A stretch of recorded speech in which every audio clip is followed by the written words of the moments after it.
Zephyr is humanity's last warrior, fighting alone in a world abandoned by the gods. After a brutal and hopeless battle against Tartarus, a being known as the god of destruction, the poor hero succumbs to defeat. He blows himself up in a final act, taking down Tartarus's hand with him. He manages to damage the god of destruction, who destroyed hundreds of worlds before, but never suffered even a single scratch. His body is burned to a crisp, but instead of dying for good, he wakes up somewhere completely unexpected. This place is known as God's Realm. The gods, who had once turned their backs on the world, had been watching all along. They were thoroughly entertained by the fight our boy put up, so to squeeze out even more amusement, they offer him a second chance to go back and fight those damned bastards who dared to destroy the world. They send him 10 years into the past, back to when he was just a powerless slave. The only things he now has are his past knowledge and a special perk granted by the angel Mercedes. As he opens his eyes, he sees a bunch of bully slaves around him while a small powerless boy lies in there, shivering from the beating. Seeing their maniacal faces and the logo on their chests,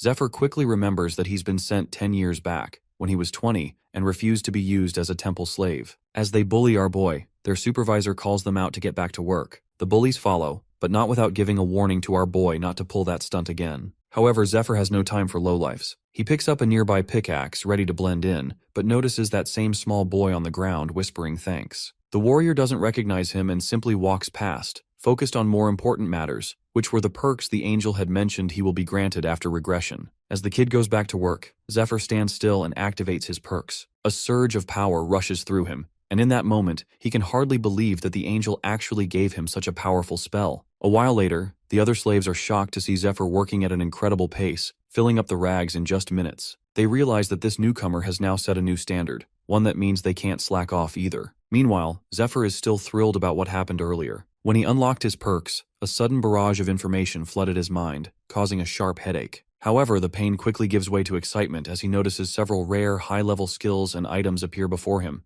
completely free. Lost in thought, he doesn't notice the head of the mining team approaching. Mistaking his pause for laziness, the supervisor starts shouting, furious that the boy appears to be slacking on his first day. When he gets no response, his anger escalates. He raises his whip to teach the newcomer a lesson, but to his shock, Zephyr catches the whip mid-air with his bare hand and calmly returns it, prompting a stunned apology from the supervisor. Zephyr then turns back to his work, quietly surprised at his own reflexes and combat awareness. The whip didn't even leave a scratch. It's the effect of his first perk, an ability that cancels minor physical damage. Although the skill takes some effort to activate, it's proving useful, and he doesn't even feel tired after a full day of intense mining. By the end of the day, he has received a total of 9 perks, each one a powerful step toward reclaiming his former strength. But for now, the warrior has a task to complete. Mining dozens of bags in just a few hours, Zephyr shocks the supervisor, who rewards his team with first place. As the results are announced, the small boy from earlier stares in disbelief, only to discover that he was part of Zephyr's team. Zephyr, equally surprised, glances at the boy, realizing their paths are about to intertwine once again. The bully team's silence hangs in the air as the head announces the rest of the rankings. He reminds everyone that the last place team will receive less bread, and their share will be handed over to the top-ranking teams. With that, he orders all the slaves to pray to their light goddess, Arya. Hearing this, everyone immediately begins to pray. Zephyr follows suit, knowing that Arya is one of the 3 supreme gods, and the most powerful moneylender. Most of the slaves here either lost their homes or were former adventurers who ended up in debt to the temple. The slave mark on all of them, including Zephyr, prevents escape. If anyone tries to flee without permission, their heart will stop instantly. Zephyr's goal now is to repay his debt and leave as a free man as quickly as possible, not just to take revenge on the demon lord, but also to protect a deeply cherished woman, Altair. In the evening, the slaves gather and relax in the market area. Zephyr quickly notices how expensive everything is. As he stands in thought, the little boy from his team offers to buy him a beer, wanting to show gratitude for being saved from the bullies earlier. With what little money he has, the boy wants to give something back. He also mentions that their team usually finishes last due to being weak, but thanks to Zephyr, they've placed first for the very first time. This moment makes Zephyr realize the true nature of the bullying tactic that by targeting and weakening one member of each team, they create a liability that drags everyone down, ensuring the team ranks low. However, Zephyr gently rejects the boy's offer, thinking the kid would only hold him back. Instead, he walks up to the bartender and asks for recovery water. This surprises the bartender, as recovery water is quite expensive. He suggests that Zephyr should just wait for his injuries to heal naturally instead. However, the boy hands him 1.5 gold coins and requests the rest to be covered as a loan. This shocks the kid, knowing they already have existing debt, and the interest on new loans is notoriously high. But the warrior brushes off his concern, confident he can pay it back. Without hesitation, he drinks the recovery water. The item regenerates the drinker's endurance, and if consumed in larger quantities, it also slightly increases mana. Normally, it's not very effective. You need high amounts just for minor results. However, due to Zephyr's rare perk that boosts potion effectiveness by 500%, even a small dose yields impressive results. Despite working hard in the mines, Zephyr knows he can't make any real money there, as no bonuses are awarded for extra effort. So he makes a decision to consume as many potions as he can to train his body and build strength. Once he feels strong enough, he informs the head about hearing strange sounds, possibly monsters, deeper within the mine, and suggests calling in the hunting team. Zephyr knows exactly what he's doing, as dungeons are where the real money lies. He reflects on the nature of monsters, which are creatures born from warped mana, inherently hostile toward humans, and long regarded as a menace. Yet, over time, people begin to recognize their value. Their mana stones, formed inside their bodies, and even their bones were sources of rare and useful materials. The dens they stay in are called dungeons, which were once considered threats but are now seen as profitable resources. These dungeons are handled by hunting teams, which are composed of enslaved fighters selected for their combat prowess. Due to the extreme risk involved, they are paid handsomely, with performance-based bonuses. Zephyr wonders why someone like him, trained as an adventurer, is assigned to mine duty. He suspects there is a deeper motive behind it. While lost in thought, the shopkeeper reminds him that he's reached his borrowing limit. Zephyr mentally notes that if he wants more funds, he may have to steal. Just then, the priestess appears and offers a grim solution of selling his organs to the temple, which buys fresh ones for research. She hands over the paperwork, stating that the surgery can be cancelled if the loan is repaid in time. Zephyr, despite the shock of others around him, accepts and insists on more recovery water. The shopkeeper reluctantly hands it over while warning him about it. The boy gulps down the bottles, satisfied that he now meets the physical conditions required. As he is busy with that, a man named Gote, head of a recon team, approaches to confirm if he is the guide they're expecting. Our boy affirms, noting his ability to detect mana, a skill that lets him sense his surroundings over a wide area, particularly useful for sneaking through dark dungeons without drawing attention. Goat is glad since that saves them from needing a night vision potion. The group gets ready to move, and the boy is handed some gear and told to follow. One of the men, Dale, comments on Zephyr's unusual abilities. Goat, however, quickly silences the chatter while our boy quietly assesses the team. Two faces are new to him, but he recognizes one, a man who joined the hunting team shortly after this particular dungeon was cleared. That means, based on what he knows, two of them won't make it back alive. He begins thinking about how best to use that knowledge to his advantage. The group arrives at the entrance of the dungeon, where a young boy greets them. He attaches a thin magical thread around Zephyr's wrist, linking it to others in the team. If any of them fall, the bracelet will snap, signaling the main base to send reinforcements. Though it's just a scouting mission, the boy still wishes them caution. Inside the dungeon, two torch-wielding monsters wander in, distracted by falling stones. Got and Dale swiftly ambush and eliminate them. Zephyr watches, noting that the recon team's primary role is to gather intel and assess monster activity. Once they relay their findings, a strike squad is usually deployed to finish the job. However, sometimes the scouting unit handles things themselves if they deem it manageable. Goat assesses the slain monsters and deduces their remnants from a previous assault on another part of the mine. Dale also thinks that these were the last survivors they just killed. Meanwhile, our boy reflects that the recon members aren't just scouts, they're seasoned combatants as well. Gott suggests they handle the rest alone, but Dale questions the plan, pointing out that Zephyr, who's been reduced to carrying supplies, can't be counted as a fighter. Marco, trying to diffuse the rising tension, asks if Gote has a strategy worth hearing. Hearing that, he smiles and orders the boy to take out something. Zephyr opens his bag, revealing a collection of moonbush leaves and berries. He explains they emit a scent similar to a female kobold in heat when combined with certain monster waste. This odor lures nearby creatures from great distances. The trap works flawlessly. One of the monsters, drawn in by the scent, charges blindly and is swiftly killed. Gote, seeing the results, praises the plan, soaking in the glory while his men joke about his newfound genius. What no one realizes is that the idea originally came from Zephyr himself. In the boy's first life, after being transferred to the hunting team,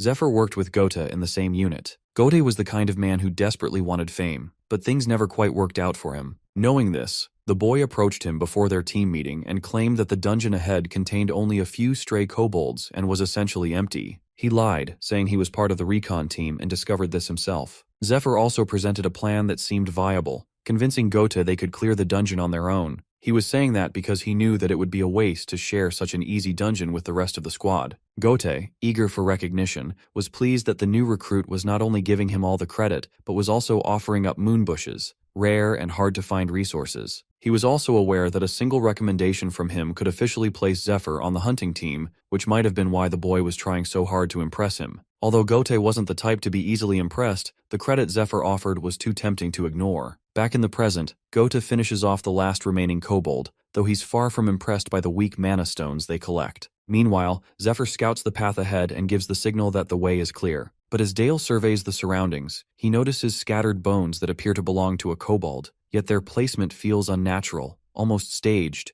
However, as he inspects the bones, a massive monster's hand bursts out of the cave, grabs him, and hurls him against the wall with brutal force. Seeing this, Marco readies his hammer, charging it with mana. On the outside, he appears composed, but inside, he's filled with dread, unsure of what kind of horror is lurking inside that cave. He activates his mana shield and boasts about its sturdiness, but before he can finish his thought, the monster's tail lashes out in a flash and sends him flying. The sudden and overwhelming force of the strike stuns Gote, especially when he catches a glimpse of the tail. In an instant, the same tail crashes into him as well. Outside, the small guy monitoring the team from the magical threads feels 3 of them snap all at once. Alarmed, he realizes something has gone terribly wrong inside the cave. Inside, Gote is still alive, though his shoulder is badly injured. Zephyr now stands protectively in front of him. He had used his Wall of Iron perk to absorb the brunt of the monster's attack, but the blow still managed to strike Gote, hinting at the terrifying strength of the creature they're facing. While Zephyr contemplates their situation, the monster steps out of the shadows, revealing its ferocious and towering form, with his teammates limp in its grasp.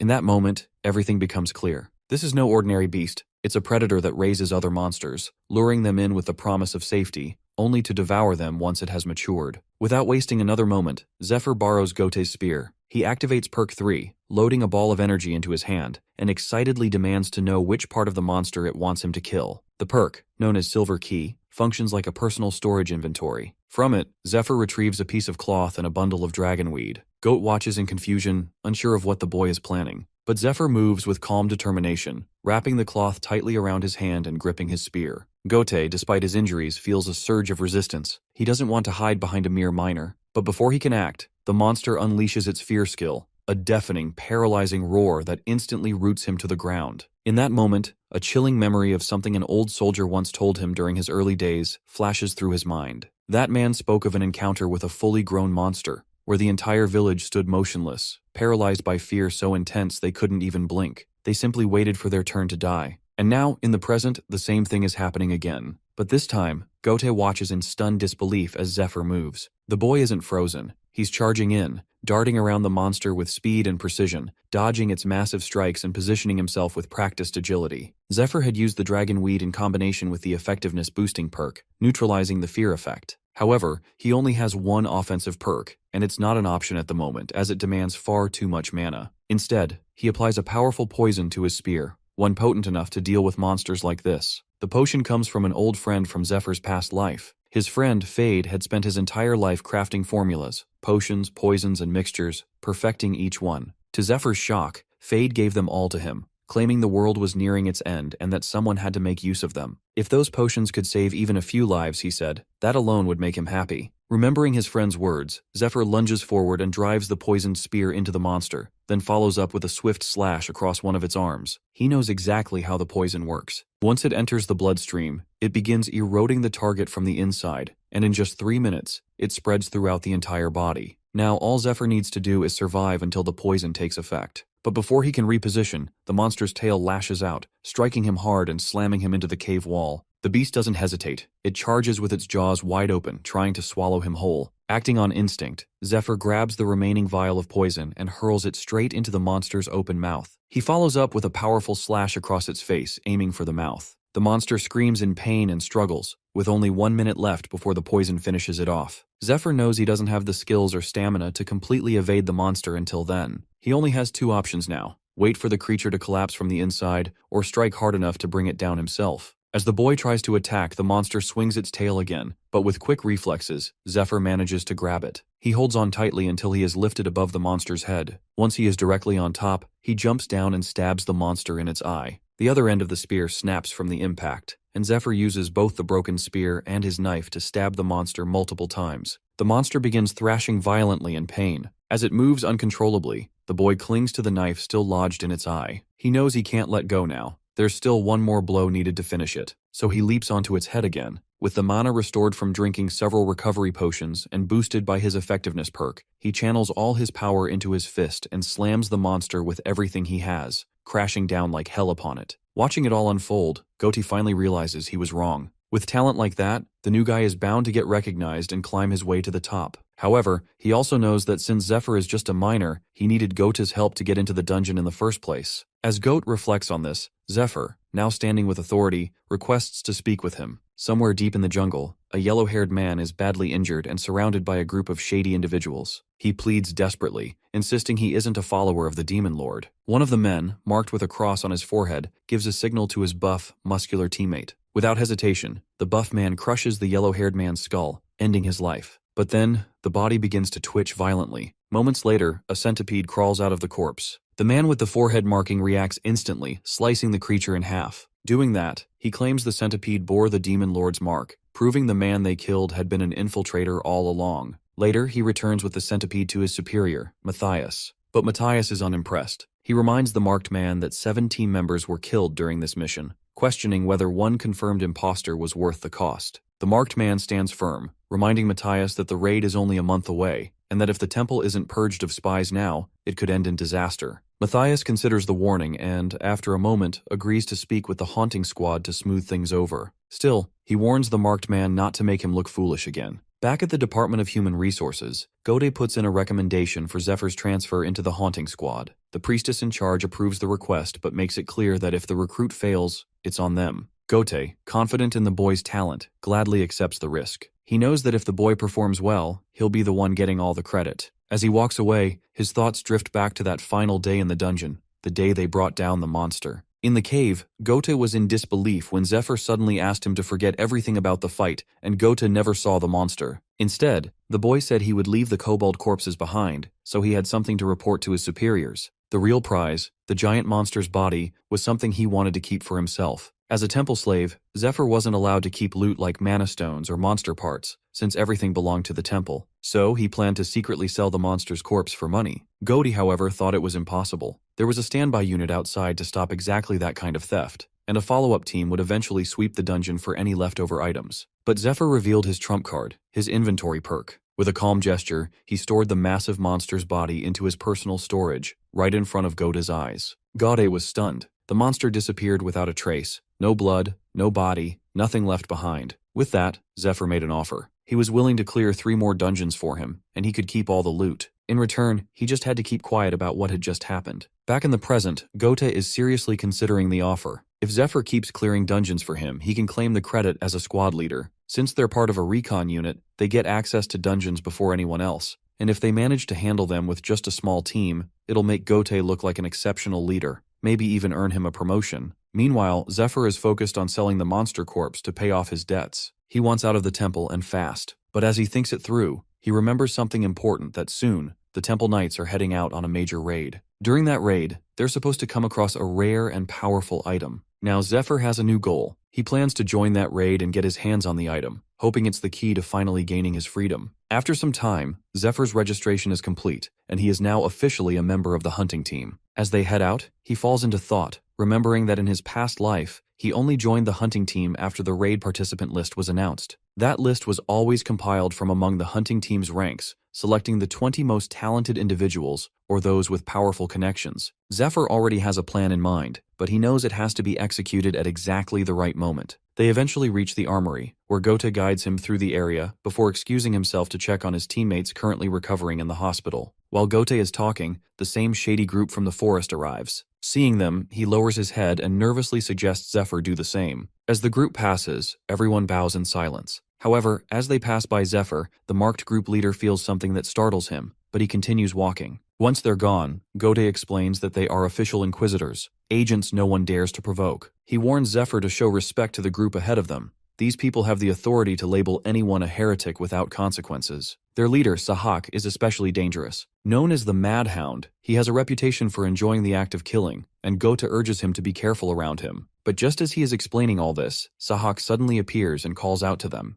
Gotti nearly panics as Sahak begins walking toward them. The man points directly at Zephyr, referring to him dismissively as a minor. He throws off his cape, revealing himself fully, and demands to know Zephyr's position. Before the boy can speak, Gote nervously steps in to introduce him as a teammate. But Sahak immediately shuts him down, making it clear he's not interested in anything Gote has to say. The tension rises as Gote can feel Sahak's killing intent radiating off him and starts trembling from fear, while Zephyr remains calm and unfazed. That composure catches Sahak's attention. It doesn't match Zephyr's rough appearance as a minor. He starts to suspect that this boy might be far more powerful than he looks. The fact that someone this strong was sent to the mines instead of directly into the haunting squad doesn't make sense, especially since there's an aptitude test that usually filters strong recruits straight into elite units. Something feels off. Within seconds, Sahak signals his men, and they quickly surround Zephyr from all sides. Despite sensing the boy's strength, he remains confident. He believes his team can handle him. He steps forward and demands answers, making it clear that lying won't be tolerated. But Zephyr sees right through it. He knows Sahak is only making things easier for him.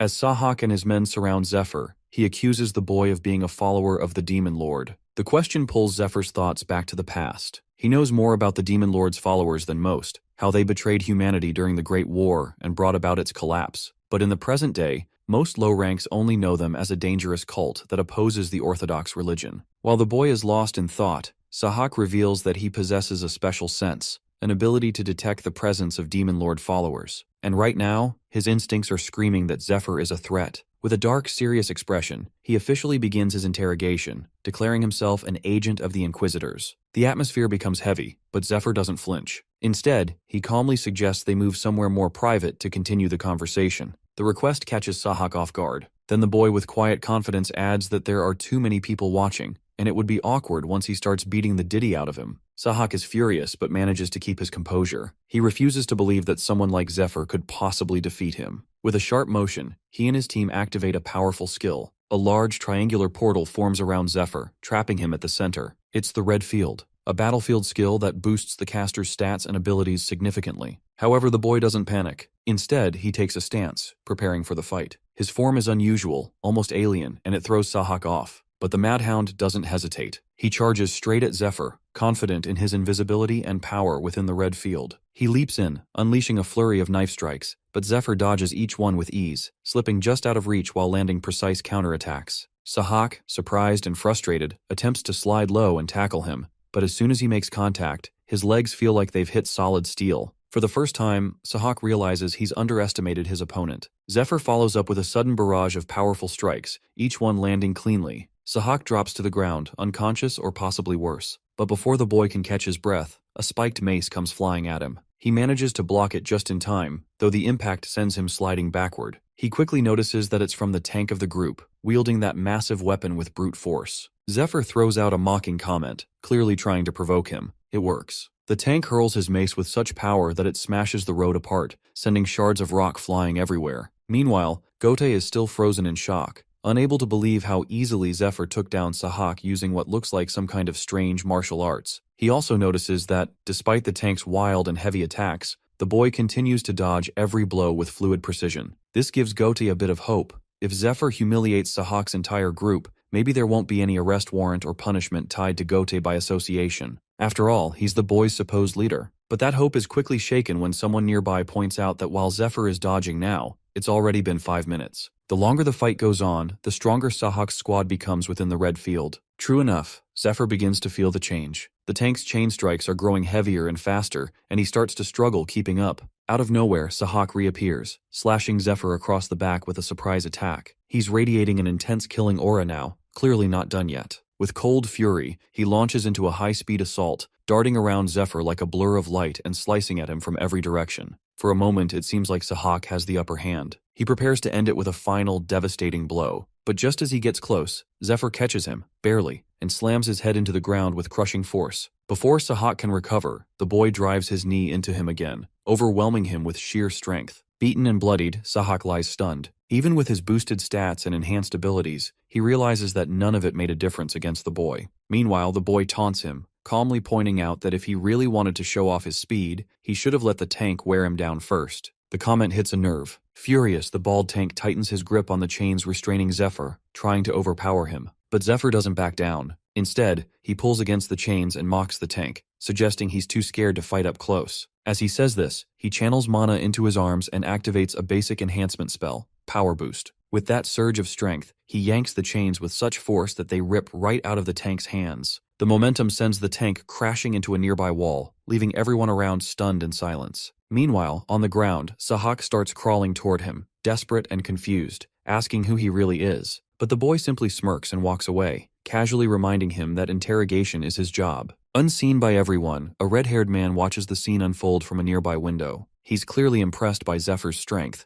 and quietly wonders if this boy has been sent by their master. Meanwhile, the onlookers can't believe what they've just witnessed. Sahak, the powerful leader, has been defeated by a mere rookie. As Zephyr walks away, the defeated man can only scream at him in frustration, unable to accept his loss. The boy, on the other hand, feels a sense of relief. The first part of his plan is complete, but now he has to wait for someone specific to hear about it. As he continues walking, however, a strange sensation washes over him. His body starts to tremble and he quickly realizes what's happening. It's mana freeze, a temporary shutdown when a user runs out of mana. The power boost skill he used in the fight drained him completely, leaving him vulnerable. He understands now that his body isn't strong enough yet, and he'll have to improve. Collapsed on the ground, Zephyr looks up, but the sky above him shifts into something otherworldly, and a massive figure materializes. The figure introduces itself as Spirit Shylock, the god of debt's agent. It reveals that Usra, the god of debt, sent it to collect the debt for the Wall of Iron skill Zephyr used. The boy immediately recognizes the name of the skill. He knows that while Wall of Iron granted him great advantages in the fight,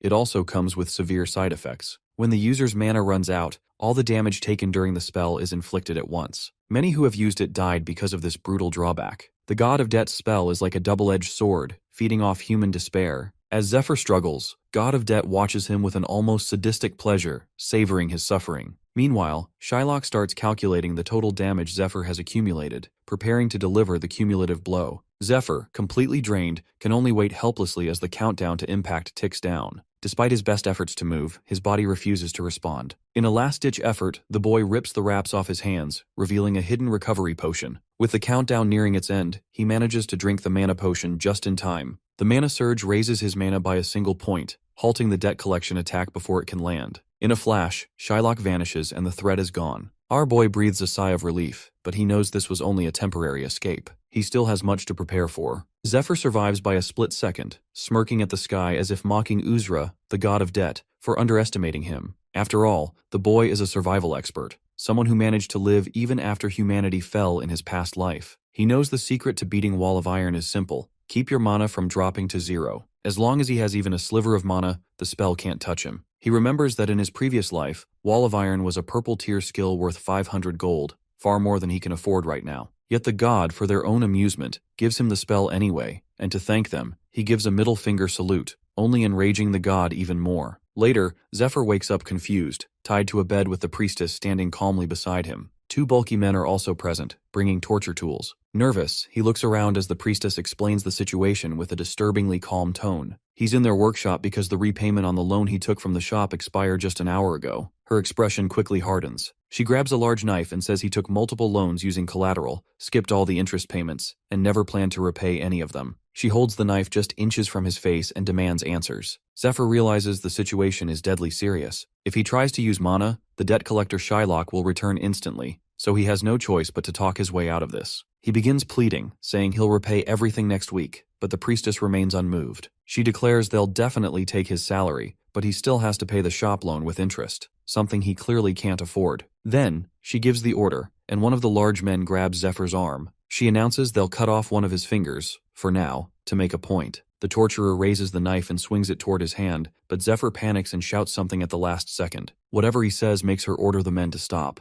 Her expression shifts from anger to disbelief, shocked that Zephyr could possibly know something like that. The Badleys stand in shock as the woman screams at them in a fit of rage, ordering both to leave immediately. They obey without a word. As they exit, she threatens the boy, demanding to know how he knows that name, but he presses further, referring to her as the Monster Breaker. White Rose. He already knows her secret, that the priestess secretly goes by the name White Rose, a broker who deals in monster corpses and stolen goods tied to the criminal underworld. Zephyr understands he cannot rely on low-level items if he wants to explore the dungeons, so he might as well use her. With a mocking grin, he thanks her for bringing him to her, and reveals that he has a business proposal. Meanwhile, in another room, Sahak regains consciousness, consumed by fury. He cannot believe that a mere boy humiliated him so easily. Swearing vengeance, he vows to kill the boy if they ever meet again. As he creates a commotion, the red-haired man notices the noise and calls out to him. Sahak freezes at the sight of him, suddenly nervous, and greets him with forced respect. The man smiles calmly, assuring the healers that he will deal with Sahak personally. As they walk away, he casually mentions his recent fight.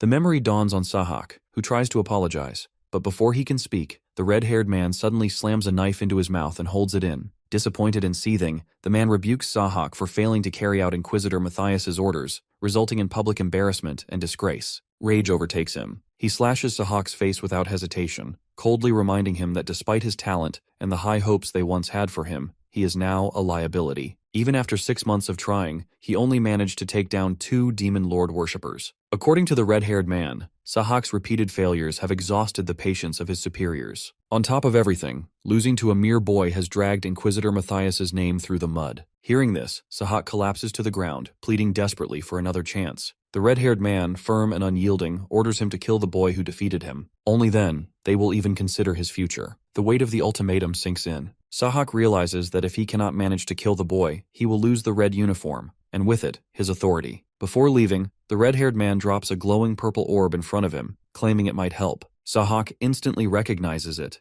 The orb bears the unmistakable aura of a Demon Lord worshipper. Shock washes over him, but the red-haired man remains unmoved, leaving the decision to Sahak to use it and take the risk, or leave it and lose everything. As the door closes behind him, Sahak stares at the orb, haunted by the memories of the many slaves he has killed using his authority. If he loses the red uniform, he knows there's no redemption. He will return to slavery, and this time, there will be no mercy. Everything he has clawed for will vanish. Years of manipulation, obedience, and survival washed away. Driven by desperation and rage, he grabs the purple orb and decides to use it. Maniacal laughter fills the room as he clutches the artifact. Meanwhile, the red-haired man smiles. He has gotten exactly what he wanted. He instructs his man to keep a close eye on Sahak, knowing full well that he only aided him to use him as a diversion. According to his informants, Sahak's reckless behavior has already drawn attention. Even the head of the Temple Knights has lowered their guard. The red-haired man plans to exploit this opening to intercept the item, eliminate the head of the order, and most importantly,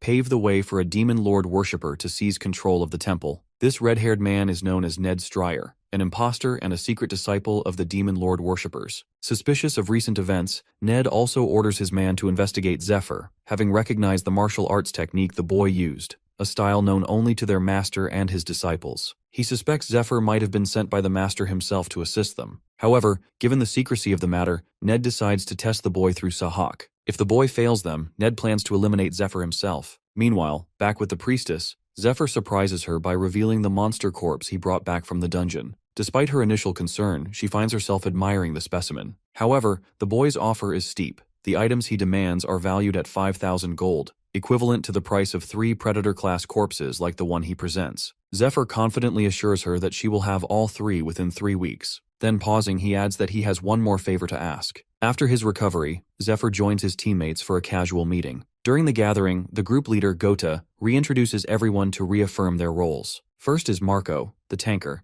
then Dale, the swordsman, and finally, he introduces Zephyr. However, tension hangs in the air. Gota quickly notices the discomfort among the others, particularly in Zephyr's presence. He also observes that no one is touching their food, which might explain their mood. Sensing the awkwardness, Zephyr lifts the mood by pulling out a luxury bottle of wine, instantly catching everyone's attention. He reveals that he acquired it from White Rose, then pours a drink for each of them. The gesture earns him the group's approval, softening their perception of him. From that moment on, the boy knows they'll be more willing to assist him in smuggling monster corpses, because despite their differences, they're in this together. Zephyr already knows Gotay from his previous life, but the other two hadn't survived this far back then. Their presence makes him uneasy, as he isn't sure if they will cooperate or if he will need to eliminate them later. He also understands that people tend to like those who give them what they want. And for those who crave importance, the key is to build them up. But Zephyr knows he can't progress with someone who actively dislikes him, and in this case, that person is Dale. After a while, Gotay outlines their next assignment, emphasizing its importance. Completing it could lead to a level promotion. He urges the group to be respectful toward the new member, reminding them that unity is the only way to achieve their goals. However, not everyone shares his sentiment. Dale in particular grows irritated, upset that Gota made decisions without consulting them. He even questions whether what Gote saw, Zephyr defeating the Predator, was real or just an illusion. They begin to argue, but Marco, the larger one, steps in and stops them. He suggests they agree for now, reminding them that the reward will be split 3 ways regardless. Despite the compromise, Dale's heart still refuses to accept Zephyr. He suspects the boy will bring them trouble, and if he's trying to scam them, the truth will come out soon enough inside the dungeon. With their plan set, the group heads to Edoran, a town carved into the side of a mountain. Upon seeing it, the team is visibly impressed, having never encountered a place like it before. Goti explains that the caves inside are even more fascinating, housing everything from living quarters to full bedrooms. In the past, temple-sent personnel and injured adventurers used to stay there. However, those days are long gone. Now the place resembles a decaying monster den.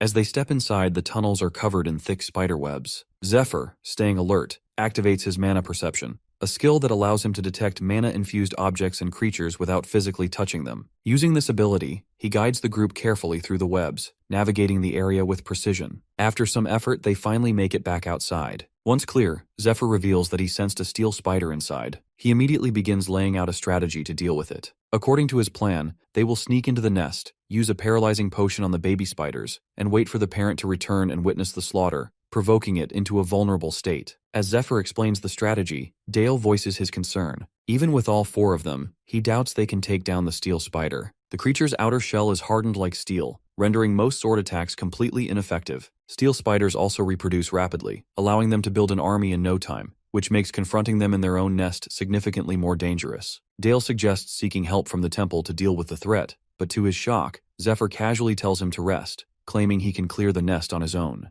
This level of confidence only strengthens Dale's suspicions. The boy claims to have defeated a predator, humiliated Sahak, and now says he can take down a steel spider alone. None of it makes sense to him. Suddenly, a realization hits Dale. If Zephyr is lying, then this dungeon might not be dangerous at all. If that's the case, going in with him could be the perfect opportunity to catch him in a lie. As the group navigates deeper into the dungeon, Dale accidentally brushes his hand against one of the web strands and becomes stuck. While trying to free himself, he's horrified to see dozens of spiderlings crawling out from the darkness, rapidly closing in on him. Zephyr reacts instantly. Without hesitation, he swings Dale away from the webs and positions himself between him and the swarm, using his own arm to block the spiderlings' attack. The spiderlings begin biting Zephyr's arm, but their fangs fail to pierce his skin. Unbothered, Zephyr mocks them and slams them into the ground, shocking Dale with his strength and composure. Without wasting a moment, he calls the others into formation, preparing them to face the incoming swarm. He has already instructed everyone to wrap their weapons with their capes, knowing that ordinary blades wouldn't cut through the spider's sticky webs. To their relief, the plan works. Even though the webs cling to their weapons, they can still swing them freely. Dale and Gota fight off the monsters, trying to herd them into one spot. Their strategy is clear that once the spiderlings are grouped together, Zephyr will finish them off in one blow. Everything goes according to plan. With a single powerful swing, the boy eliminates the entire swarm. As the dust settles, the group stands exhausted from the intense battle. Dale suffers a deep cut on his arm and feels both wounded and humiliated, having had to reluctantly turn to Zephyr for help. To his surprise, Zephyr hands him a recovery potion without hesitation. Watching this, Dale realizes that the boy must have been aware of everything from the start, including the exact moment he got caught in the web, all thanks to his mana perception spell. Embarrassed, Dale quietly calls himself out on it. Zephyr, however, simply reassures him and advises against repeating the same mistake again. Meanwhile, he silently observes Dale with growing appreciation. In his past life, he had to train unskilled fighters, but Dale shows surprising focus and discipline. Zephyr is aware of his lingering suspicion toward him, but he also knows that once they clear the dungeon, his doubts will resolve on their own. The group soon enters the spider's nest, where they use the paralyzing potion. To their surprise, it works exactly as Zephyr had predicted, making the battle significantly easier. They also remember his advice, to aim for the spider's bellies, as they are softer than their steel-coated backs. When Dale tests this mid-fight and confirms its effectiveness, he is once again baffled by how accurate Zephyr's knowledge is. As Dale stabs and slices through one of the monsters, the others rally around him to help finish the job. They celebrate having taken down a spider, only to be stunned when they notice that Zephyr has already defeated hundreds on his own. Climbing down from a mountain of corpses, the boy casually suggests they take a short rest. Still catching his breath, Marco can't help but wonder where Zephyr came from. and who could have possibly trained him? At that moment, Zephyr's mind drifts to the memory of a mysterious man who once trained him in a remote cave. But as the image resurfaces, his expression gets serious. He quickly brushes the thought aside and shifts the conversation, pointing out that only the boss room remains. The group grows excited at the prospect of the final battle. As they await orders, Zephyr casually walks over to a spider's corpse and plucks its sharp legs. Then, without hesitation, he tells the others to leave, insisting he will handle the rest alone. The group stares in disbelief about this sudden order. Gote, among the group, isn't as ambitious as the others, especially not like Dale. He only wants to survive, even if it means always choosing the safe route and obeying those in power. This is the reason he has managed to stay alive for so long. When Zephyr tells him to leave, Gote agrees without hesitation, believing it's for the best. He thinks they would only slow Zephyr down. However, Marco insists on staying, reasoning that it's just the final stretch remaining.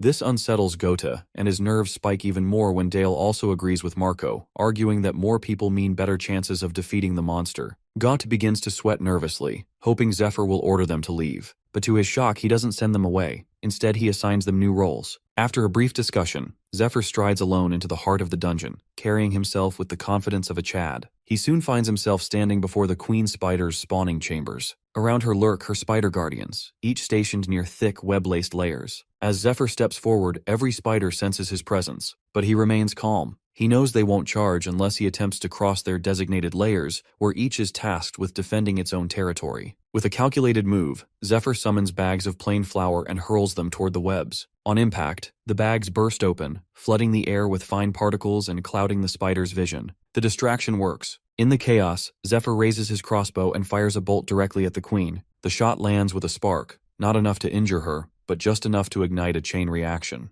The airborne flour particles combust violently, triggering a massive dust explosion that rocks the entire chamber. Zephyr turns and bolts, knowing the explosion alone isn't enough to eliminate the spiders. As he runs, a few of the guardians give chase. Without missing a step, he fires poison-tipped arrows behind him, striking one spider and bringing it down. But another guardian charges after him, quickly gaining ground as Zephyr rounds a corner. To the spider's surprise, its path is suddenly blocked by a thick wall of webbing. Earlier, the boy had instructed his team to use spiderweb sacks to create traps at designated locations. When Gote questioned whether these webs could actually stop spiders, the boy explained that without a special liquid their bodies produce, they get stuck in their own webs. After handing out the sacks, he revealed to the group that they would have to fight the spiders this way, as there were simply too many of them. Back in the present, the earlier explosion has evaporated the spider's protective liquid, and the chasing spider becomes ensnared in the web. Wasting no time, the boy draws the pair of spider claws and slashes down the trapped creature, killing it instantly. Although only one guardian spider remains, the queen suddenly charges out from the depths with a screeching scream. She barrels after Zephyr, who dashes toward the cave's exit while the rest of the team waits in formation outside. Just as the boy reaches the exit, the queen launches a stream of highly poisonous acid at him. In his previous life, he learned that even a drop of this venom is lethal as it melts through flesh on contact. Remembering this, he leaps through the cave entrance, narrowly avoiding the deadly liquid. But the queen doesn't stop.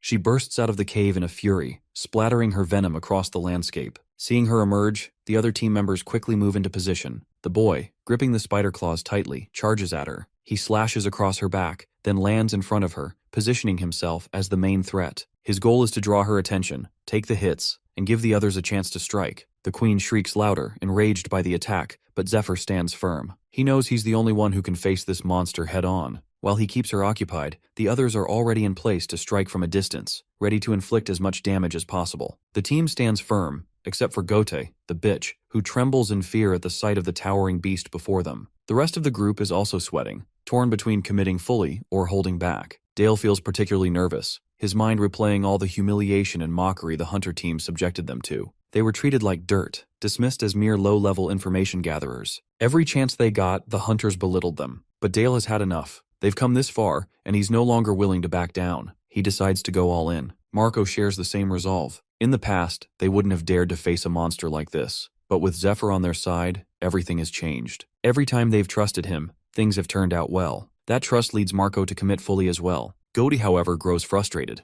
They're not listening to him, and it irritates him deeply. But with both Dale and Marco ready to fight, he's left with no choice. Reluctantly, he joins the assault. Together, they target the damaged section of the spider's armor. Coordinating their attacks from all sides, they keep Zephyr's advice in mind. Aim for the middle of the spider's legs, where the nerves run through. He had also told them to coat their weapons in tranquilizers. Dale follows that instruction and strikes. It works. However, just as Dale lands a blow, he realizes the monster is about to strike him from behind. But Zephyr is already in motion. Leaping from above, he strikes the spider mid-attack, disrupting its assault. He radiates confidence, drawing the monster's full attention as he challenges it to focus on him. The spider, enraged, turns its fury toward Zephyr, but he blocks every attack flawlessly. Dale watches in disbelief. He can hardly comprehend how fast Zephyr moves, how effortlessly he handles the creature's fury. He remembers the doubts they had about this battle, and how Zephyr had assured them they'd be fine, that the queen spider would hardly notice them, blinded by rage over her burned eggs. And now, watching him in action, Dale believes it. The boy had also informed them that the queen spider's hind legs are the safest place to be near. Because she lays her eggs in a narrow spawning lair, she has developed the habit of minimizing the use of her rear limbs. Now, as Dale observes the spider, he notices that she is barely moving from the back and is primarily attacking with her front half, proving Zephyr's words to be true. This realization hits Dale that the boy might have already fought monsters like this before. The boy had only been holding the line so they could pierce the tranquilizer into the creature. He would handle the rest. With that in mind, all of them attack the monster from all directions, successfully driving their weapons into her body. However, Gote's spear gets stuck in one of the spider's legs, and before he can pull it free, she lifts him up into the air. With a blood-curdling scream, the spider begins thrashing wildly, swinging her massive claws at Zephyr while Gote crashes violently to the ground. Driven by rage over the destruction of her eggs, the queen spider seethes, but she knows her claws alone won't be enough to crush them. So she begins channeling venom into her glands, preparing to melt them with her toxic poison. But before she can release it, Zephyr charges forward. With precise timing, he plunges his hand deep into her abdomen, grabs the venom gland, and with full force, rips it out from her body. He then unfastens his belt and wraps it tightly around the gland, sealing it and preventing her from using it for at least a few minutes. Without wasting a second, he leaps onto her body, springs into the air, and delivers a brutal kick straight to the spider's skull. The force cracks the monster's head. Landing firmly, he stands tall. Calm and focused, he knows that with steady coordination, they can win this fight. Seeing the spider collapse, the group erupts in cheers. Dale, however, still can't believe they've actually defeated the queen spider. He turns toward the boy, searching for answers.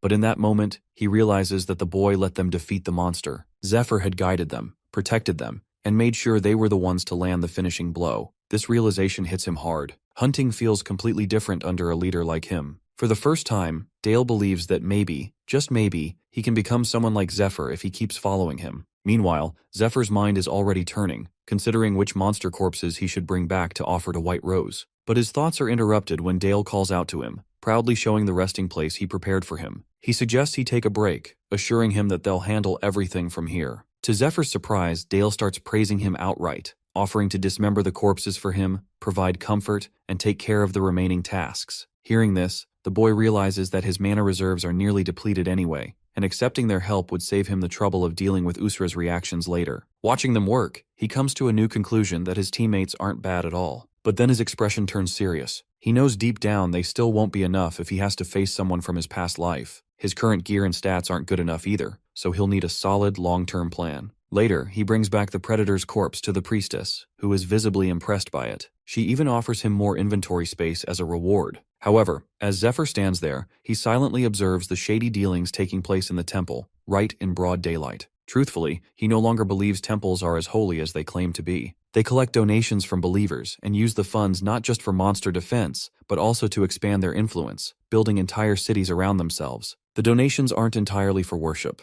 they're payment for safety. Temple knights slay monsters and protection has a price, but Zephyr knows this won't last. In the future, even safety, especially for one's own children, will become impossible to buy. Later, during a private meeting with the priestess, she informs Zephyr that the monster corpse he gave brought in a good sum. She expresses her admiration for his abilities, but he cuts straight to the point that he wants to know how much debt remains. According to her, he's paid off 48% of the total. She adds that the temple will also take 20% off the top as their share of the debt. Then she remembers something else that she had personally requested and secured lab cleaning duty for him. According to her, he can use the lab's equipment once everyone has left for the day, but he'll be responsible for cleaning everything afterward. This excites Zephyr. It's much easier than having to sneak into the lab. As they continue talking, a figure approaches and calls out to the priestess. When they turn around, Zephyr sees the man's face and freezes in shock. It's Ned, an agent of the Inquisitors, and someone Zephyr had a history with in his previous life. The priestess jokes lightly, teasing that Ned must be here to ask for a loan or invite her on a date. But deep inside, she knows exactly why he's come. Ned is here for the boy. After all, Zephyr beat up Sahak and Ned is his superior. She finds it reckless, insulting even, that Ned would come all the way here to start something with her client, right in front of her. Trying to defuse the situation, the priestess politely attempts to usher Ned away, but to her shock, he calls out Zephyr's name directly and casually invites both of them for tea. With a manic expression on his face, he asks if Zephyr knows Sahak. Our boy, however, flatly denies knowing anyone by that name. As they stare each other down, the atmosphere thickens. A tremendous amount of mana bursts from both of them, saturating the air with pressure. The priestess starts trembling as the mana is so dense it pierces her skin. In that moment, she realizes that Zephyr might be as strong as a temple slave, or possibly even stronger. Ned, standing just feet away from the boy, feels it too. Channeling mana into his fingers, he prepares to fight, eager to see what the little boy is truly capable of. Just as they're about to clash, the priestess activates the slave mark spell, forcing both of them to stop. The spell only works on slaves marked by the temple, and it hits both of them hard. They drop to their knees instantly. The priestess walks over and slaps Zephyr without hesitation. Then, grabbing him by the collar, she drags him away while scolding him for nearly getting himself killed. While walking away, she turns toward Ned and coldly reveals that the boy is hers to toy with, and if he ever tries to mess with him again, she will kill him. Once they're in a secluded area, she finally explains the truth that Ned is a dangerously deceptive man, a demon in disguise. According to her, no one has ever defeated him in battle. Everyone who tried ended up dead. However, Zephyr finds her explanation boring, which frustrates her to the point that she yells at him, reminding him that he's her main source of income. But as she notices the bruise forming on his face from her earlier slap, her tone softens. She reaches out to touch it, feeling a bit guilty. Zephyr, however, pushes her hand away, claiming that what happened wasn't a fight, just a greeting. Deep down, though, he knows Ned is fully prepared and came out deliberately to provoke a battle. Without saying much else, Zephyr turns and leaves for the lab. But before leaving, he quietly asks the priestess for a favor. Meanwhile, back at the temple grounds, Ned brushes the dust off his clothes, still processing the intensity of the slave mark spell. From the beginning, Ned wasn't a temple slave. It was his master's command that placed him there, but he has always felt disgust toward the temple and its people. Yet he followed orders, even when they made his skin crawl. However, Ned was shocked when his master revealed that 2 demon lord worshippers, who had infiltrated the temple disguised as priests, had been executed. The rest were in hiding due to heightened surveillance. Their only remaining path into the temple was through the slave mark. The master explained that the priests of light didn't monitor marked slaves closely, believing them easy to control. So he ordered Ned to continue posing as a temple slave, infiltrate the Temple of Light, and steal the reward from the raid dungeon. Ned agreed without hesitation. Now, in the present, Ned knows they have already found a method to neutralize the slave mark, and he is confident the priests of light don't know about it. However, they have to wait until the temple weakens, and the priests fall to their knees. Far away, in a crumbling fortress, a group of outlaws works on repairing their fences. One of them calls the others for food, and slowly, the workers gather around a battered wooden table, sharing a meager meal while talking about their poverty and how they can't afford temple protection, hence the need to maintain their own defenses. As they eat, the tower guard spots someone approaching from the temple. It's Sahak. Upon entering the fortress, the first thing he asks is the number of people living there. A worker nervously answers, 50. That number brings a manic smile to Sahak's face. Without warning, he raises a strange flute-like instrument and plays a haunting note. In response, a monstrous creature bursts from the ground, impaling the workers without mercy. This is Sahak's new power, unleashed and terrifying. With it, he's certain the boy will never humiliate him again. As Sahak laughs maniacally, driven by his twisted ambition, the creature rampages through the fortress, mercilessly chomping down the remaining workers one by one. Meanwhile, in the Temple of Light, it is now nighttime, and Zephyr is busy in the laboratory, mixing and boiling ingredients laced with the queen spider's poison. He aims to create a deadly concoction of Fade, something he calls the King of Poisons. For this, he has taken over the priestess's room, believing that Ned's little minion might appear and sabotage his work. Though the priestess initially objected, he managed to convince her to lend him the space. As she looks through his blueprint, confusion clouds her expression as she cannot make sense of what he is trying to create. Meanwhile, Zephyr draws precise lines across a log of arcanwood and then smashes it with his mana-infused fist. The large pieces break away, leaving behind several small uniform sticks. This sight both amazes and confuses the priestess, so Zephyr explains that these are needles, similar to those used in Eastern medicine. His plan is to dip their ends into poison and let them sit for 10 minutes. Once ready, according to him, these needles can kill any creature with minimal effort. However, no one had ever imagined they would come to rely on poisons after the Demon Lord's attack,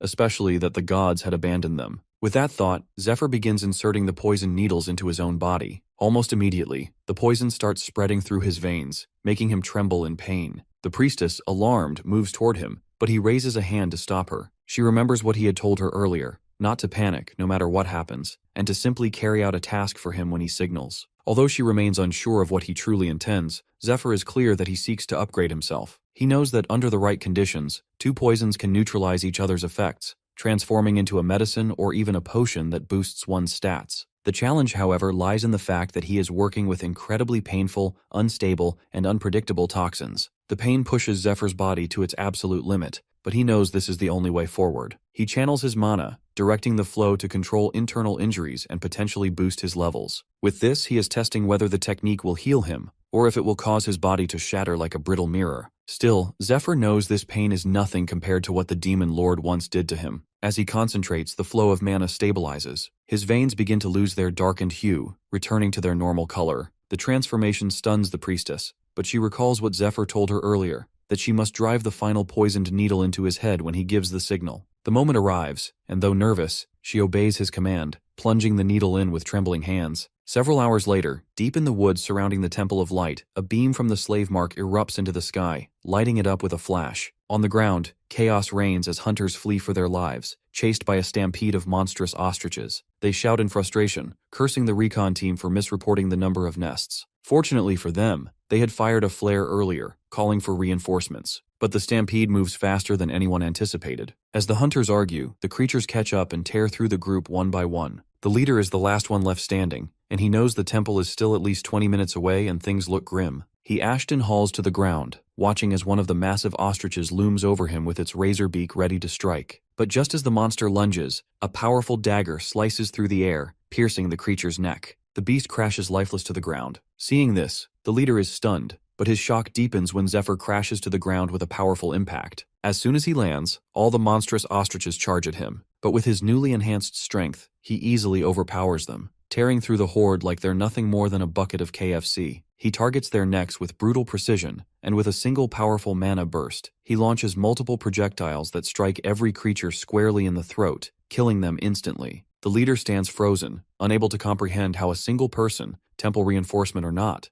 could do this alone. Before he can say anything, Zephyr demands the location of the monster nest. Still in disbelief, the leader points it out. Without another word, Zephyr vanishes in a single leap, leaving behind an overwhelming aura and a heavy sense of awe and inferiority weighing down on the hunter captain. However, the leader immediately regrets not giving Zephyr a critical piece of information, that the nest is extremely dangerous. As he silently blames himself for the oversight, a sudden blast echoes through the forest, followed by a chain of explosive crashes and deep cracks in the earth. To his utter disbelief, Zephyr emerges from the shadows moments later, dragging the severed head of the boss monster behind him. Despite the intense battle he clearly just fought, he looks calm, almost relaxed. The poison needles coursing through his system seem to have doubled his strength and dulled the pain. But Zephyr knows his next challenge is gear. He needs new equipment, though finding a place to forge or acquire it will come first. As he considers his next move, he fires the green flare, signaling that the emergency has been handled. Meanwhile, far away in the dungeon's dark depths, Sahak continues his brutal slaughter, waiting for the moment he and Zephyr will meet again. A few days later, Matthias, the senior inquisitor, and Lucius, the commander of the Temple Knights, discuss the recent news that a slave reportedly defeated a horde of monstrous ostriches, including their towering 100-foot-tall leader. They suspect the act might be a deliberate attempt to showcase his abilities in hopes of being included in the upcoming raid. Upon hearing this, Matthias suggests interrogating the slave, but Lucius refuses for now. The Inquisitor pushes back, concerned that the slave could be a demon lord worshipper and might interfere with the mission. However, Lucius surprises him by proposing a different strategy, bringing such individuals along on the raid and dealing with them there, rather than risking them causing problems elsewhere. Although they've been friends for over 20 years, Matthias disagrees with the idea, but the commander has a reason for involving him further. He leads Matthias into the tower basement. When he opens a large sealed door, Matthias is taken aback when he sees Michael's legendary heavenly lance and shield. He can't believe his eyes. He'd only ever read about relics like this in books. The commander assures Matthias that with these weapons, they finally have a real chance at clearing the dungeon after 10 long years. With a confident expression, he adds that this time, he'll be nearly unstoppable during the raid.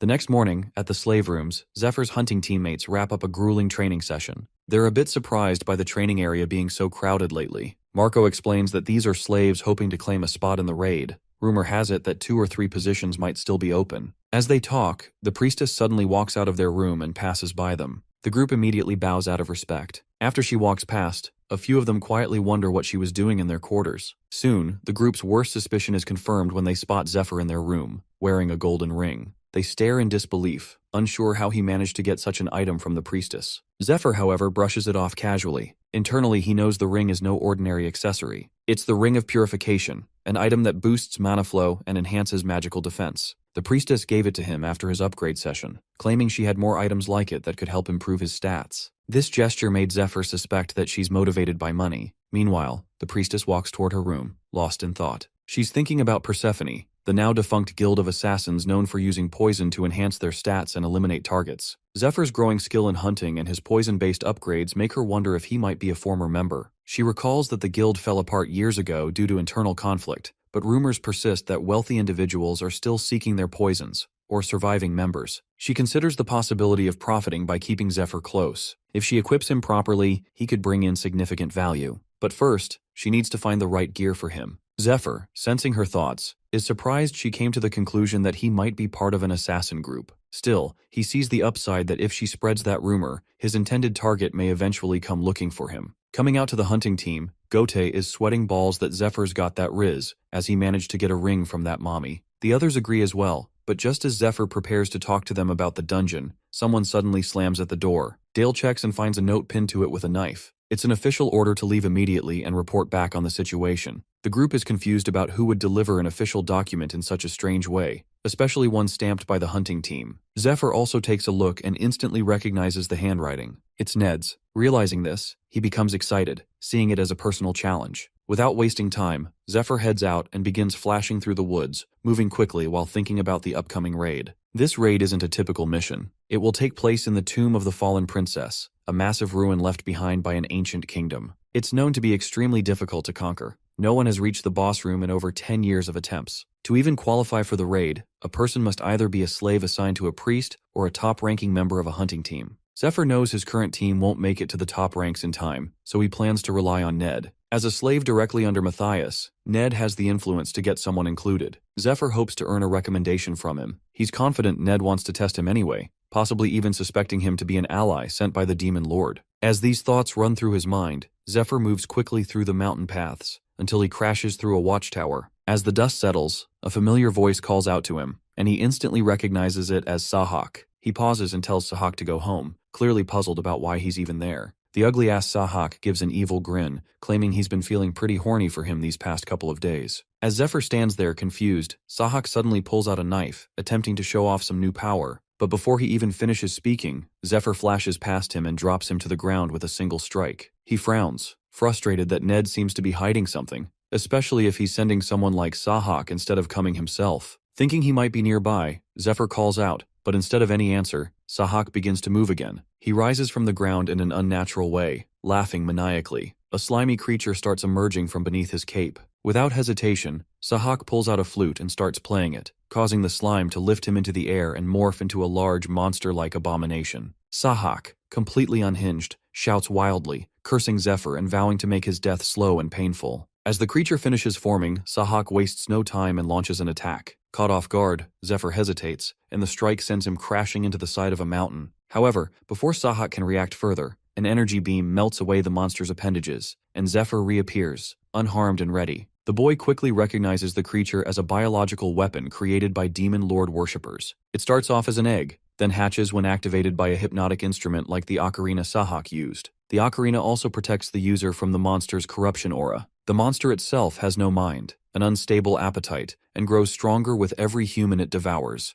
especially those with mana. This makes physical attacks nearly useless. As Zephyr analyzes the situation, the creature grabs and wraps him with its appendages. This makes him remember about the corruption aura, which activates the moment this monster touches someone. Once infected, the victim's mind slowly deteriorates until they become violent and unstable, often turning against even their own allies. This creature is one of the Demon Lord's creations, designed specifically to wipe out humans. As Zephyr becomes entangled in the monster's grip, Sahak starts laughing uncontrollably, confidently claiming that Zephyr's mind is now fully corrupted. But our boy has the mommy ring with him, a relic that carries a curse removal ability. It activates, completely dissipating the monster around him. Without giving Sahak a chance to react, Zephyr grabs him by the throat. As he holds him there, he yells about back when he still cared deeply about saving people, even when the world around him felt hopeless. He often wondered if things might have turned out differently had he grown up among humans who actually stood together and knew how to fight. Maybe then, the people close to him would still be alive. As these thoughts run through his mind, Sahak begins to sweat,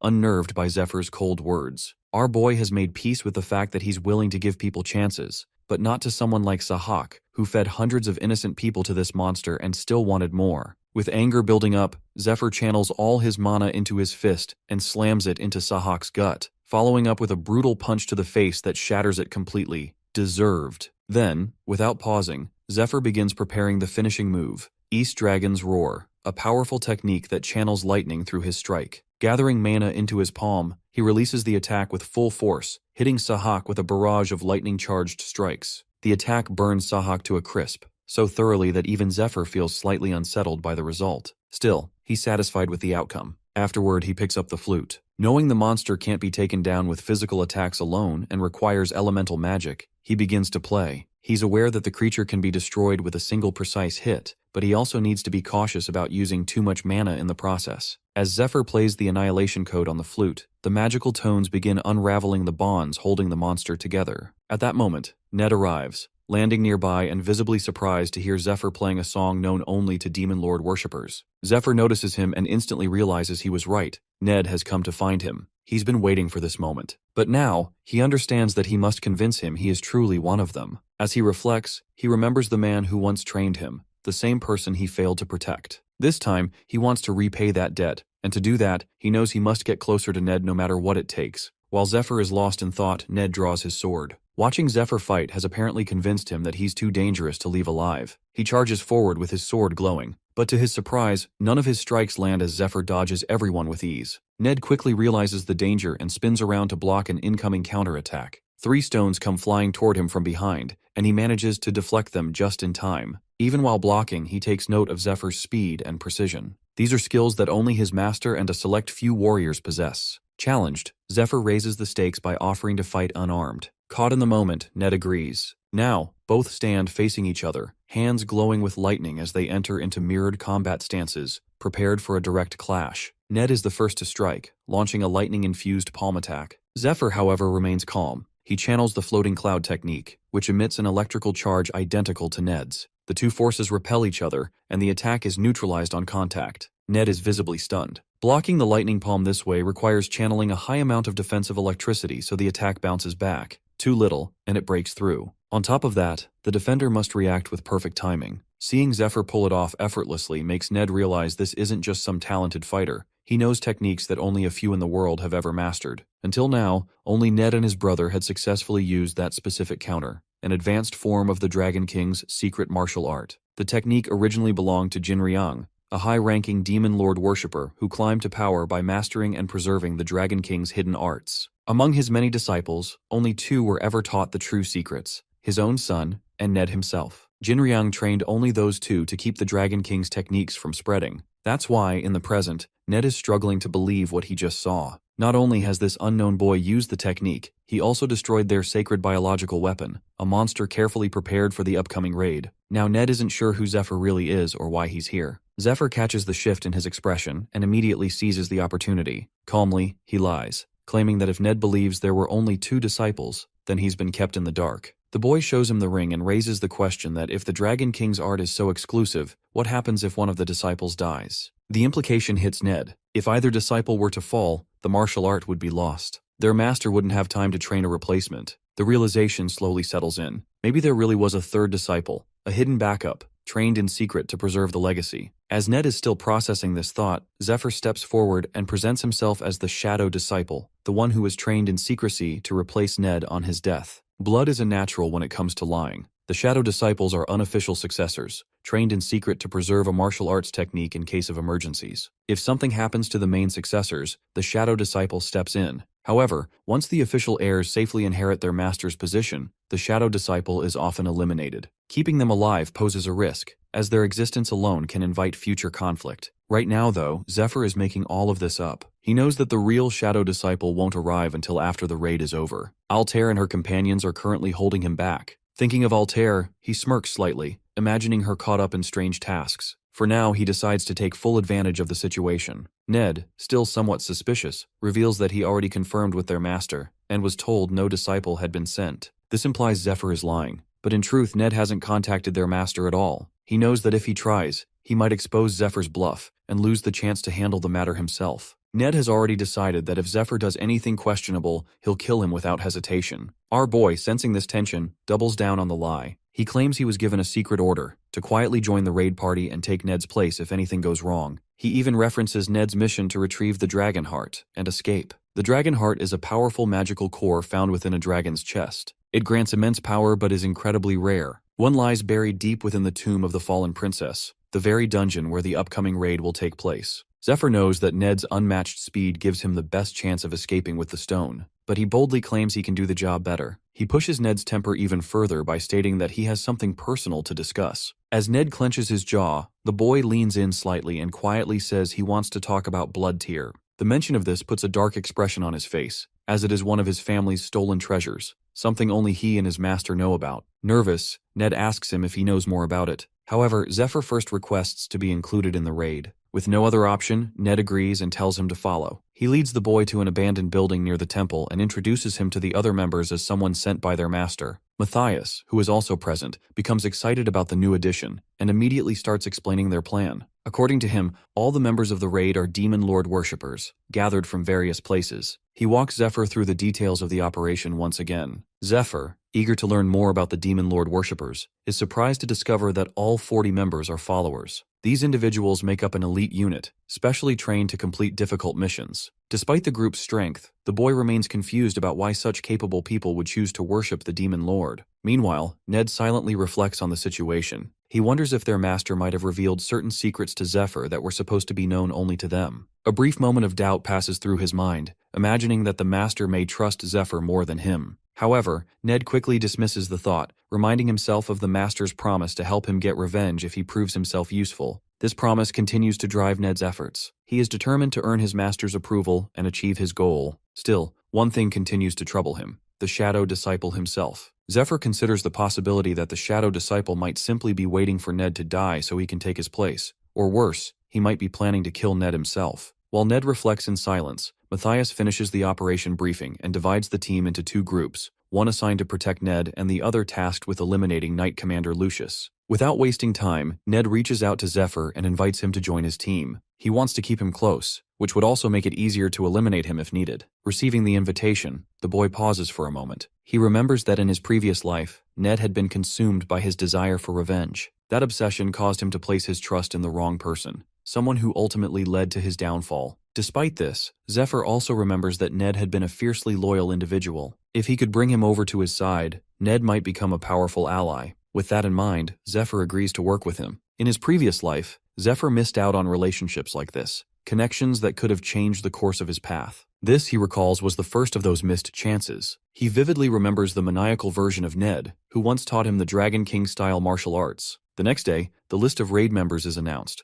along with instructions on where to gather, train, and handle logistical preparations. Everything is going according to plan for Zephyr, and he knows he needs to get ready. He decides to visit his former team to say goodbye, having already cleared 3 dungeons for them as promised. The team members are genuinely thankful, and Zephyr assures them that this progress should soon lead to their promotion. As the farewell continues, Dale grows increasingly nervous. He wants to ask Zephyr to take him along but can't bring himself to say it. He finds his goals fascinating, but he believes that he and the others are still too weak to follow him just yet. However, to Dale's surprise, Zephyr assures him that if he trains hard, there will come a time when he can join him. This lifts Dale's mood, and our boy leaves shortly afterward. Zephyr knows that by this point in his previous life, 2 of them had already died. Though they are still alive now, he believes they are more or less doomed. In 3 years, the Demon Lord will be summoned, and most of them will lose their lives. This is why he needs the Dragon Heart, to prevent it all. Afterward, Zephyr heads to the priestess to collect his gear. Surprisingly, she has prepared everything exactly as he requested. The weapons are blunt and have good mana conductivity. He specifically asked for this because he knows the raid dungeon will be filled with skeletons, which are resistant to regular sword strikes. For that reason, blunt weapons are essential to break through them. After inspecting the equipment, Zephyr decides to buy everything, though he is particularly drawn to the Twilight Longsword.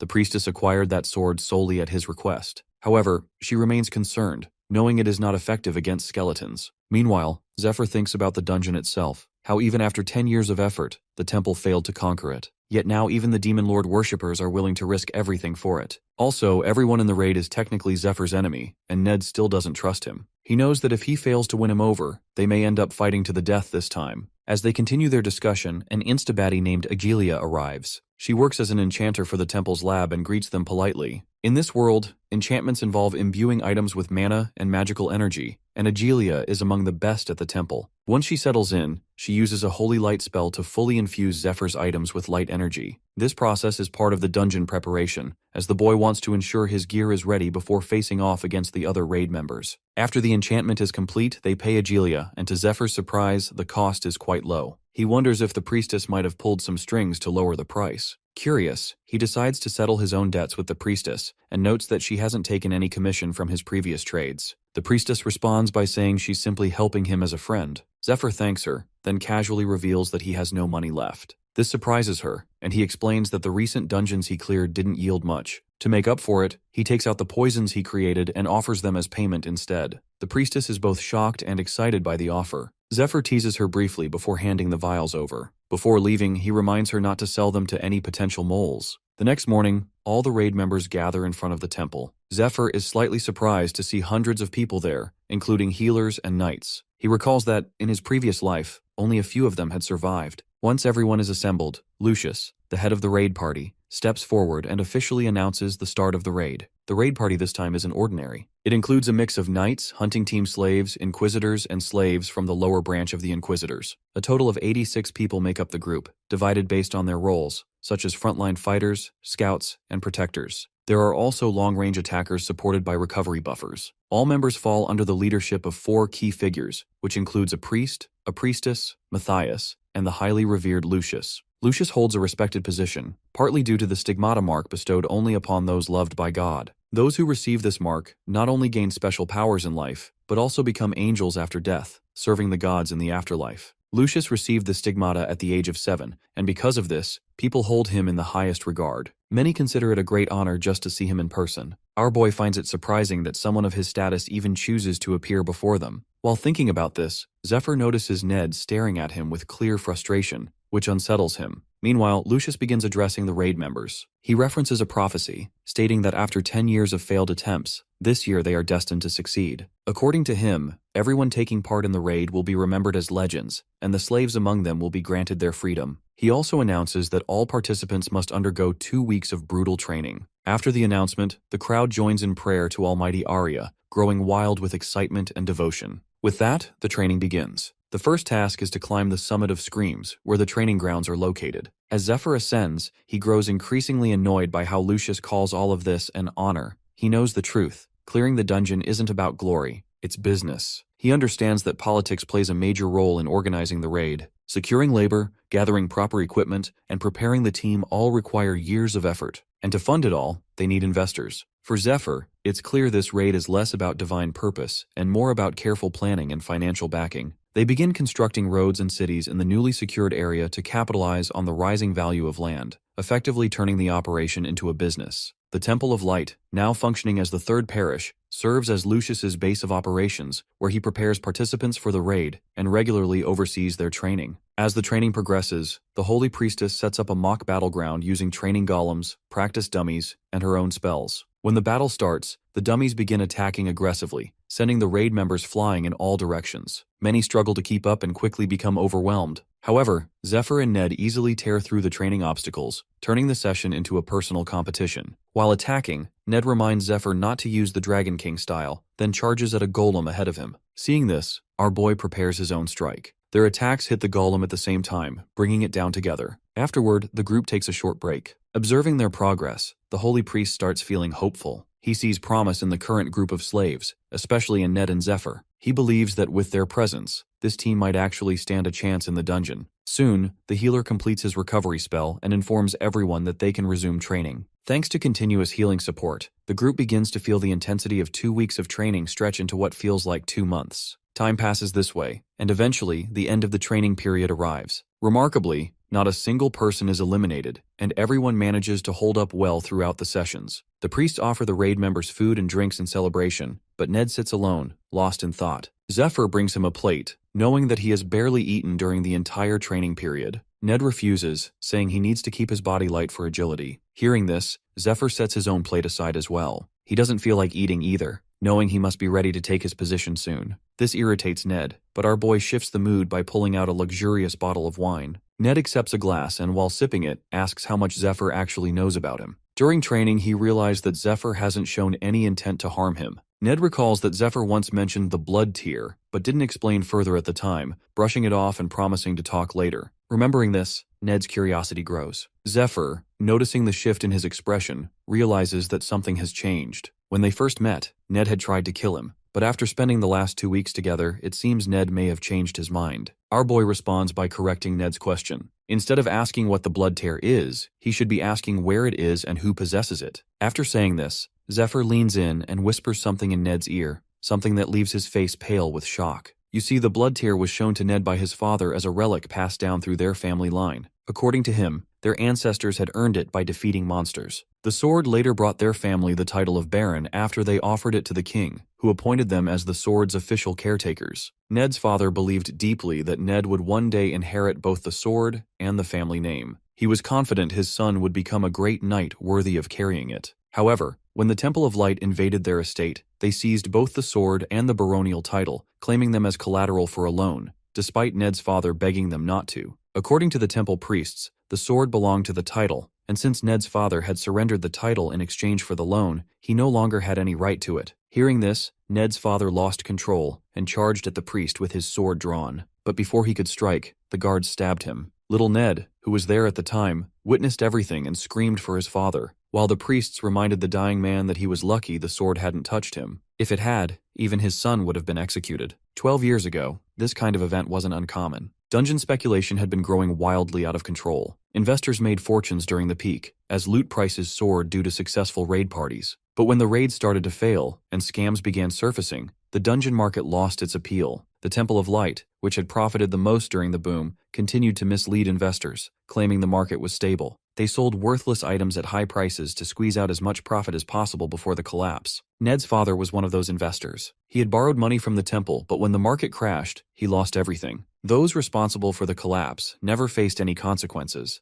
especially the priest Olden, who had been close to Ned's father but still deceived him. Since that day, Ned's only goal was to take revenge and bring down the Temple of Light. Alongside that, he has spent years searching for the blood tear, but has never been able to find it. Back in the present, Ned can't believe it when Zephyr revealed that their master possesses the blood tear sword. According to Zephyr, the master also disclosed that the 12 apostles of the Demon Lord are secretly running the organization, while disguised as high-ranking priests within the temple. This revelation deeply shocks Ned. Zephyr also told him that the master had lied when he promised to help him get revenge. As Ned walks with the raid party, the weight of the betrayal sinks in. He knows now that the master only wants them to retrieve the heart so he can deliver it to the leader. If that happens, Ned won't ever get the chance to strike back. Once the heart is handed over, they won't be able to touch the ones responsible. He realizes they've been manipulated from the beginning. The master he once considered family has betrayed him, and he knows Zephyr isn't lying. There's no way he could have known what the master had said about helping him with his revenge unless it was true. Thinking about all of this, Ned feels lost and uncertain about what to do next. After some time, the raid party arrives at the entrance of the tomb of the fallen princess. Even before entering, several members begin to shiver due to the overwhelming dark energy surrounding the place, while others feel excited at the challenge. Despite the unease, the group enters and steps onto the first floor of the dungeon. The priestess points to purification amulets embedded in the walls and explains that this level has already been cleared and purified. The dungeon contains a total of 9 floors. Everything up to the 7th floor, including the gatekeeper on the 8th, has already been cleared. However, due to the lingering evil energy from the lower floors, monsters continue to appear. As skeleton monsters begin to emerge, the raid squads prepare to engage, their excitement building at the chance to fight. Meanwhile, back at the Temple of Light, Lucius's uncle, head priest of the 3rd parish, welcomes reinforcement forces sent from the central parish. They've arrived to provide support while the temple's main forces are out on the raid. However, the head priest remains unaware that the central parish leader, Olden, the very man leading the reinforcements, is actually a secret worshipper of the Demon Lord. Back in the dungeon, the raid party pushes forward, tearing through the endless wave of skeletons. These undead creatures continue to appear due to the lingering presence of their fallen princess, Eurydice, once the greatest sorceress in history, who dragged her subjects with her into death. As the battle continues, a couple of massive bone golems, made up of hundreds of skeletons, appear among them. One of the golems slams into the ground, creating a powerful shockwave that sends several raiders flying through the air. Reacting quickly, the Holy Priestess and the other casters cast Chain of Light, anchoring the golem in place. Seizing the opportunity, the raiders rush in and begin attacking the restrained monster. To their shock, the golem breaks free from the spell's grip.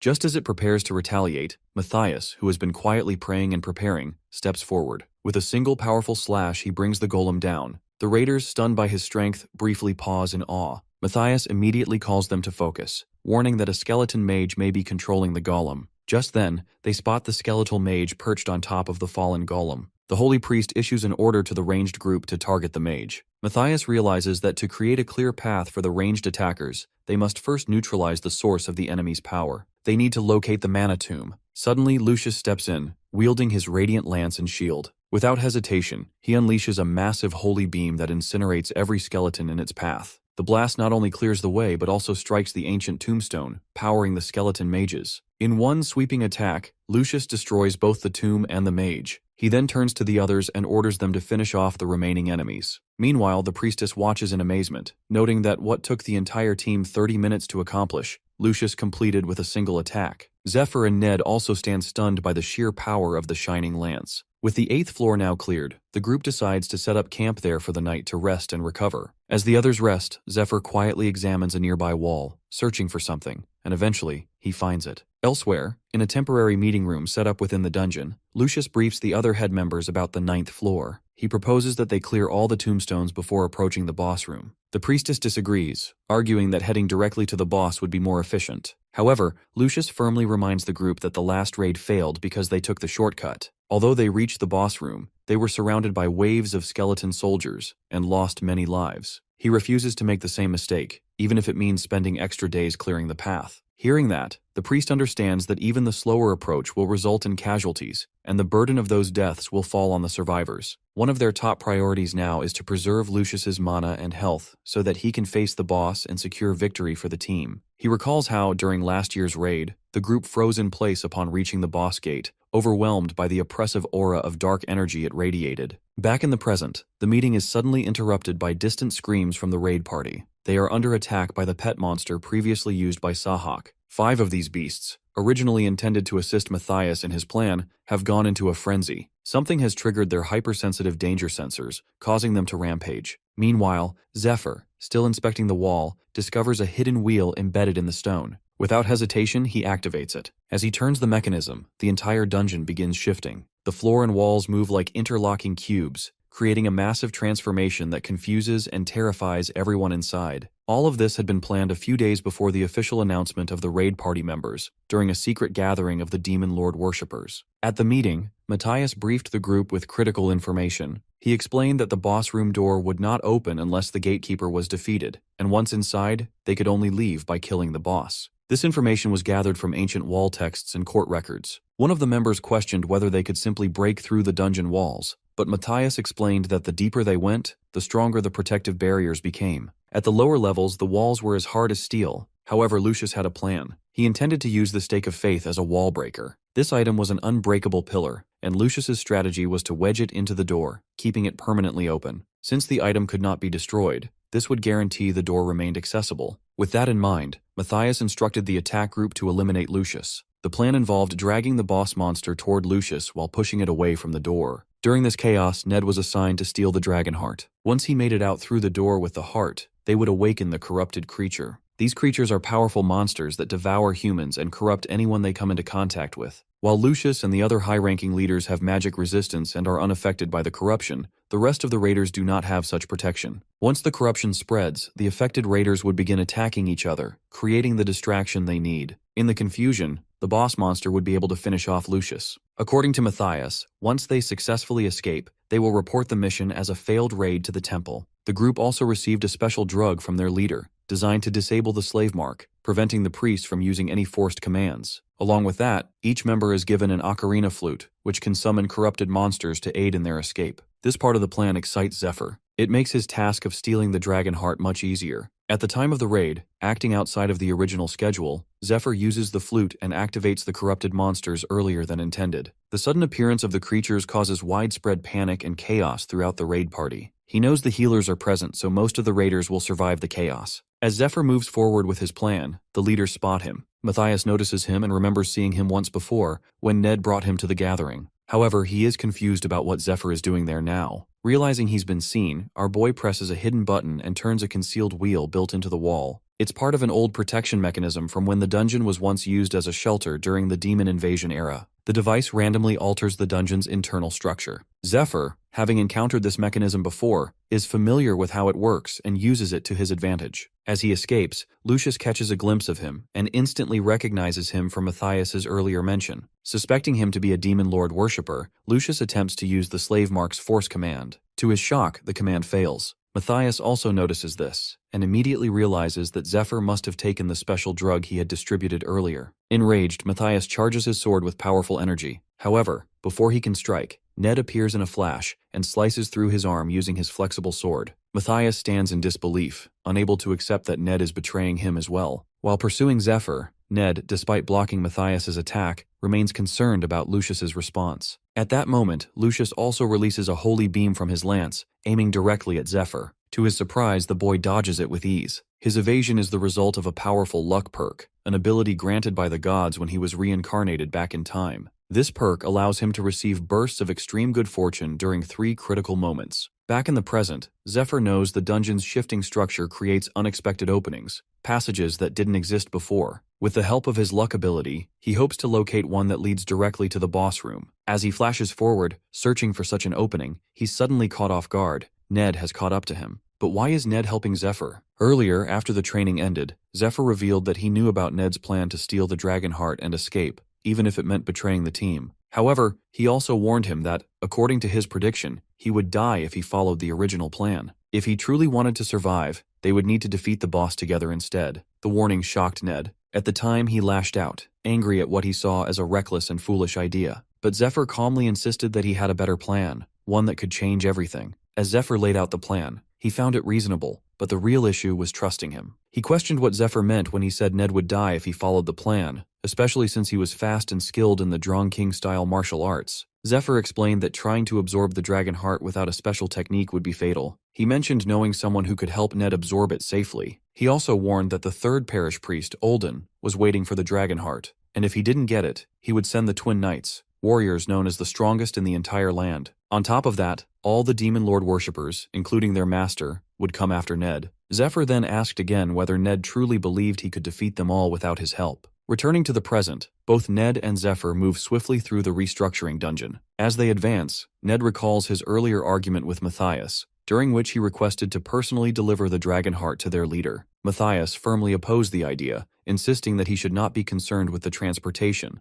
as Olden himself was assigned as the carrier and would not make any mistakes. Matthias also seemed surprised that their leader had shared everything with Ned, given that the organization operated under strict secrecy. Meanwhile, Ned had asked those questions only to verify whether Zephyr's claims were accurate, and they were. It became clear that Olden, his longtime rival, was one of the leaders among the demon lord worshippers. That revelation made the situation even worse. Not only had Olden killed his father, but now he aimed to keep Ned under his control. The thought enrages him, and as they flash past a skeleton golem, he releases a burst of energy and destroys it in a single blow. His desire for revenge against the demon worshippers and the Temple of Light grows stronger. Noticing Ned falling behind, Zephyr calls him out, aware that they have no time to waste on monsters. His strong luck skill has only 15 seconds remaining. As the timer continues to tick, they dash toward the boss room door. Just as they approach, the gatekeeper spots them and prepares a slash infused with dark magic, launching it in their direction. The two manage to dodge the attack and notice a narrow opening in the boss room door. With only 3 seconds left in the spell, they rush toward the gap and barely make it inside in time. Once inside, Ned is surprised to find the room empty. There is no boss in sight. Suddenly, a powerful voice echoes through the chamber, questioning how the two managed to enter without defeating the gatekeeper and warning them for daring to disturb her. Meanwhile, outside the dungeon, the raid party manages to defeat all the corrupted monsters, and the dungeon finally stops shifting. As they begin tending to the injured, Lucius remains in disbelief after witnessing the slave mark being neutralized right before his eyes. His mind races with possibilities,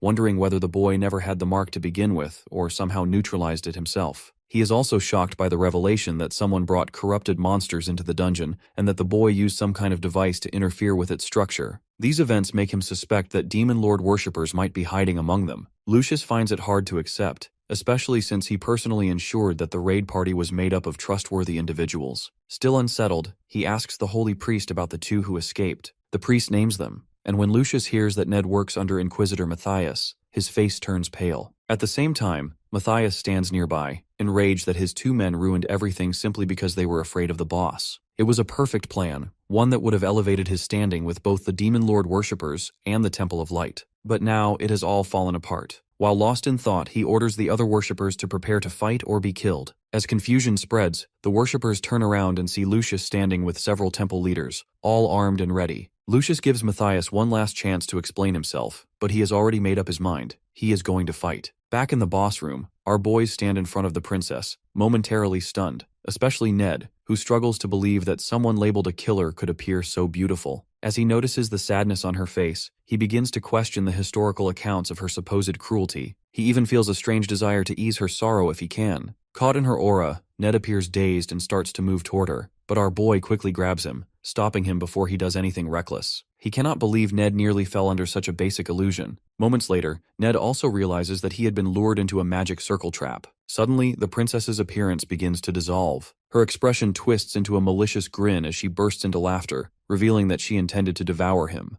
Her form transforms into something monstrous, and she lunges at them with a powerful killing intent. Sensing the danger, Zephyr scolds Ned for allowing himself to be deceived. But now that the illusion has broken, both manage to evade the attack. The princess begins using a skill called Dark Hand, where her summoned hands absorb mana and stamina from their targets. She can summon hundreds of these hands at once, a technique that overwhelmed many raid parties in the past. This ability also functions as a continuous regeneration spell, allowing her to maintain her strength while exhausting her enemies. Even someone like Lucius has struggled against her in the past. Meanwhile, Zephyr feels the pressure of the God of Death's Wall of Iron skill, lingering over him and ready to activate if he fails. On the other hand, in the dungeon, Lucius confronts Matthias for throwing everything away, including 10 years of work invested into the dungeon. Upon hearing this, he realizes that his facade has been exposed. Someone like Lucius would not speak to him this way otherwise. He also knows he has no way to escape, even by using slaves as a distraction, since he is unfamiliar with the dungeon's newly restructured layout, and if he returns empty-handed, his leader will likely kill him. With few options left, Matthias decides that killing Lucius might be his only way out and begins to confront him directly. Although he appears confident, he is fully aware that Lucius possesses holy-grade items and is backed by a group of healers and combat priests. Taking them down without outside help would be incredibly difficult. However, Matthias still holds on to one last advantage. Some of the priests standing beside Lucius are actually his imposters. If they can catch the others off guard, he might still turn the situation around.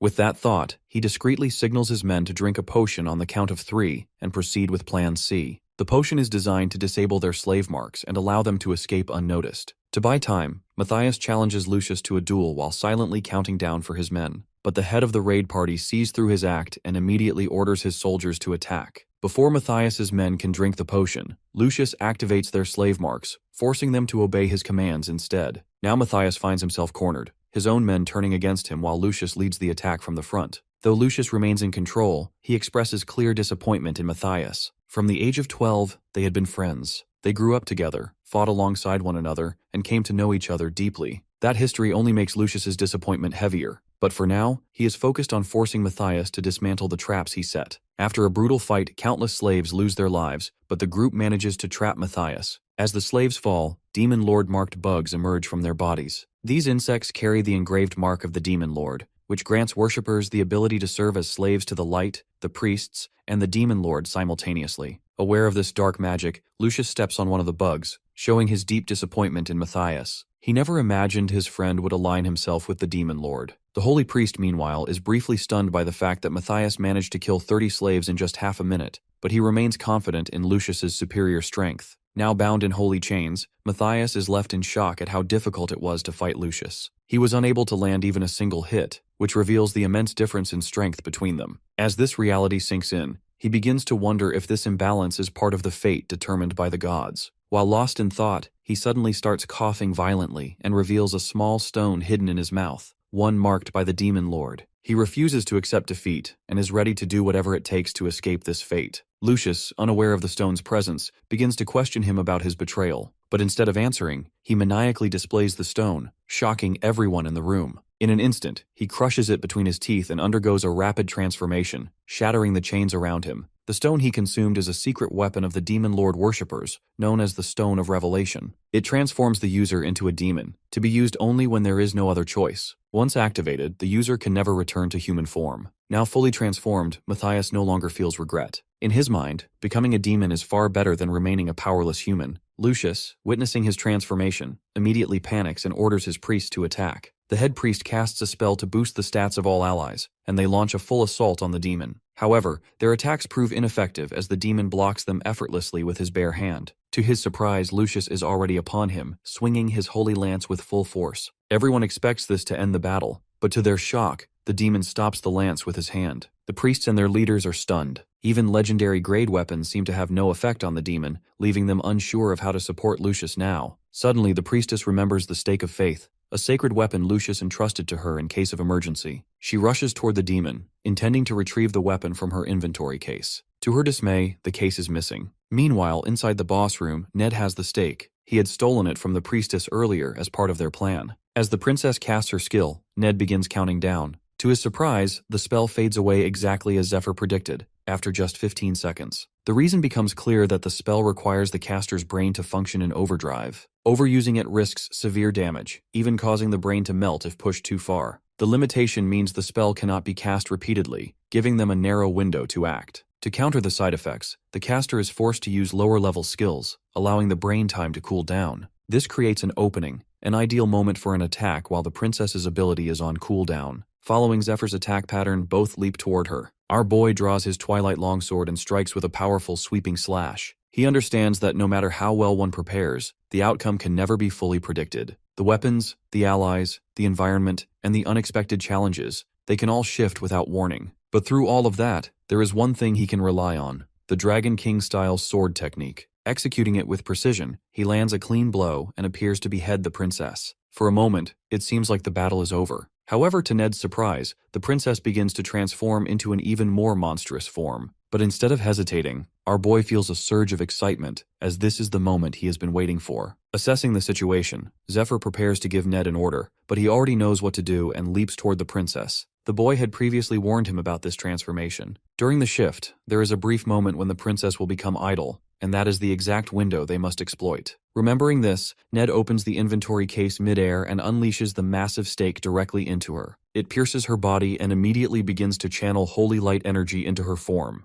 The stake responds to the dark aura surrounding the princess, radiating its own powerful energy in reaction. Meanwhile, Zephyr begins slashing at her appendages to prevent her from removing the stake. The weapon is causing immense damage, but it has a limited charge. Once depleted, it turns into nothing more than a heavy chunk of metal. That limitation is why Lucius never considered using it offensively. But Zephyr, not concerned with the cost, made the call regardless. As the holy energy burns through her body, the princess melts away. The stake, sensing that the threat has passed, deactivates on its own. Zephyr's divine item enhancements also fade due to prolonged combat. Exhausted, he drinks a mana potion and takes a moment to wonder if Lucius has survived. After downing several more potion bottles, he decides that while he hopes Lucius makes it out alive, he won't dwell on it if he doesn't. Ned, on the other hand, stares at the last remaining eye of the princess, which continues to twitch slightly. Zephyr calmly tells him to leave it. She can't revive in that state. If she dies, the gate will open and the gatekeeper will enter. He hands Ned a healing potion and instructs him to start searching for the dragon heart. Meanwhile, Ned stands in shock, struggling to process the fact that they just defeated one of the 8 toughest monsters in the world. It all feels surreal, and he knows it was only possible because of Zephyr's plan.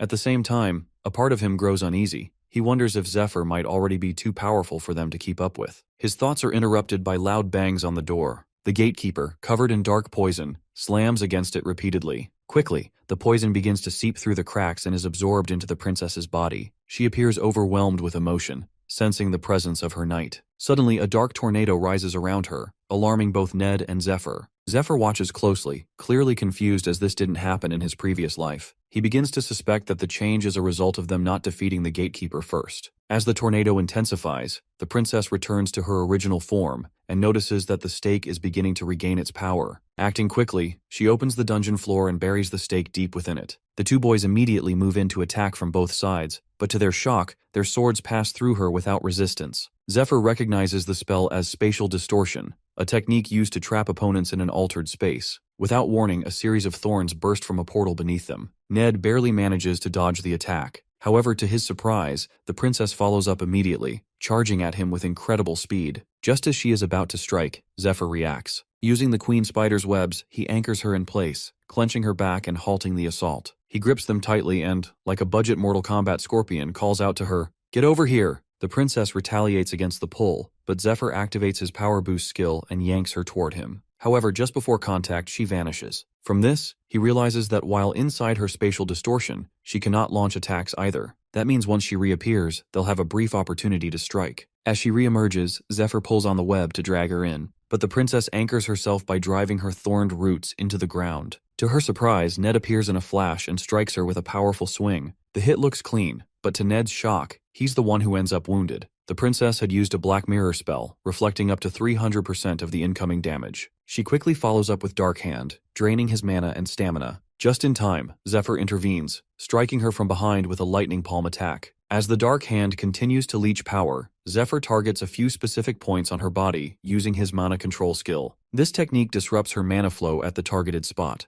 disabling her ability to cast spells. As a grand sorceress who relies entirely on mana, Zephyr hopes this tactic, learned during his training under Altair, will be enough to shut her down. As the princess attempts to retreat and gain distance, Zephyr pulls her back again using the web and follows with a series of heavy palm strikes. He then takes out a rosary item he acquired from White Rose, which contains 9 sacred temple beads. He tosses 3 of them toward Ned, hoping they will keep him alive for the remaining 9 seconds of Dark Hand. But just as he makes the throw, the princess lands a direct hit to his face, sending him crashing to the wall. Zephyr is stunned by how quickly she broke free from the mana control. The princess wastes no time. She roots Zephyr in place with another binding spell, then launches a barrage of massive dark energy spheres. All of them hit him directly, causing a powerful explosion that shakes the entire room. Meanwhile, at the temple, the priestess grows increasingly worried about Zephyr, regretting that she hadn't given him more temple beads. Back in the dungeon, the beads are destroyed, and Zephyr is covered in blood. Ned also lies unconscious on the ground. Our boy realizes that the moment he lost control of the battle's momentum,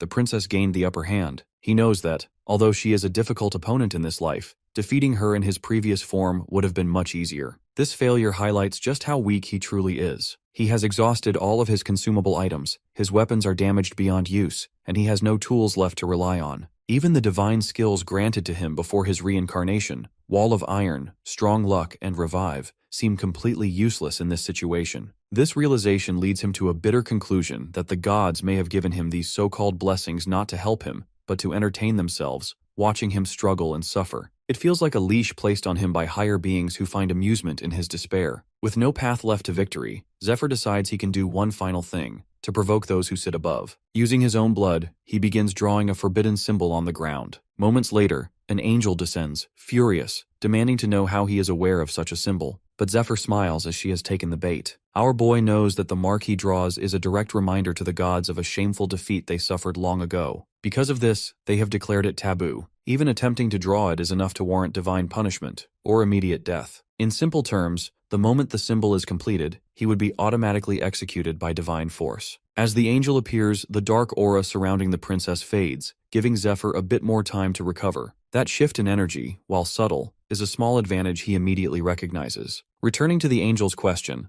Zephyr counters with one of his own, how she managed to appear in the human world when divine beings are not permitted to enter so freely. The angel replies that only those with a direct connection to humans can do so, then once again demands an explanation for the forbidden mark. Unbothered, Zephyr refuses to answer without compensation. He demands something in return for the information. The angel fumes at this, while her divine aura intensifies to the point that Zephyr can no longer move his finger. She declares that by drawing that symbol, he has already angered many gods. They want him eliminated, even though they once considered him amusing to observe. To provoke her further, Zephyr challenges her to kill him, while carefully warning that she should only do so if she truly has the authority. He understands that with the perks the gods granted him, they don't want him to die easily. They prefer to watch him suffer, to be entertained by his ongoing struggle. Moreover, he knows there are gods who wish to recruit him into their divine legions. Killing him now would mean losing the opportunity to claim what they desire. That tension between divine agendas is exactly what Zephyr aims to exploit. Neither side truly wants Zephyr's death, and he knows that's exactly why the gods sent the angel, to stop him from completing the forbidden symbol. Sensing the shift, the angel becomes uneasy and asks what he wants in return.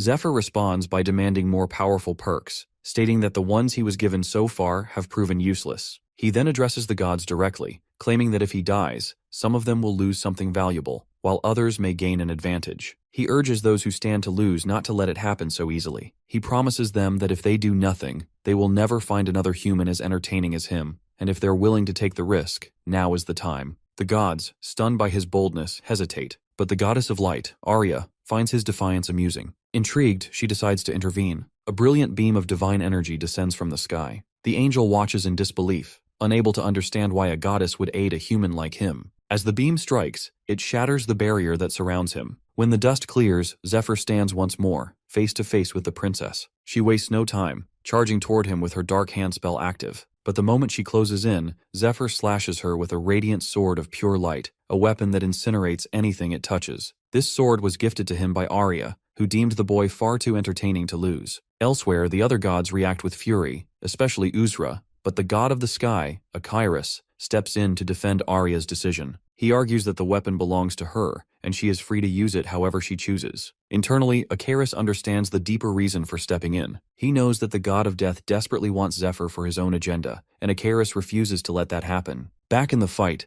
Zephyr relentlessly attacks the princess with the divine light sword, striking her with such force that even her spatial distortion spell fails to protect her. He knows she has no defense against a divine item of this magnitude. Seizing the moment, he activates the sword's Yehi spell, unleashing a heavenly light strike that crashes down upon her, finally taking her down. As she falls, the princess reverts to her original beautiful form. Zephyr realizes that the Yehi spell, powerful as it is, doesn't only deal damage, it also carries the ability to break curses. That explains her sudden transformation. The curse has lifted, and her true self has returned. Now fully conscious, the princess takes in her surroundings with a dazed expression, as if waking from a long and haunting dream. She looks at Zephyr, confused, and asks who he is. Zephyr introduces himself calmly, declaring that he is the one who will carry on her legacy. The dragon heart was once given to the princess as a gift by her loyal knight, who now serves as the gatekeeper. The two were in love and had dreamed of living a happy life together. However, they were naive and unaware of what the future held. In the present, the princess reveals that on the final level of the tomb,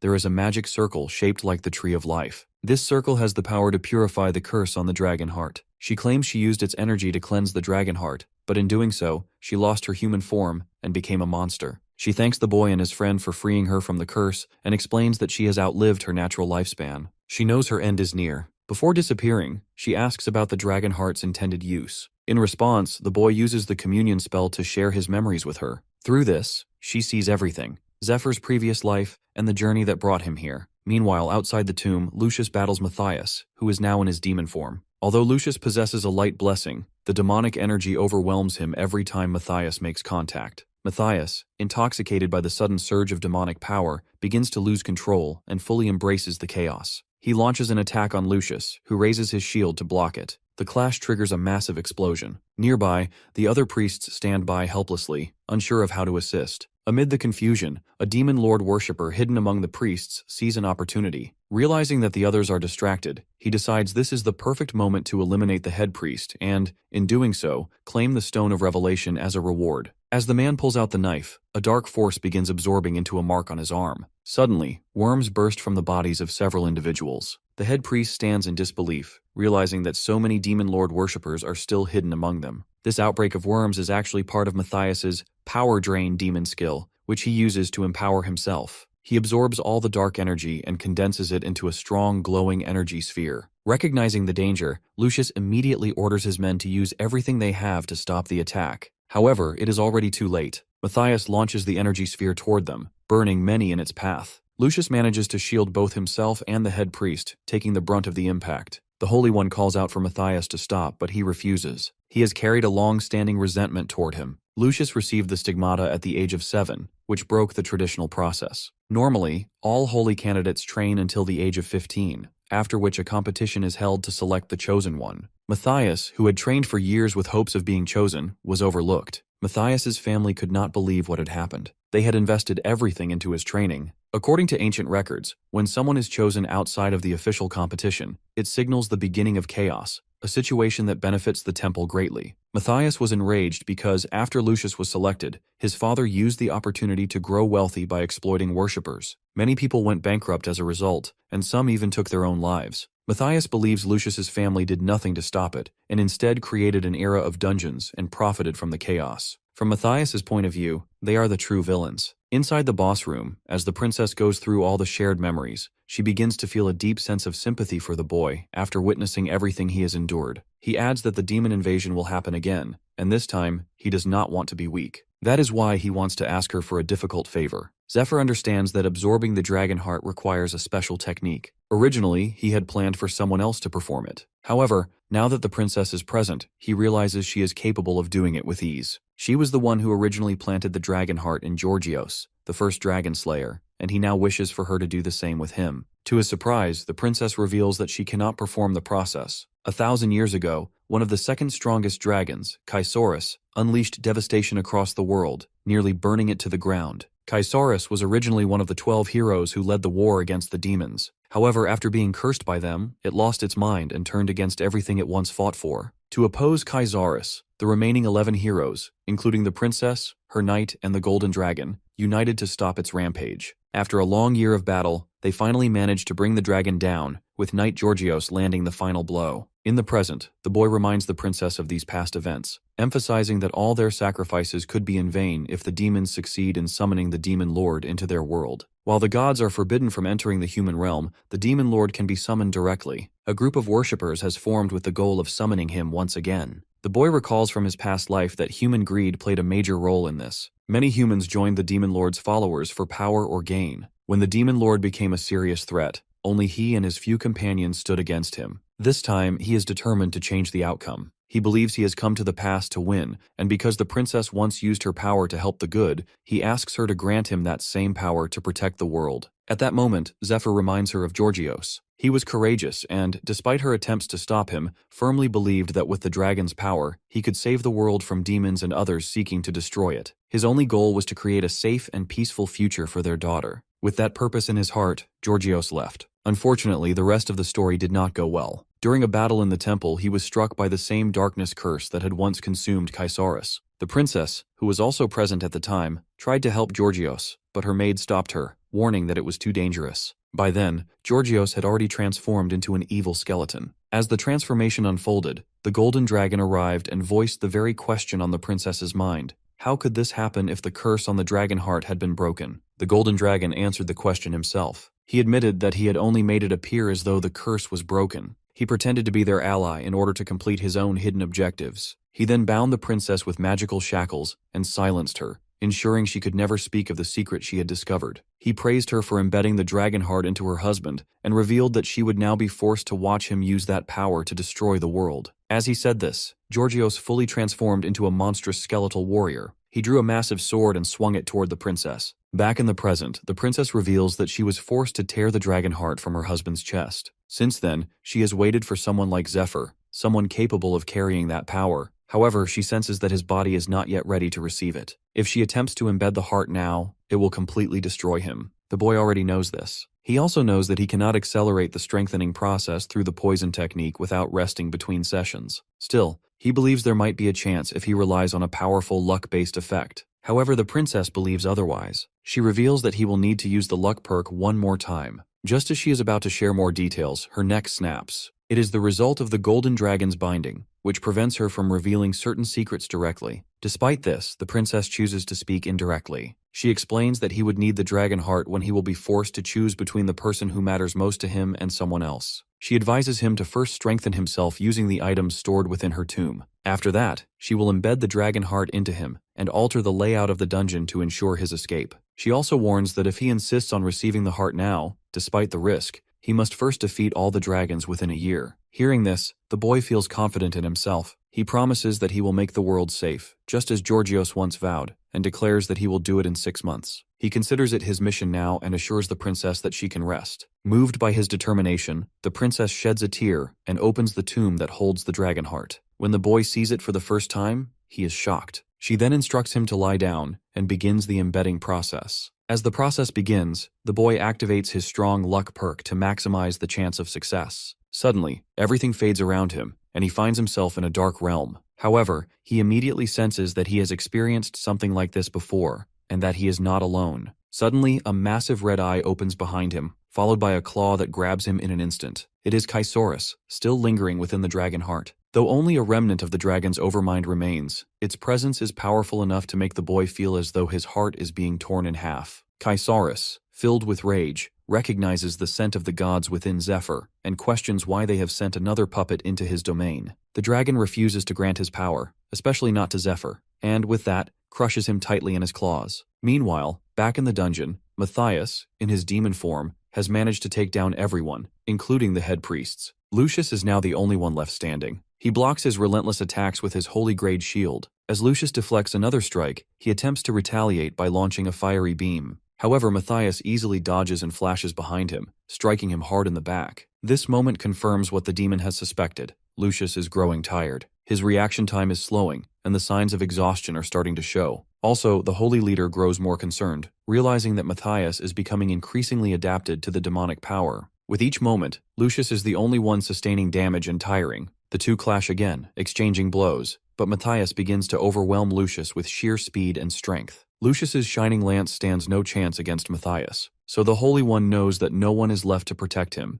and he will now have to rely on a hidden power. However, activating it will put his life at serious risk, but he sees no other option. As Matthias prepares his final blow, he is suddenly interrupted. A flash of light deactivates his attack. He notices a heavenly feather floating in the air, the result of something Lucius has triggered. An angel now stands behind Lucius, shedding radiant feathers. Upon her arrival, she questions how much of his life Lucius intends to sacrifice this time. Lucius considers offering 1 month, but the angel deems it insufficient. She proposes 6 months instead. Lucius agrees, and the angel vanishes immediately after. A surge of divine energy begins to radiate from Lucius. His entire body glows with holy light so intensely that Matthias, even in his demon form, begins to feel fear. He does not understand why he is afraid, but the sensation is undeniable. While Matthias tries to comprehend this fear, Lucius unleashes a barrage of holy light beams. The blasts overwhelm Matthias completely, shredding his demonic form into pieces. Now fully defeated, he struggles to accept that the Holy One had kept such immense power hidden for 20 years. According to Lucius, the ability he used is called Shard of Glory, a skill that only the Holy Ones can access. It allows them to borrow power from their future angelic selves in exchange for a portion of their lifespan. This is the main reason why most Holy Ones do not live beyond the age of 30. They are often forced to use this skill to fight powerful enemies, and the temple frequently places them in such situations. In truth, they are treated as little more than pawns. After explaining this, Lucius questions whether Matthias truly believes his betrayal was worth sacrificing their friendship. But Matthias remains consumed by jealousy over Lucius's chosen status. He believes that the goddess values his life while treating them as worthless. Matthias insists he was the one everyone expected to be chosen, but everything took a strange turn. The goddess never even answered his prayers or acknowledged his questions. As he speaks, Matthias begins to fade into the air, his form slowly dissipating. Meanwhile, in the boss room, Ned wakes up disoriented. As he regains focus, he is suddenly shocked to see the dungeon boss engaged in some kind of mysterious ritual. Outside, Lucius manages to heal both the head priest and the priestess, but he remains concerned that the three of them are the only survivors from the raid party. Once they are fully healed, he instructs them to find a way out of the area. Meanwhile, inside Zephyr's mental realm, the dragon is momentarily stunned by a strange glow forming around the boy. The energy takes the shape of a pinkish female figure. Zephyr immediately suspects it may be the effect of his strong luck perk activating again. However, he considers it excessive, as the protection is triggered after only a brief lapse in focus. This sudden reaction makes him realize that he is within his own mental realm. Here he must remain strong and fearless. If he shows weakness, the dragon could devour his mind, rendering the heart transplant completely ineffective. With that realization, Zephyr grabs the dragon's claws and forces them apart, freeing himself. He remembers who he once was, and that memory fuels him. In a flash, he dashes toward the dragon's head and delivers a powerful strike. Then, he pulls a sword from the ground, an immense weapon, and claims this battle as his 5th dragon fight within his realm. His body radiates power, and his entire appearance has shifted, glowing with a renewed aura. As he walks toward the dragon, Zephyr channels his resolve. He is frustrated that these ancient beings always demand tests before offering their power. He prepares to face the dragon head-on, determined to knock some sense into it. The dragon accepts the challenge and prepares to face Zephyr directly. With that, the two collide in a powerful clash. Meanwhile, outside the realm, Ned notices Zephyr lying unconscious. He also realizes that the dungeon boss is so absorbed in the process involving Zephyr that she has completely forgotten his presence. Thinking it might be the right moment to strike, Ned tries to stand, but he is unable to move due to his low mana. The dark hand from the princess had drained all his energy earlier. While he reflects on this, the princess herself turns her attention to him and advises him to rest. With a simple motion of her finger, Ned suddenly coughs up a marked bug. the same kind used by demon lord worshippers. As he stares at it in shock, the princess reveals that she removed it from his body. She expresses her admiration for the fact that he never used its power and instead relied entirely on his own effort. She recommends that he rest now, as the extraction will leave him with extreme fatigue. She then encourages him to enter a deep sleep. Ned still struggles to understand why the dungeon boss is helping him, but before he can process it, he falls asleep. Outside the tomb, the head priest informs Lucius that the entire structure of the dungeon has changed. They have been searching for a way out for 2 days without success. Lucius suggests that their best chance is to locate the stake, as it may be the key to escaping in time. As they move quickly to search for it, they begin to wonder about the 2 suspicious slaves who had stolen the stake of faith. According to Lucius, although the 2 suspicious individuals appeared to be demon lord worshippers, they never allied with Matthias. In fact, they even attacked him during the battle. The head priest speculates that they may belong to a different worshipper faction. Their goal could have been to manipulate the fight between Matthias and Lucius, hoping both would weaken or destroy each other, giving them a better chance at success. This possibility makes Lucius realize something important. If he were to die, the temple would likely auction off the dungeon, leaving it vulnerable. He suspects this was the true intention behind the infiltration, to create a scenario where the dragon heart could be seized. He believes the worshipper faction plans to purchase the dungeon at a low price, and then send the 2 infiltrators back inside as part of a new raid party. Since they've already explored the area, they likely have an escape route prepared, or will be given one. Lucius concludes that the infiltrators must be captured before they vanish. That, at least, was their plan. But when Lucius and the others reach the boss room, they are shocked to find that the gatekeeper is still alive. They have sensed the lingering holy presence of the stake, but are confused as to why the skeletal knight still guards the room. The gatekeeper proves to be overwhelmingly powerful. He easily overpowers Lucius and pins him to the ground. The Holy One knows he cannot use Shard of Glory again, as it can only be activated once per week. With no other options left, his thoughts turn to his family, and he begins to believe this could be the end. Just then, Zephyr bursts through the boss room door like a real Chad. Lucius, stunned, wonders what he is doing here. Zephyr, now radiating power, casually remarks that he needed to do a favor for someone anyway, so he decided to lend a hand. Clearing his throat, he activates a dragon skill and issues a commanding order to the gatekeeper to drop on the ground. The skeletal knight crashes to the ground under the force of the command, surprising Lucius. He can't understand how such a powerful creature is obeying someone like Zephyr. Meanwhile, the boy restrains the knight and begins counting while observing the knight's resistance. The skeletal knight struggles fiercely, trying to break free from the spell. It takes exactly 10 seconds for the control spell to wear off, and from this, Zephyr confirms that he has only a 10-second window of control. Currently, his access to the dragon heart is limited to just 1% of its full power in order to match the capacity of his still-developing body. Once freed, the skeletal knight grabs his sword, which Zephyr immediately recognizes as Graham. The weapon was specifically forged to slay dragons and is highly effective against them. Wielding the sword with full force, the knight swings it at Zephyr. Zephyr counters with his own light sword, a divine weapon given to him by the goddess of light. The sword came with a condition to use it in order to protect the Holy One. Zephyr agreed, and now he is fulfilling that promise. He channels all his holy energy into the blade. Then, with a respectful goodbye, he releases the energy in a powerful attack aimed at the skeletal knight. The impact generates a massive wave of radiant light that even takes Lucius by surprise. Lucius cannot believe a former slave is wielding such a divine item. Even more shocking, he senses the direct presence of the goddess of light emanating from Zephyr. The overwhelming aura reminds him of the first time he encountered the golden dragon as a child. Realizing the significance of what has just happened, Lucius drops to his knees in reverence, joined by the head priests in honoring Zephyr. Meanwhile, the boy reflects on his battle with Kaisaurus, which lasted 3 full days within his mental realm. Despite the intensity of the fight, he ultimately proved his worth, so Kaisaurus granted him access to his power, but warned him to stay cautious and vigilant. As Zephyr awakened from the realm, he was stunned to find that the princess had turned into a pile of ashes.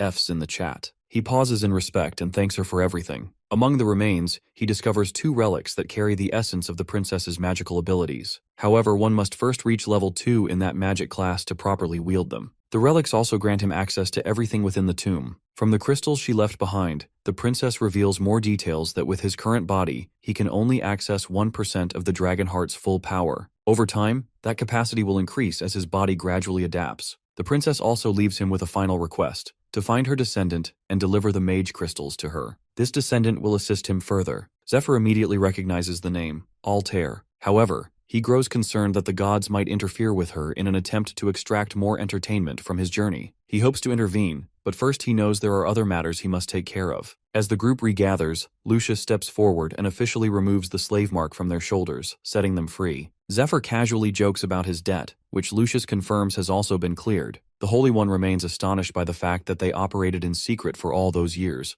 working quietly to bring down the Demon Lord's worshippers. As the son of the Goddess of Light, Lucius's mission was to eliminate the Demon Lord worshippers, so he offers the boys all the support he can provide. However, Ned remains suspicious, believing Lucius may simply want to align himself with the Dragon Heart Wielder in order to gain an advantage within the temple. Despite his doubts, Ned chooses to accept the alliance. He considers the potential benefits, connections, resources, and status, all of which he needs to help dismantle the remaining factions of Demon Lord worshippers. With everything settled in the tomb, Lucius suggests returning to the temple to rest, but Zephyr interrupts with an alarming revelation that the temple may already be overrun by Olden and his forces, who, in reality, serve the Demon Lord as well. He adds that they have the Twin Knights with them, two of the most powerful warriors alive, which makes the situation even more dangerous. The news deeply unsettles Lucius, but he continues, explaining that he still needs time to adjust and fully unlock the Dragonheart's power. As he speaks, he pulls out the crystal, triggering a sudden shift in the dungeon's structure. A hidden treasure chamber reveals itself, filled with artifacts left behind by the princess, signaling that it was now time for them to gear up. No one has been able to access the chamber for the past 1,000 years. When Zephyr finally opens it, everyone is stunned to see multiple glowing crystals floating within the room.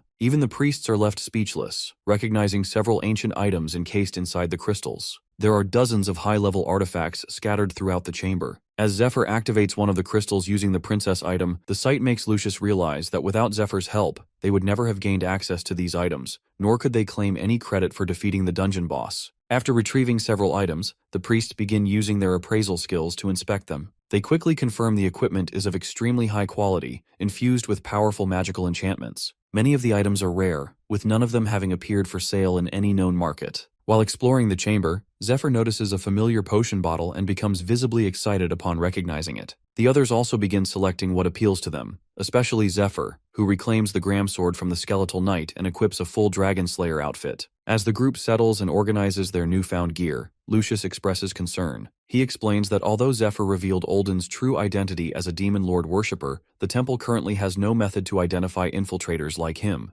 This presents a serious problem for the battles still to come. The only way they can confirm someone as a worshipper is by forcing them to use a skill, which makes it nearly impossible to catch Olden. Ned suggests killing him, as doing so would reveal the worshipper bug from the body. However, Lucius strongly disagrees. The problem lies in Olden's position. He comes from a noble family and now holds the rank of cardinal. His pedigree and responsibilities within the central parish make him nearly untouchable. Additionally, he maintains a neutral stance in the temple's internal politics and is closely associated with Lucius's family. Arresting or killing him without solid proof would carry enormous risk. Ned begins to suspect that Lucius doesn't fully believe Zephyr's claims and is simply avoiding confrontation. However, Zephyr remains calm. He knows there's a way to prove everything. The answer lies in the familiar potion bottle he discovered earlier. Meanwhile, back at the temple, Olden is in the process of hypnotizing a bishop. At the same time, Lucius's wife and child are held hostage by the Twin Knights. She is confused and terrified, unable to understand why Olden is doing this. At that moment, Olden reveals the truth. According to him, all Demon Lord worshippers carry a marked bug inside them. The bug grants them power and grows over time. Once the bug fully matures, as in Olden's case, it becomes a queen.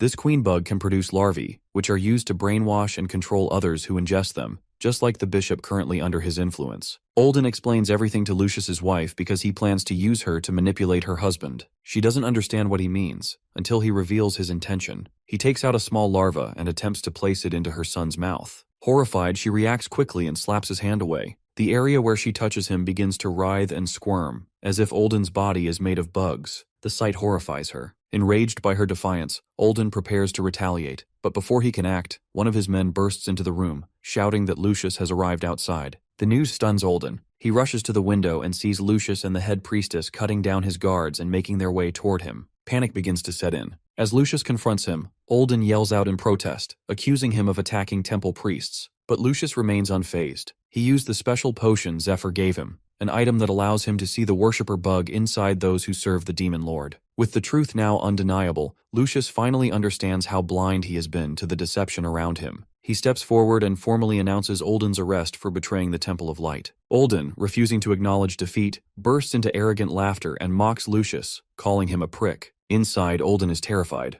Lucius's return is completely unexpected, and none of their leaders foresaw it. There is no logical way the dungeon could have been cleared this quickly. Worse, there's no sign of Matthias, which likely means he was captured and revealed everything about him. Still, Olden tells himself it doesn't matter. Lucius has already walked into the trap by returning to the temple. Just then, the bishop enters and publicly calls out Lucius for accusing a cardinal without proof. But Lucius calmly activates the special skill granted by the potion, immediately spotting the bug inside the bishop. He realizes Olden must be controlling him. As the bishop continues pressing him for proof, Lucius takes out a collection of letters and tosses them to the floor. Olden immediately recognizes them and is visibly shocked. He can't believe Lucius has obtained those documents. A while earlier, back in the dungeon, Zephyr had suggested keeping the True Sight potion a secret for the time being to avoid attracting assassins. Instead, he proposed gathering more concrete evidence to expose Olden. Zephyr then briefed the group on the dungeon's hidden depth, explaining that it extended far beneath the temple. He believed there would be a pathway leading to a strategic exit point. Following his plan, the group made their way out, eventually surfacing near Matthias's old hideout, a location often used by the Demon Lord worshippers for secret meetings. There, they discovered a set of abandoned letters. These documents contained detailed plans between Matthias and Olden, including their strategy to steal the dragon heart. Matthias had held on to the letters as a safeguard in case Olden ever betrayed him, and now Lucius has possession of them. Hearing this, Olden bursts into maniacal laughter, and finally admits that he is the leader of the Demon Lord worshippers. However, he quickly adds that they still can't do anything to stop him, because he has Lucius's wife as a hostage. Lucius spots her and, gripped by worry, calls out, but Olden quickly stops him, warning not to come any closer. With a sinister calm, Olden reveals a special larva, what he calls the princess bug, claiming it was prepared specifically for Lucius's family. Then, with a chilling smile, he gives Lucius a cruel choice: his wife, his son, or himself. Without waiting, he begins counting down from 3. As Olden reaches the final count, Lucius desperately offers to take the bug himself and pleads for his family to be spared. But Olden ignores him and, right in front of his eyes, shoves the bug into his wife's mouth. Before the larva can take hold, Olden is suddenly stabbed from behind by none other than Ned. The twin knights are stunned, unable to understand how an assassin slipped through unnoticed despite their detection skills. What they don't realize is that Ned is wearing the Misty Bracelet,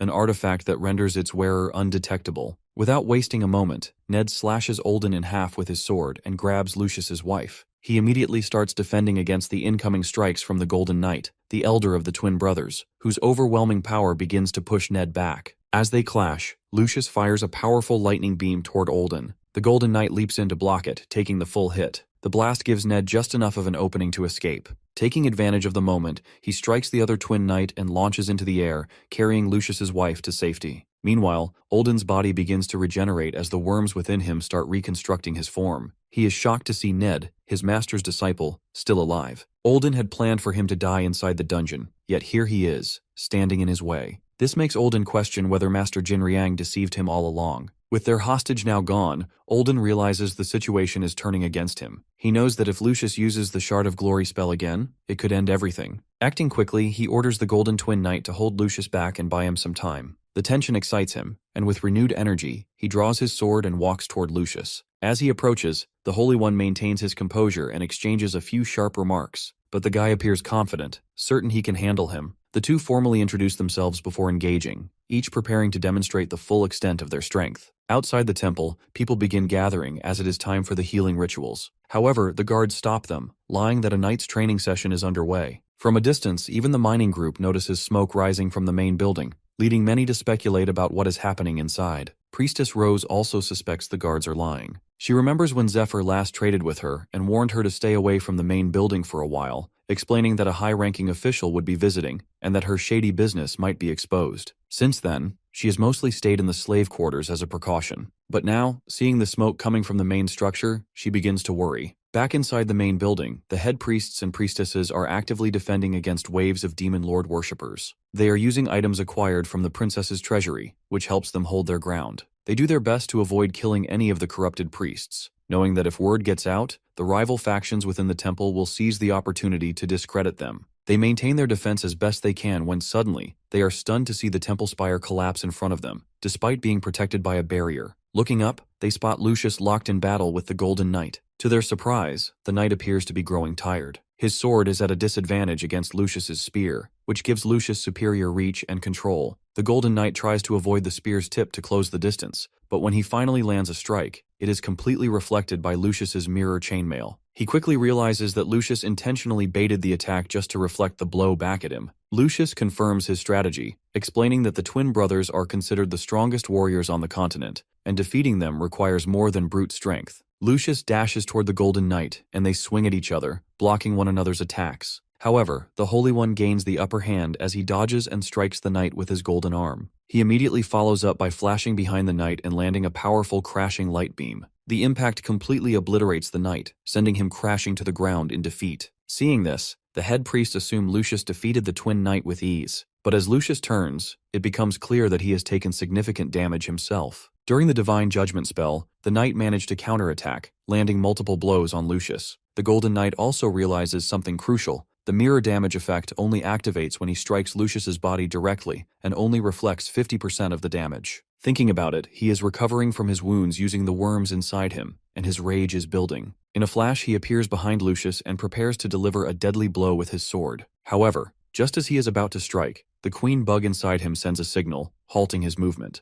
Lucius seizes the opportunity, chaining him in place and blasting him with a heavenly beam. Though wounded, he continues to receive signals from the queen bug. At the same time, Olden's body has been dragged into a secluded forest by Zephyr. The boy gives him a brutal beating but chooses not to kill him yet, keeping him alive for a reason. Back at the main building, Lucius and the head priests reveal that the strategy was to isolate the twin knights and Olden by keeping them occupied, allowing the group to take them down one by one. The plan worked perfectly. Realizing he has been outmaneuvered, the twin knight loses his shit. Some time ago, Olden personally volunteered to oversee the transportation of the dragon heart. He confidently told the master that, with his mind control skills, he could safely take over the temple in the third parish and keep the dragon heart under close watch without needing to move it. The master approved the plan and gave him the green signal. Now, with everything falling apart, he tries to make sense of how everything unraveled, how the raid ended so quickly, how Ned uncovered the assassination plot, and how the dungeon was cleared in record time. It all seems unbelievable. He begins to suspect that the master may have orchestrated this to eliminate him once his part was complete. When they reach their royal carriage, one of the demon lord worshippers has already prepared it for escape. Still, Olden's mind keeps racing. Even if Lucius exposes him as a worshipper, the Temple of Light might protect him to secure his vote in the upcoming papal conclave. But what truly worries him is his growing list of enemies. If Jinryang has betrayed him, then more disciples like Zephyr could be coming after him. As Olden steps in the carriage, he suddenly feels something sticky on his hand. Within seconds, his body trembles in pain. It's one of Zephyr's poisons, crafted to inflict unbearable agony, even on the worms inside him. Suddenly, the cloaked accomplice at the carriage removes his hood, revealing himself. It's Zephyr. Before Olden can even react, he kicks him in the face, sending him crashing to the ground. The twin knight tries to retaliate, but before he can act, a poison needle strikes him, instantly knocking him out. It turns out he isn't the real twin knight at all, just a regular warrior in disguise. Sensing defeat, Olden desperately calls for the real twin knight's help. Meanwhile, as Zephyr walks toward Olden with his sword drawn,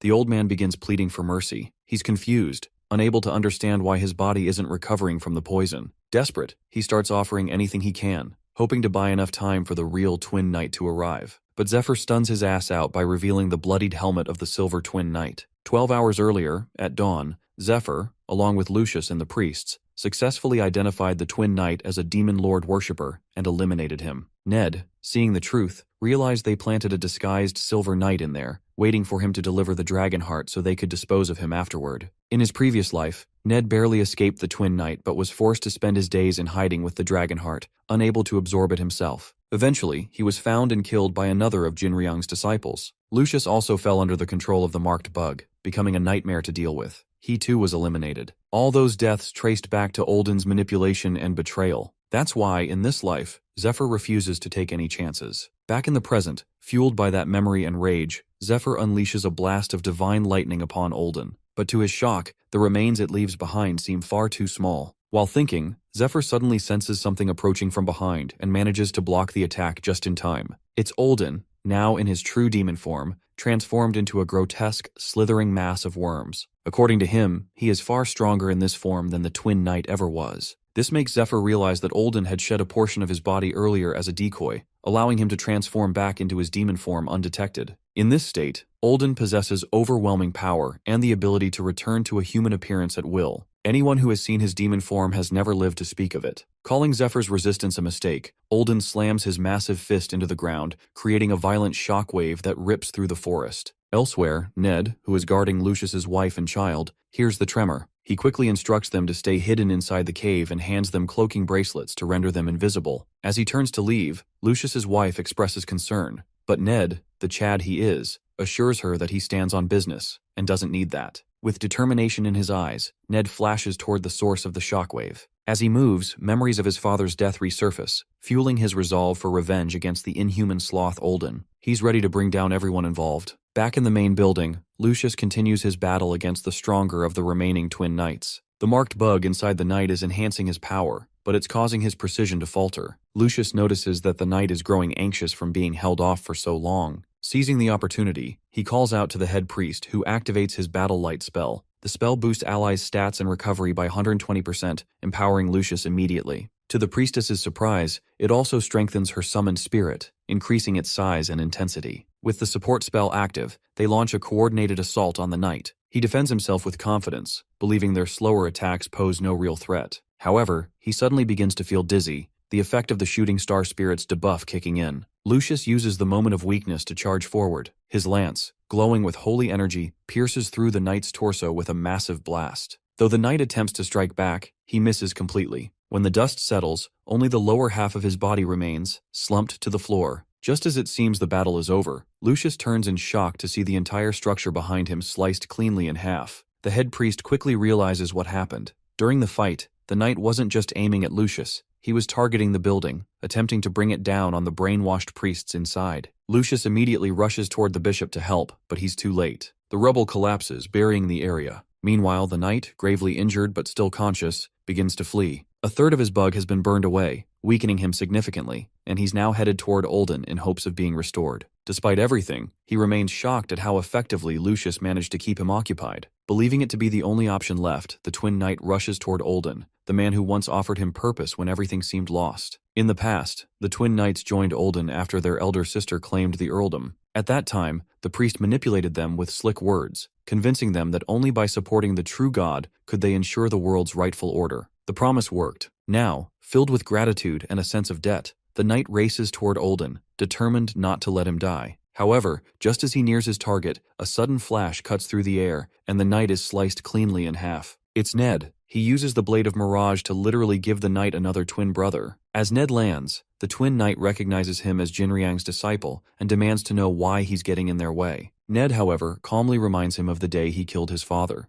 This triggers a realization in the knight that this is about revenge. But he scoffs, claiming he has killed hundreds and doesn't remember every face. Fully recovered, the knight throws off his damaged armor and warns him to move aside, stating he has somewhere important to be. He acknowledges that Ned is agile, likely using some sort of cloaking skill that avoids detection. Despite that, he doesn't take him lightly. Still, the knight remains confident that no one can defeat him in direct combat. He gives Ned 10 seconds to run, but his heart skips a beat when Ned draws a familiar sword, the blade of his fallen twin brother. The sight stuns him. That weapon had been their shared symbol, a sacred gift from Olden himself. Now holding it, Ned calmly offers to share his brother's final words, if the knight manages to defeat him. That is all it takes to make the twin knight a mad dog who is fully prepared to take Ned's life. Meanwhile, on Zephyr's side, the demon Olden is relentlessly sending blow after blow, but to his surprise, they have no effect on the boy. He is using the swarm of bugs inside him to transform his body, summoning multiple fists to launch continuous attacks at Zephyr. This transformation allows him to achieve the sharpness of metal and even hurl acidic stomach fluid from the bugs toward his target.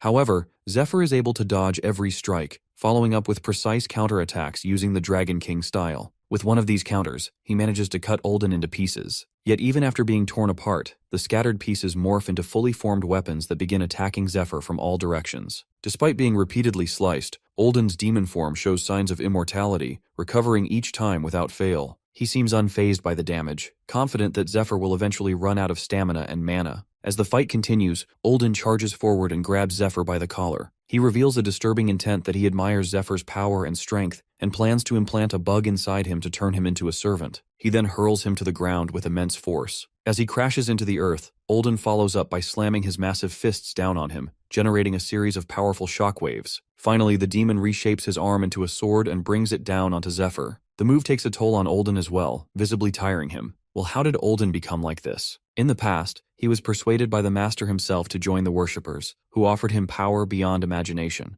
The master gave him a marked bug, advising him to take good care of it. From that day onward, Olden began borrowing the bug's power. He went on to kill countless people, and once the bug inside him matured, he used the Stone of Revelation to complete his transformation into a demon. In the present, despite unleashing a series of powerful attacks, Olden is shocked to see Zephyr completely unscathed. Zephyr holds back the demon's arm with his bare hand, showing no signs of injury. This stuns Olden, but the boy explains that he could have taken down Olden along with the twin knights earlier. However, he intentionally split them apart to give Ned a chance for personal revenge. The other reason is that Zephyr recently gained the power of the dragon heart and wanted to test it against a strong opponent like a demon. He activates his dragonification skill, temporarily boosting his heart's power by 9%, a skill that can be used only once a day. Since Olden poses a real challenge, Zephyr chooses to test the enhancement on him. At the sight of the dragon heart, Olden begins to panic, unable to comprehend how Zephyr possesses such power. The boy attempts to grab him using his enhanced dragon arms, prompting Olden to flee in desperation. However, before Olden can get far, a powerful slash strikes him from behind, slicing him into several pieces. For Zephyr, this is only the beginning. Meanwhile, back in the jungle, the twin knight manages to pin Ned down with his sword. As Ned holds the blade back with his hands, he recalls Zephyr's earlier instructions. He had briefed him on a critical detail on how the twin knight could be defeated, using something deeply connected to Ned himself. 25 years earlier, when the twin knights were just children, their father was informed by the master of the magic tower that the boy's mana was connected. When one activated his mana, the others would respond as well. The master added that, if trained properly, the two could grow into a formidable knight duo. That day, their father made the decision to do whatever it took to nurture their potential. Thanks to his dedicated efforts, the twins eventually developed into highly promising knights. Later, Olden intervened. He manipulated events to prevent the twins from inheriting their family title and used that opportunity to bring them under his command. He enhanced their combat abilities further by giving them the twin blades, weapons that allowed them to perfect a unique fighting technique. Over the years, the two warriors trained together relentlessly. Their synchronization became so precise that one would immediately follow the other's attack, forming a continuous and nearly impenetrable storm of sword strikes. Their coordination extended to the point that they could control each other's sword as if it were their own. Zephyr explains all of this to Ned, comparing their technique to the floating cloud style. This style mirrors the balance of yin and yang, enabling users to reflect enemy attacks when fighting alongside a compatible partner. Having already mastered the secrets of the floating cloud technique, Ned is able to resonate with the twin knight's sword and form an eclipse-like counterattack. During the battle, Ned focuses on reading the flow of the knight's movements, waiting for the right moment to strike. When he finally mirrors the technique perfectly, the knight leaps back in shock. The move is a closely guarded secret, known only to him and his brother. The realization hits him hard. For Ned to use that technique, something terrible must have happened to his twin to force it out. In that moment, the knight once again hears Olden cry out for help, but he chooses to ignore it. Instead, he decides to eliminate Ned within the next minute. With that thought, he charges at him, swinging his sword wildly with heavy, forceful blows. However, Ned is already prepared. Zephyr had told him that the knight would continue fighting without attempting to assist Olden. Their plan depends on preventing the knight from reaching Olden, as any contact could allow Olden to escape or regroup. Recognizing this as his only chance, Ned presses forward and attacks. But the twin knight moves faster. In a flash, he delivers a powerful slash that appears to cut Ned down the middle. To his shock, it's only an illusion. The real Ned is behind him. Ned uses his Thunder Palm technique from behind and immediately follows it with a sword strike. But again, the knight reacts quickly. He blocks the attack, and Ned's sword gets stuck to his. The twin blades are magnetically drawn to each other. Using this connection, the knight turns it to his advantage and stabs Ned in the gut. He then pins him down, attempting to finish him off, while Ned holds back the blade with all the strength he has left. At that moment, his mind flashes back to the blood tier and the memory of his father's belief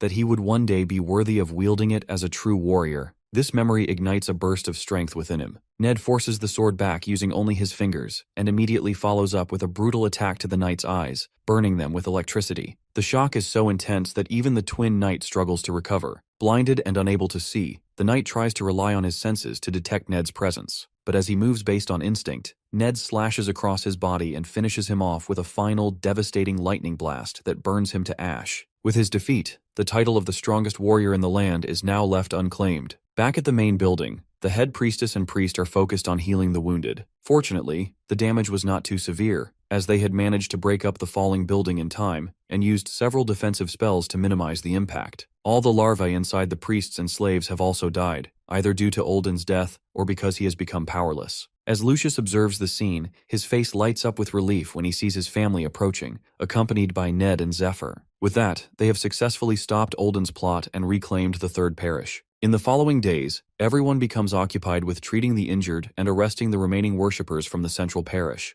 Lucius continues to offer encouragement through ceremonial blessings, hoping to relieve some of the lingering fatigue among his allies. In doing so, he also manages to uncover and purge the last of the Demon Lord's worshippers who had been hiding among them. They were also able to rescue the bishop, who remains in disbelief over everything that has happened and is still recovering from internal wounds. Lucius personally looks after him with great care. Zephyr and Ned are hailed as heroes, and the bishop thanks them both in person for their efforts. As a gesture of goodwill, Zephyr presents the bishop with the shriveled, worm-covered head of Olden. The bishop is visibly disturbed by the gift, worried it might still be dangerous. Zephyr assures him that the head is now powerless and may even hold valuable information. When he asks Ned for his opinion, he doesn't seem concerned. They have already extracted everything they needed from Olden. Internally, Ned feels a sense of satisfaction, but he is also troubled by the fact that he can no longer follow through with his original plan. Finally, Zephyr hands over the intelligence they retrieved from Olden to the bishop. It contains the locations of hideouts, operational plans, and the names of worshippers across the region. Upon reviewing the information, the bishop is shocked to discover that it contains plans to summon the Demon Lord himself.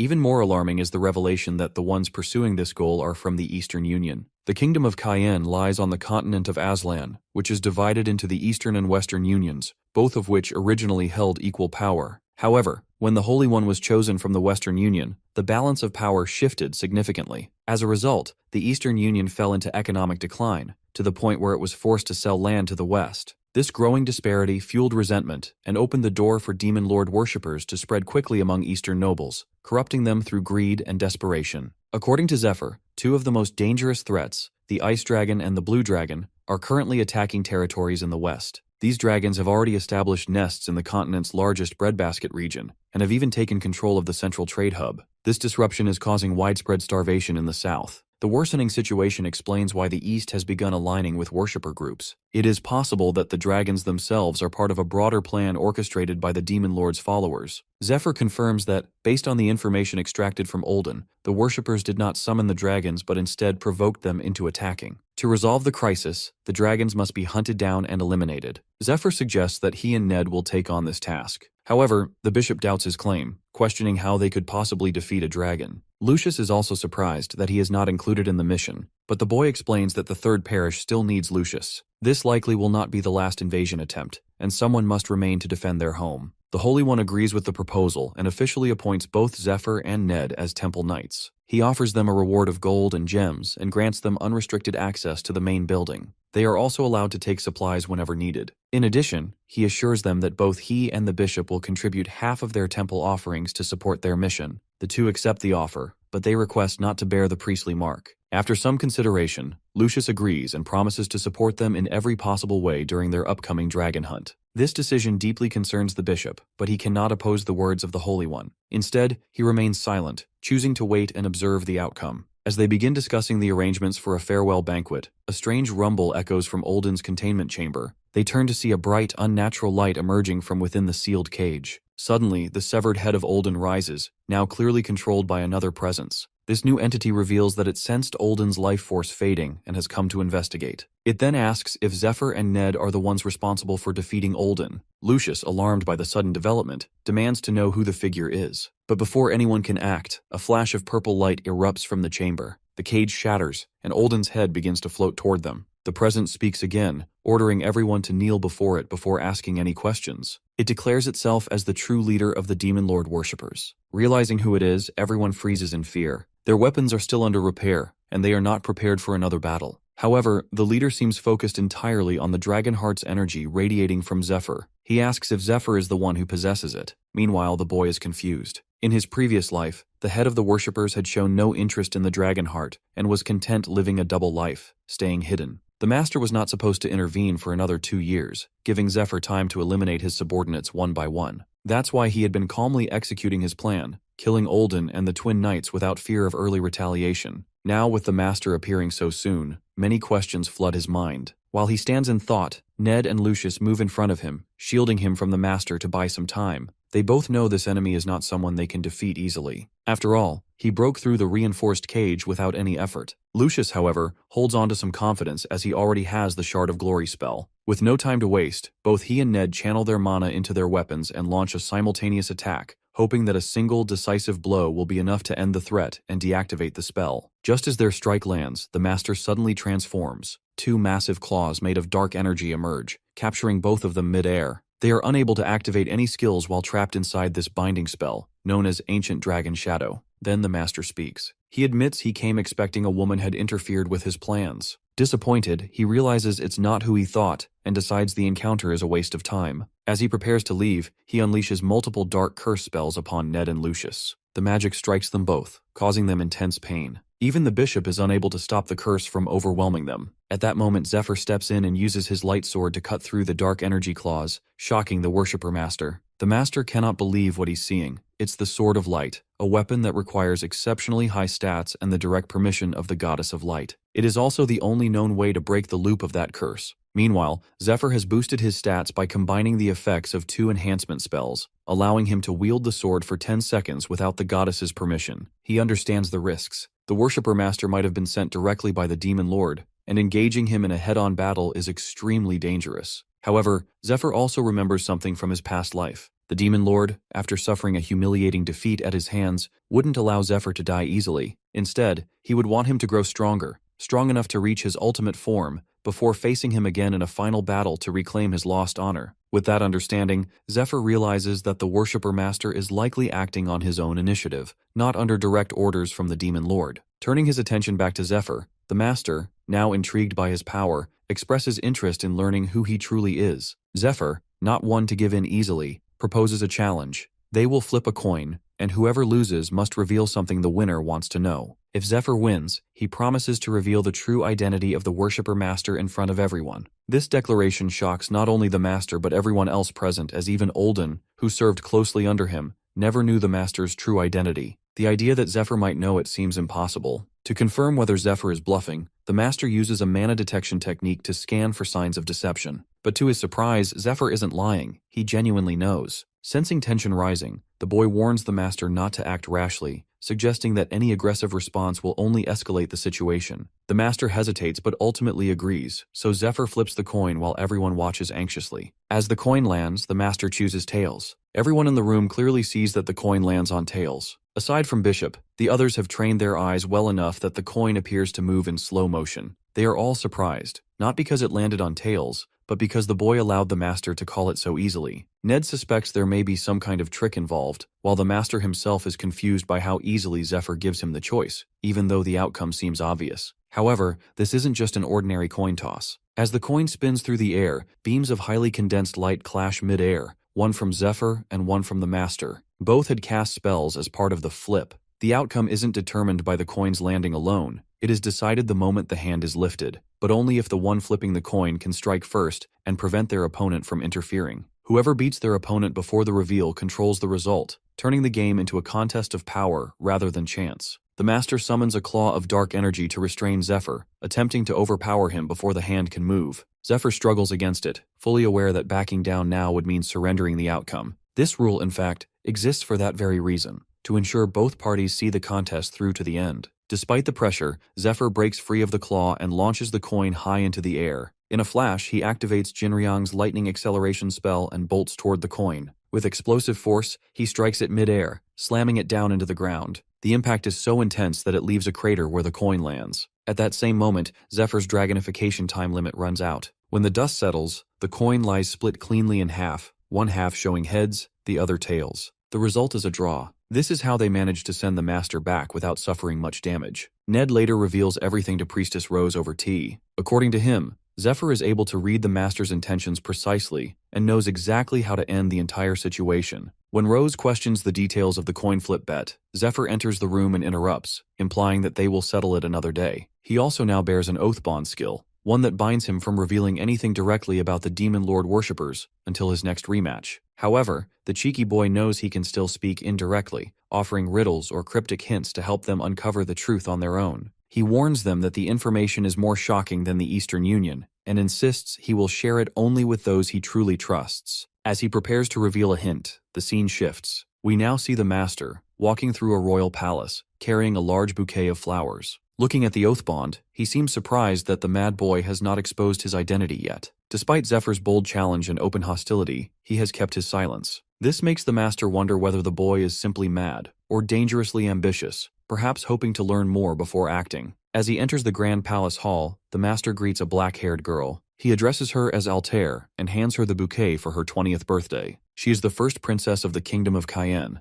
The master, her brother, is Polaris, the first prince of Cayenne and the youngest cardinal of the Temple of Light. Back at the third parish, Lucius can't help but think about the hints Zephyr gave them, clues that suggest the master is someone with unimaginable power. He knows they can no longer back out after committing so much. They've gone all in. Ned, too, understands that his revenge is far from complete. The master and all his disciples still remain. He also realizes that everything worked out so far only because of Zephyr. For that, he owes the boy a debt far greater than his own life. Meanwhile, Zephyr, while focusing his mana, is troubled by the master worshipper's sudden appearance. There's always a reason behind one's actions, and when someone behaves out of character, it often means something, or someone, has tampered with time. He also finds it strange that the master left Ned and Lucius alive, even though he could have killed them both with ease. This inconsistency bothers him. It feels as if there's something important he has forgotten, or something he simply doesn't know yet. Whatever it is, Zephyr is determined to uncover the truth. But first, he has something else to take care of. The silver key embedded in his hand glows faintly. It was given to him by the angel as he was interfering with the gods, even if only for a moment.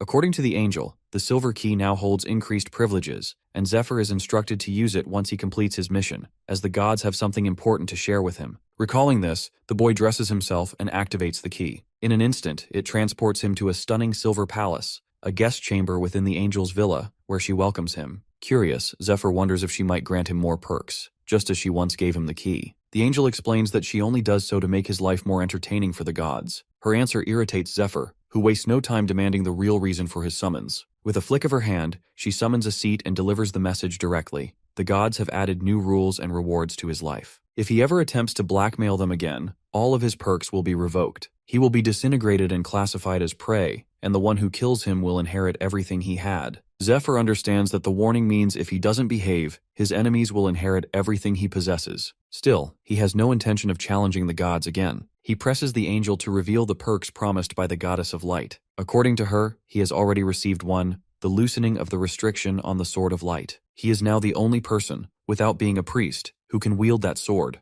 However, to use it, he must first complete a task for the goddess. She also explains a new rule. Zephyr must now carry out divine requests. In return, he will receive powerful perks. By passing the gods' tests and fulfilling their missions, he must prove himself worthy of the blessings he has been given. Zephyr accepts the conditions. Now, alongside Ned, he prepares for the upcoming dragon raid venture. The head priest, along with Lucius, arrives to personally offer their apologies for sending them through the back gate in secrecy. Zephyr assures them it isn't necessary. Given the current situation and the looming end date of the raid, informants are everywhere, and caution is essential. The boy uses a cloaking enchantment bracelet to keep them hidden, but even so, they choose not to take any risks and continue through the back entrance. Before their departure, Lucius's wife hands them a care package filled with healing meals and other useful supplies. After that, they say their goodbyes and head off. Staying behind, the Holy One knows he must deceive everyone by making them believe he now holds the dragon heart. This way, no one turns their attention toward Zephyr. With that, they lock the gates to the main building entrance until the boy returns. In the dungeon's boss room, the princess and her night spirit also decide to rest. Their duty is complete, and their thousands of years of loneliness finally come to an end. Whatever happens now is in Zephyr's hands, and in the hands of those descendants who will walk beside him, like Altair. As Zephyr continues on his journey, Altair receives a letter from Lucius, her cousin, wishing her a happy birthday. At the end of the letter, he mentions a birthday present. Reading this, Altair already senses it will be something strange. Just like always, suddenly she hears a commotion outside. When she looks out the window, she's stunned to see Zephyr taking down the palace guards. According to Lucius,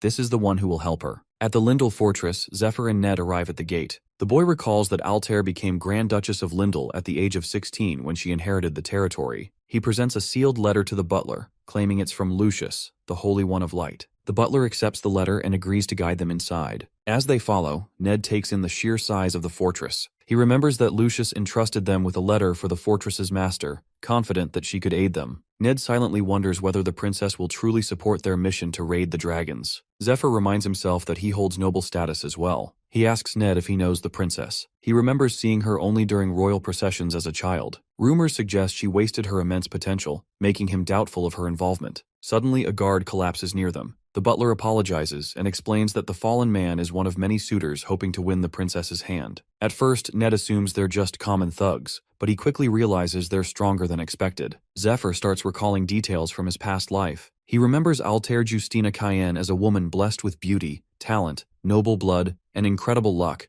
Aslan's brightest star. In a ceremony years ago, Prince Polaris had renounced his right to the throne and his title as Duke of Lindel to become a priest of light. Since his younger brother was unwell, the royal family planned for Altair's future husband to become king. Some noblemen saw marrying her as a pathway to power. However, Altair made it clear that no man would win her hand without proving his strength. She refused to waste time on the weak. Her challenge drew waves of hopeful noblemen to Lindel, yet each of them was soundly defeated. In the present, her elite bodyguard Ophelia continues the tradition. She knocks out one challenger after another with ease. Ned watches, surprised by the skill of the combatants. He expected weaklings but sees that they're far from it. The butler explains that many of the men are hired fighters sent by the actual suitors, and if one manages to land a blow on Ophelia, the princess considers that enough to earn a meeting. Ned notices that some participants are even priests. Zephyr, while recognizing that none of them rival his or Ned's strength, admits they aren't ordinary fighters. Still, they're facing one of the 10 most powerful individuals on the continent, and it shows.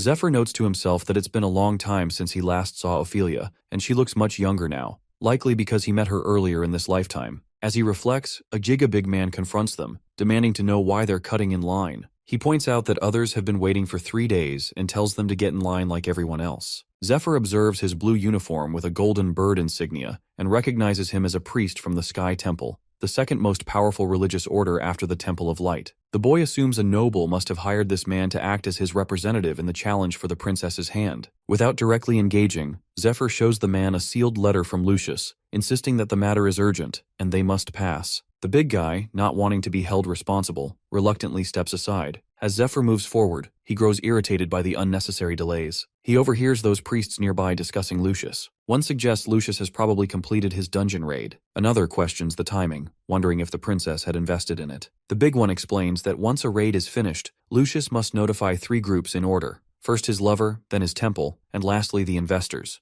Zephyr listens and scoffs internally. He finds it absurd that such baseless gossip still circulates in the capital, rumors that Lucius believes in Sweet Home Alabama. Annoyed, Zephyr smacks the ditty out of the priest who made the claim and throws him aside. He understands the tension between the Temple of Light and the Sky Temple, but he doesn't see why Altair should be dragged into it. He knows for a fact that she's only ever been with one man, him. He motions to the other priests and taunts them, reminding them that they've been waiting for days just to be beaten. He tells them they no longer have to wait and invites them to step forward. After the fight, Zephyr casually remarks that it's been months since the last time he had to deal with this kind of scuffle in a waiting line. He apologizes, explaining that he only acted because they insulted someone he deeply respects. The butler reassures Zephyr and apologizes for failing to stop the conflict earlier. He knows that Ophelia usually handles such matters herself, but notes that Zephyr resolved the situation before she could act. Judging by their outfits, the men Zephyr fought are clearly not regular temple knights. Just then, Altair arrives and comments on her greenhouse. Zephyr turns and sees her, realizing that in his past life, they had met much later. Time only seemed to move for him after he left the cave where he trained with Ned for a year, and he finds it hard to believe this moment has come so soon. He respectfully kisses her hand. She silently observes him. After a moment, she mentions reading the letter from Lucius, who recommended them as temple knights. However, Lucius also advised her to speak directly with Zephyr for more details. She asks what he can offer. Meanwhile, Ned notices Altair's bodyguard glaring at him. He wonders if she's mistaking him for someone else, or if they've crossed paths before. Meanwhile, hearing Altair's question, Zephyr reflects that, at this point in time, she hasn't yet awakened her full communion ability. She can't read minds the way the Dungeon Princess once could, but she was born with the potential to develop that power. Right now, she uses a form of sensory magic to assess others, seeking out trustworthy allies to resist the growing threat of the Demon Lord worshippers. Zephyr realizes that she had already committed to this path long before he did. In the beginning, his motivation was vague success, which then narrowed to revenge for Ned, his mentor. But Altair expanded his perspective, taught him to aim higher. He now sees that the public contest for her suitor is just a clever trap. It's not about marriage, it's bait to attract strong warriors. With the kingdom under threat, even a royal heir like Altair has limits. What she truly needs are powerful, reliable allies. Wanting to prove himself, Zephyr begins casting magic, deciding it's faster to demonstrate his power than to explain it. Ophelia watches closely and wonders if his strength comes from the dragon heart. Altair, recognizing the aura within him, asks Ophelia if she's ever fought him. She hasn't, but soon gets her chance. Ophelia steps forward with her sword and announces that she will attempt to strike him 3 times. Zephyr prepares to face her. Though his posture seems relaxed, she notices no openings. She knows that any reckless move will give him an advantage, so she proceeds carefully. On her first strike, his smooth movements deflect her blade with ease. On the second, despite a full-force thrust, she can't even break his skin. On the third attempt, just as she loses grip on her weapon, he silently appears behind her and gently taps her shoulder. Stunned, she wonders when he moved behind her. She admits to herself that she's seen enough. His defensive magic and battle instincts are beyond exceptional. Later, Zephyr brings up the recent destruction of the granary by the Blue Dragon. He says rebuilding farmland won't help. It will only attract the Demon Lord worshippers again. Instead, he urges Altair to move forward with a more aggressive strategy, clear out the thorny mountain range. If she takes control of at least 1 or 2 mountains, she can redirect the enemy's attention during the upcoming dungeon raid. He promises her that if she follows the plan swiftly and quietly, he will bring her the Blue Dragon's head within a month. Altair then asks what he wants in return. Zephyr says he'll accept any reward she finds appropriate, but brings up a more pressing concern. Due to complications during the raid on the princess's tomb, the third parish lacked the healers he needed. He requests that she send him as many healers as she can spare. Altair reflects that Zephyr clearly wants something more meaningful than wealth or rank. She asks how likely he is to defeat the dragon. He replies that it depends on her support, and then hands her a crystal. The crystal is an elite-level magical artifact, containing a spellbook encoded with ancient magic from the lost kingdom of Medea. Zephyr reflects that the lineage of ancient Medea magic has long been broken. Fortunately, Altair learned it at a young age, though he remembers she had reached a plateau around this time. He explains that the mage crystal is an heirloom, entrusted to him by one of her ancestors. He believes that if Altair absorbs the crystal, she will fully awaken her powers and gain the ability to properly balance the dragon heart for him. With that, he informs her that he's taking his leave. If she's impressed by his abilities, she will call for him again. As he departs, he notes to himself that this first meeting has gone far better than it did in his previous life. He had missed her deeply, and although this is their first encounter in this timeline, he now has a chance to show her what he can offer. Confident, he plans to keep his distance and let her curiosity bring her back to him. Altair watches him leave, intrigued, then asks Ophelia for her thoughts. She agrees Zephyr is skilled but questions Lucius's judgment. Based on ability alone, he fits what Altair seeks, though she finds him underwhelming for someone who holds the dragon heart. Altair agrees, noting that the dragon heart hasn't fully settled within him yet, but she's confident he'll grow stronger. She recalls Zephyr mentioning the item came from one of her ancestors, something she herself had requested. It sounded as if he had met the dungeon princess personally. Then again, she was such a powerful sorceress that Altair wouldn't be surprised if she were still alive in her tomb. If that's true, it must have been her who implanted the dragon heart in him. She reflects that although she has never heard of Zephyr before, his power is remarkable. He may be the key she needs for her plans. One thing, however, continues to trouble her.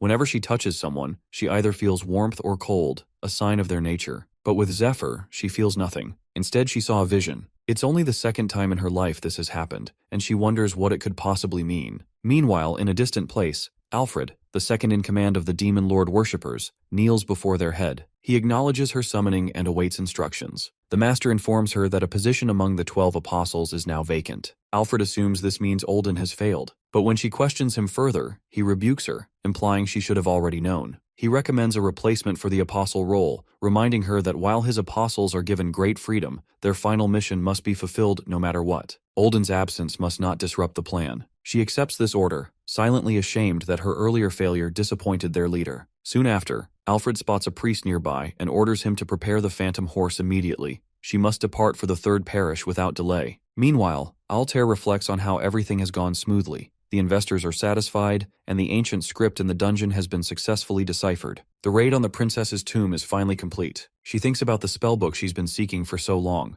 Her magic has been stuck at level 2, but with this discovery, she's ready to advance further. Altair recalls a farewell message from a woman, likely her master, who told her that her time was ending. The woman apologized for not being able to teach more, trusting her disciple to complete the spell and defeat the leader of the Tartarus worshippers. As Altair holds the crystal and meditates, magical energy surrounds her. She senses that the crystal is linking directly with her mind. Countless fragments of magical knowledge drift around her like stars. Then Princess herself appears. She explains that she is a consciousness preserved inside the mage crystal, an overmind. She tells Altair that she has long waited to meet her descendant and heir. Elsewhere, Zephyr plays a game with Ned and wins, which means he'll attend the upcoming party. while Ned will search for hidden demon lord worshippers in the fortress. Zephyr points out that his real goal is information gathering. Ned offers him a special bracelet, but he declines. However, the system window reveals that the mist bracelet has powerful cloaking abilities. When worn as a pair, it renders the wearer nearly undetectable. Only a legendary grade detection skill could spot them. Zephyr suggests that he should wear both bracelets since one of the continent's top 10 warriors is currently in the fortress. He admits that wandering around with just one would still attract attention. Ned also mentions Ophelia, who kept staring at him, though they've never met. Ned agrees that it's strange. He rarely meets Southerners and would remember someone with such a powerful presence. He wonders if Ophelia recognizes him from his time spent undercover among demon lord worshippers, or maybe she's the real threat, not him. He examines the potion of true sight, which reveals the insect-like mark hidden inside all worshippers. Zephyr doubts Ophelia is one of them but advises Ned to stay alert just in case. Zephyr then prepares to use a skill called transfiguration, an Eastern technique that manipulates facial muscles and expressions to disguise identity. It's a signature trait of a true shadow disciple, one destined to become a member of the 12 apostles of the worshipper's cult. He reflects on how powerful appearance and behavior can be. A true master of disguise can deceive even someone they just spoke with, and then vanish without a trace. Zephyr believes his camouflage skill isn't yet master level, but it's good enough for a crowded ballroom where faces change every night and most people are distracted by alcohol. He arrives at the ballroom and spots the big guy from earlier. From the setting, he realizes that the suitors competing for Altair's hand are powerful warriors and noblemen from across the kingdom, essentially VIPs. Naturally, they expect elite treatment. As a result, the fortress annex now serves two purposes. It houses the suitors, their bodyguards, and the spectators, and it functions as a ballroom for nightly parties. Elsewhere, party guests chat about the princess. One person wonders if she's truly as beautiful as the rumors say.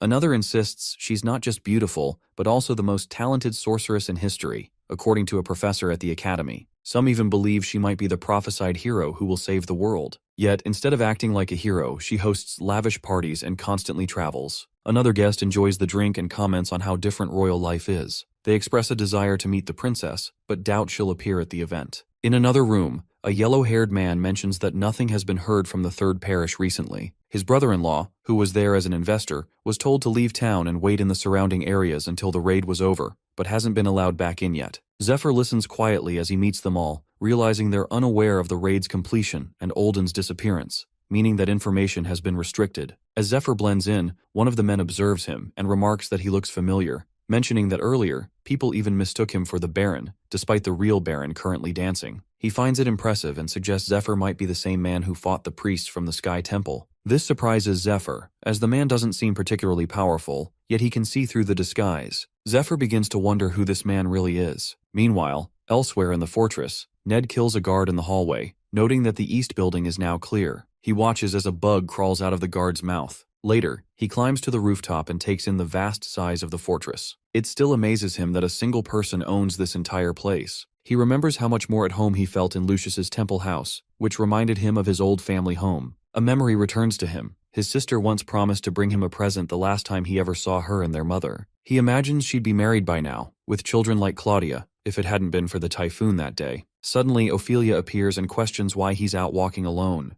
Ned is caught off guard. He scolds himself for letting his guard down, but reassures himself that he's wearing both mist bracelets. Even with a legendary detection skill, he should barely be visible. Still, Ophelia is no ordinary warrior. She's the princess's elite bodyguard and one of the 10 strongest fighters on the continent. Her reputation is well earned. She assures him not to be nervous and explains that she sensed something unusual in the area. She also mentions she came to speak with him directly. Ned, suspicious, asks how long she's been following him. She admits she's been tailing him since the second floor of the East building and says that makes things easier now. Ned explains that the people he killed were demon lord worshippers and that the bugs are crawling toward the bodies as proof. He invites her to check it herself and apologizes for not seeking permission before acting. He argues that eliminating the cult was more urgent. She accepts his reasoning but tells him that it's not the reason she sought him out. Then without warning, she attacks. Ned dodges, surprised. She explains that the princess has been preparing for the dragon raid for a long time and has gathered only the best warriors. Zephyr has already proven his worth, but Ned still has to do the same. She challenges him to show his abilities. Ned responds, understanding this is a test. He agrees to the challenge. Elsewhere, near the temple of the third parish, Alfred searches the area with the help of her minions. She finds another clue, scorch marks and signs of demonic transformation,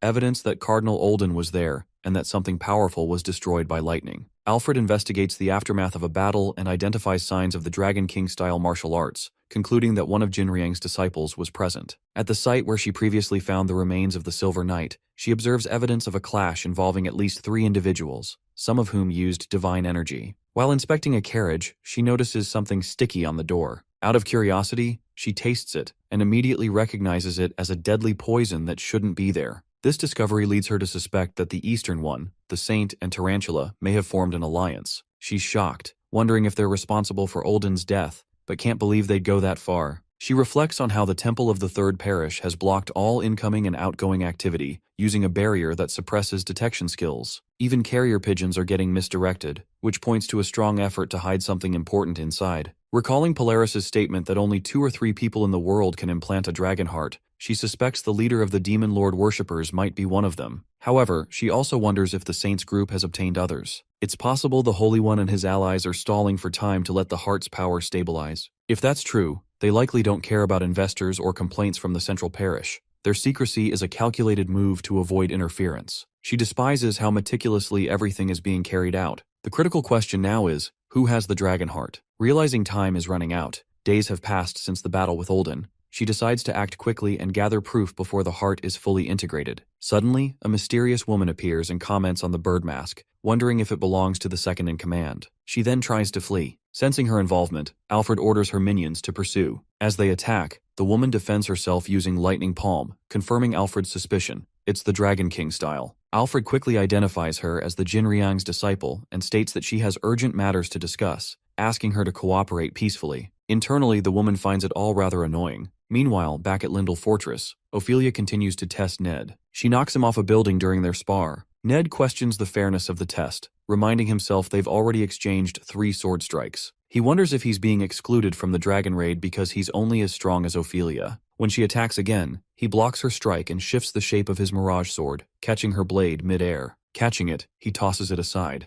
She reacts quickly, trying to kick him, but he dodges by bending down. When she strikes again, her target vanishes into dust. It was just a clone. In the next moment, Ned reappears behind her, having used the crow's cloak, which creates a clone using mana and teleports the real user nearby. He quietly observes that if she had hit him instead of the clone, it would have really hurt. Ophelia is surprised by the trick and wonders how he pulled it off. Ned reflects that he's heard stories about her power and is sure she hasn't shown her full strength yet. Neither has he. He believes if they both went all out, the fight would turn disastrous. He suggests they stop. Ophelia guesses his hidden trump card is the Dragon King-style martial art and asks about it. She reveals that her highest stat is in her eyes, meaning cloaking or barrier skills don't work around her. This is the reason she was assigned to a special mission until recently. Meanwhile, the strange woman, a shadow disciple of the master, drinks from a lake after escaping pursuit. She realizes just how dangerous the second-in-command truly is. She reflects that things are going smoothly. By the time she slipped away from the princess's guards, the raid had ended, and she had already found proof that one of their own had betrayed their master. She also witnessed the second-in-command sneaking around where the events unfolded. Elsewhere, Ophelia confirms that Ned shares traits with the shadow disciple also known as the Smiling Woman, who is one of Jinriang's elite disciples and a master of camouflage. Both use the same breathing, movement, and anticipatory fighting techniques. She explains that her mission was to prevent the Smiling Woman from stealing the dragon heart, and fighting Ned has confirmed her suspicions. She also acknowledges that while Zephyr shows similar characteristics, the princess has vouched for his loyalty. The Smiling Woman, unaware of Ophelia's assessment, wonders where to begin next. Ophelia again emphasizes how much Ned resembles Jinriang's shadow disciple.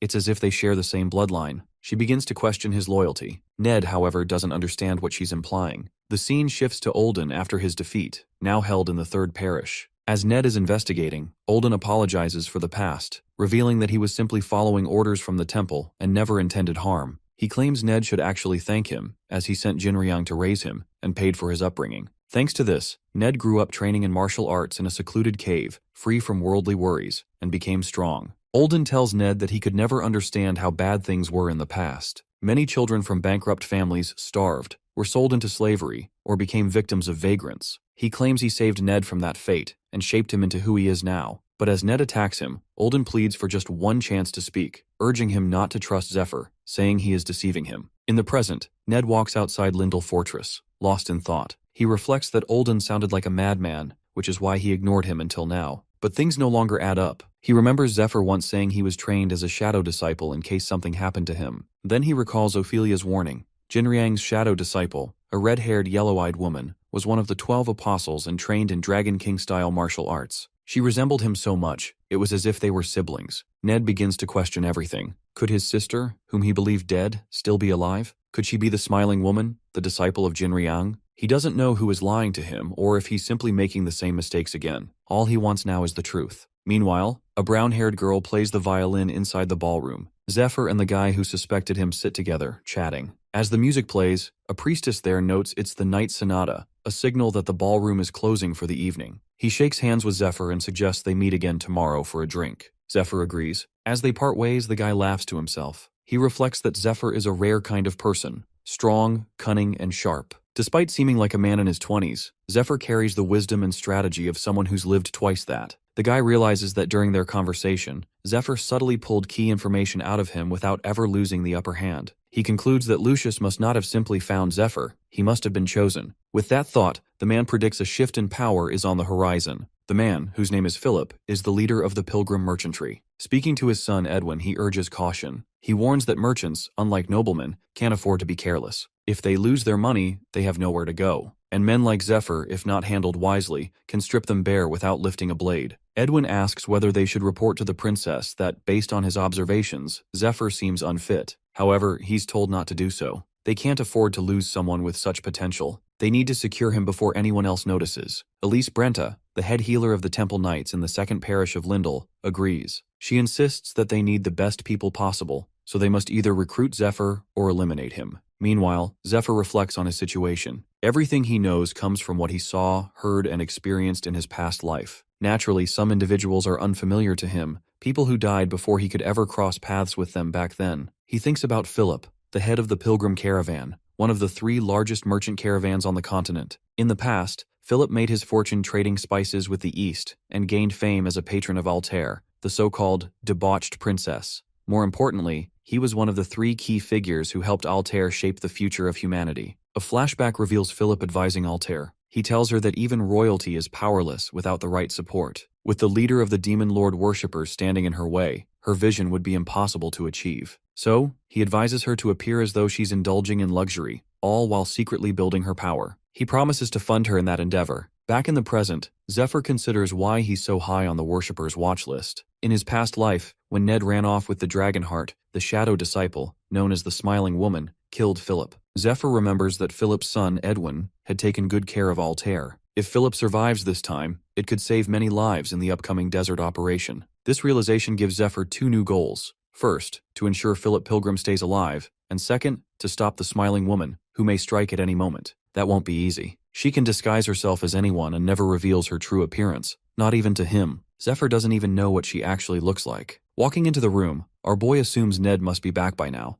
but to his shock, he sees him sitting in a chair, holding a knife. As Ned lifts his head, the boy instinctively flinches and steps back, puzzled by his own reaction. Even though he's stronger now, that particular look in Ned's eyes takes him back to the cave, back to when Ned used to beat him and had the same look in his eyes. Zephyr keeps his behavior normal, trying not to give anything away. He notices something feels off. Ned explains that Ophelia caught him snooping around the mansion and told him she met someone who looked just like his sister. Zephyr is confused. He doesn't remember Ned ever mentioning a sister. But then it hits him. He once said his whole family, except for his father, died when he was a child. Ned says he believed his sister drowned in a boat accident 13 years ago. Now he's learned she's alive. And not only that, she's the shadow disciple of the Dragon King-style martial art. This revelation shocks the boy. He can't tell if Ned is being manipulated or testing him. He wonders if Altair could be using him, but quickly dismisses the thought. She wouldn't go that far. Still, he knows he can't keep pretending to be the shadow disciple much longer. He remembers something from his past life. The Smiling Woman once grabbed his shirt and asked who taught him that technique. She later admitted she'd lost most of her memories after an accident. Her adoptive parents found her washed up on shore,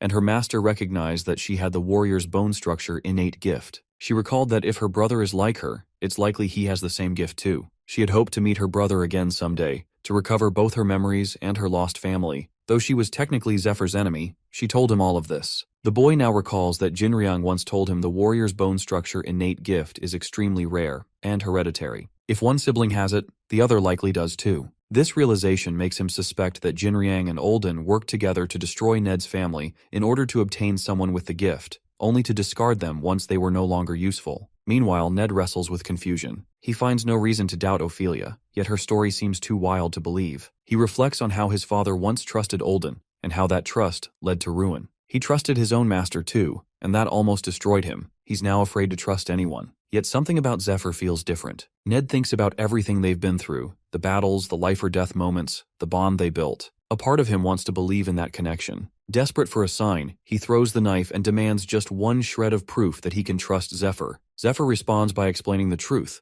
They were originally meant to meet 3 months later, but after stealing the dragon's heart and encountering the Silver Knight, Ned realized a greater danger and ran, not just from a demon lord worshipper, but from the entire world. He recounts how Ned ended up in the Canyon of Oblivion, one of the world's 8 most dangerous quests. There his master's son left him for dead, and he lost the dragon's heart. During that time, while hiding in a cave at the bottom of a cliff, a temple slave searching for him found him. Our boy was that temple slave. Zephyr learned the Dragon King-style martial art from Ned because they had no other choice. With one of them injured and the other inexperienced, they wouldn't have survived the canyon otherwise. Ned silently reflects on everything he's just heard. Zephyr continues explaining that, with his help, he once became the most powerful human alive. Even so, he failed to prevent the world's end and couldn't save anyone. Now, he questions his identity, calling himself the last human, a failed hero, someone who returned to the past with 10 years of future memories, and also Ned's only disciple. He reflects on Ned's plan from his previous life. Back then, Ned calculated how long Zephyr would need to train in the cave, factoring in the strength required to escape the Canyon of Oblivion and his own physical limits. Survival and revenge were his driving forces,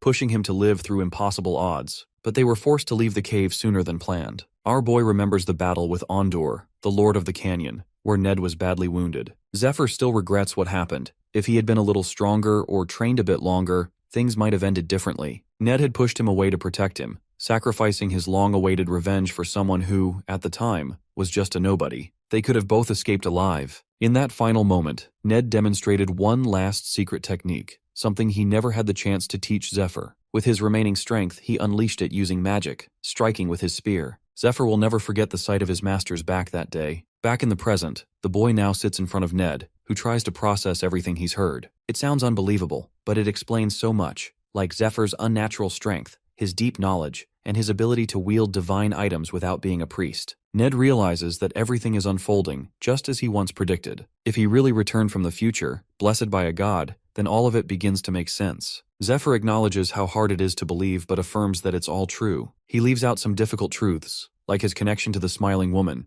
and admits, even if silently, that he approached Ned under false pretenses. He hadn't thought Ned would believe such a story, so instead he tried to direct suspicion toward the demon lord worshippers. Now he just wants Ned to live, and help him face the god of destruction once again. Ned, holding his head in his hands, reflects. Revenge wasn't the only reason he began this journey. He once believed he would live his whole life under his family's noble title, protecting their legacy. But after losing that title, along with the duty to uphold it, and even the family itself, he became a nobody. His master gave him a new name and purpose by taking him in as a disciple. He remembers Jinriang once promising to help him get revenge if he proved himself useful. Ned accepted every harsh task willingly, believing there was a good reason behind everything his master ordered. To him, the bond between master and disciple felt like family, bloodless, but deep. It seemed only natural to trust and support someone who gave him purpose. But now, looking back, he feels like nothing more than a pawn in someone else's game. Ned expresses that he used to feel disappointed in himself, believing he had ruined his life. But now, he realizes his life held meaning. He left something behind in this world. He places a hand on Zephyr's shoulder, silently thanking him for everything, for avenging him in their past life, and for standing by him in this one. He reflects that he chose a hell of a disciple by picking a hero who traveled back in time to save the world. Then again, that's exactly what he would expect from someone trained by him. As he prepares to leave, Ned decides not to let him carry the burden alone. This time, they will move forward together. Later, Zephyr reflects that their conversation went well. Ned agrees to keep everything a secret. Revealing too much about the future could cause widespread panic, and for now, that information gives them a critical advantage. Next morning, our boy is invited to a meeting called by Philip and his group. That morning, Philip officially introduces them as Princess Altair's permanent party members. Everything is handled quickly and efficiently, just as Zephyr expects from people chosen by Altair. Since the princess is currently unavailable, Philip suggests they have a chat in her absence. Ned silently notes the word unavailable and wonders about her absence. Zephyr suspects it's because of the crystal spellbook. Unlike ordinary spellbooks, crystal ones transfer their contents directly into the user's mind, forcing the body into a deep sleep during the process. The stronger the spell, the longer the sleep. Some users also experience fevers or other symptoms. He assumes a healer is looking after her, though it won't help much. It's not a physical injury. Ultimately, how quickly she recovers depends on how fast she can absorb the magic. Zephyr hopes she hangs in there. After all, he had a tough time in the dungeon, and now it's his turn to rest. The next few days pass quickly as the group focuses on preparing for the Blue Dragon raid. They gather supplies, sharpen their strategies, and adjust to the latest equipment. In the middle of all this, Elise Brenta gives Zephyr a quick hug. He tells her not to drag it out, and she promises to be quick. With that, he gained a new skill, Angel's Embrace. It's a medical ability that uses antenna-like sensors on the back to check a person's health through physical contact, usually a hug. Elise suddenly binds him with magical chains to keep him still, warning that if he moves, she'll have to start over. As she works, she casually comments on how muscular he is. Ned, watching the scene unfold, grows uneasy. He suddenly remembers he has something urgent to do, but as he turns to leave, Philip grabs his shoulder and asks where he's headed. Ned stammers that every party member needs a health check before a raid. They can't risk someone being unwell. But Elise doesn't let it slide. She says it's Ned's turn now. He quickly tries to dodge her attention, politely refusing and looking for a way out. At that moment, Ophelia walks in. Clearly unimpressed, she tells them that the princess has asked to see both of them. Hearing this, Zephyr immediately thinks Altair must be awake. They follow her to the room, and on the way, Zephyr remembers that the dungeon princess Overmind is still sealed in the magic crystal. During their last conversation, she had shared a few important things with him. Inside the room, Altair is sitting up in bed, awake and alert. She greets them calmly, while Zephyr studies her carefully, wondering if she already knows something about Ned. Some time ago, within Altair's consciousness, the dungeon princess appeared and shared that 3 stars had aligned, signaling that Altair's Median magic had advanced to level 3. She congratulated her and explained that this meant she now held all the basic knowledge of Median magic. From here on, she would need to continue training, awakening her powers, and gaining levels. With each new level, another star would join the alignment. The princess went on to say that no one, not even herself, had ever reached level 8, but she remained confident that she could be the first. If she managed to succeed, a gate to the stars would open. Altair agreed, though she was already feeling the effects of overusing her magic. Princess revealed she would now fall into a deep sleep. Because of the overwhelming magic flow, she wouldn't remember anything from this moment afterward. Before fading, the dungeon princess gave her one final reminder to trust Lord Zephyr. He was doing all of this for her, both in this life and the one before. Meanwhile, in the present, Princess Altair slowly opens her eyes. As she reaches for her hair and tries to sit up, a priestess gently advises her to take it easy. She's been asleep for an entire week. The news stuns her. She vaguely remembers someone telling her something important, but no matter how hard she tries, the memory won't come back. Not wanting to waste any more time, she immediately asks to see Lord Zephyr. Later, Zephyr arrives, clearly relieved to see her awake. Altair greets both him and Ned, apologizing for meeting them while still in her pajamas due to her condition. Seeing her like this, Zephyr quietly wonders how much she might have learned from Princess Overmind. He considers what this could mean for their relationship, the raid on the Blue Dragon, and the role she's expected to play in it.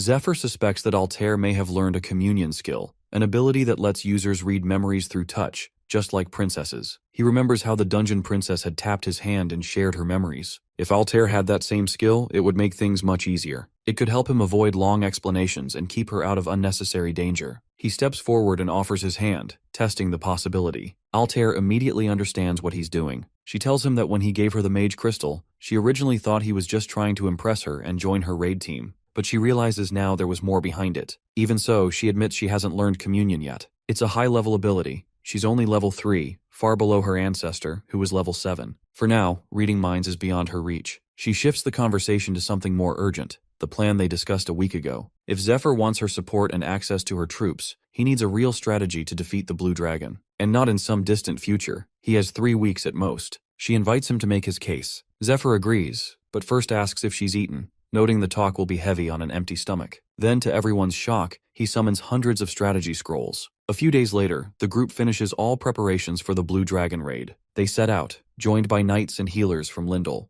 Zephyr carries his silver key and a fully stocked inventory. To cover their movements, Altair claimed she was simply traveling and shopping. Meanwhile, a maid dressed as the debauched princess, rides in a luxurious carriage, keeping up appearances and helping maintain the illusion that Altair never left. As they travel, Zephyr figures the Demon Lord worshippers are now suspicious of each other. He had deliberately removed any traces of the Dragonheart's power from the third parish, stirring confusion. He believes powerful figures are still trying to figure out why Lucius has locked himself away. With any luck, this confusion will buy them a month or two, but no more. That makes it even more important for Zephyr to stay low and move quickly. The first step is the Blue Dragon raid and securing an alliance. He decides not to tell Altair the full truth yet. She hasn't recovered her memories, and she doesn't know he's from the future. Ned also cautioned him to hold back. If Zephyr suddenly claims they were lovers in a past life, she might think he's crazy. After all, she barely knows him now. Ned pointed out that, despite everything, Altair already seems to trust Zephyr, maybe because of a skill tied to touch. Either way, he warned Zephyr not to break that fragile trust.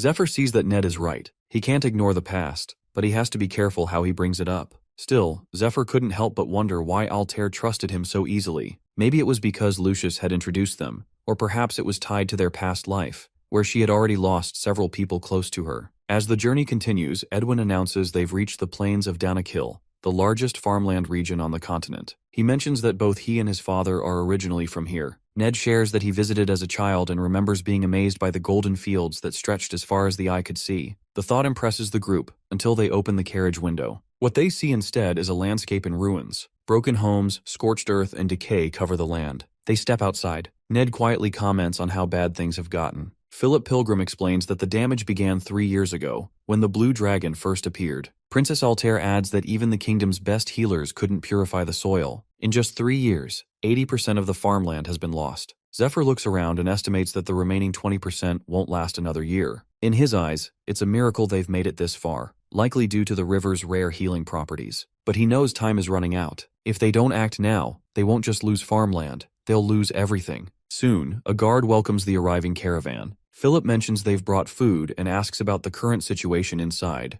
According to the guards, it's pretty bad. Princess Altair adds explaining that things are still difficult. The location serves as a temporary aid station for farmers who've been displaced by the poisoned land. She mentions that they're expecting to join forces with troops sent by the Lord of Danakil, but for now, the front line remains low on supplies. She suggests they stay at the station for a while to regroup and get organized. Zephyr agrees and heads into one of the rooms, where Lord Grimes lies unconscious. A nearby priest fills him in, explaining that Grimes is a knight from the Lord's castle. While patrolling, he encountered a monster and managed to defeat it, but suffered serious injuries in the process. Examining him more closely, Zephyr notices that Grimes's skin has turned a deep purple, a clear sign that the Blue Dragon's poison has spread through his body. He immediately recognizes the symptoms. Whether it was from drinking tainted water or being attacked by a creature from the dragon's nest, the result is the same. The poison can't be purified. Even the best healers can only ease the pain while the victim slowly succumbs. Altair quietly comments that she knows Grimes. He's a dependable and seasoned knight, and she suspects he may be part of the reinforcements sent by Danakil. Zephyr agrees that it's likely and asks how secure the station is, noting that they'll be working with these troops soon. She assures him that the station can be secured if needed, and he nods, satisfied. Though the dragon's poison is lethal, Zephyr has a countermeasure in mind, one that involves using poison to fight poison using his needle skill. Zephyr recalls that Fade only completed these poisons near the end of his previous life. Many of the ingredients were incredibly rare. This one, for example, uses the blood of Asmodeus, the 32nd Dragon Lord.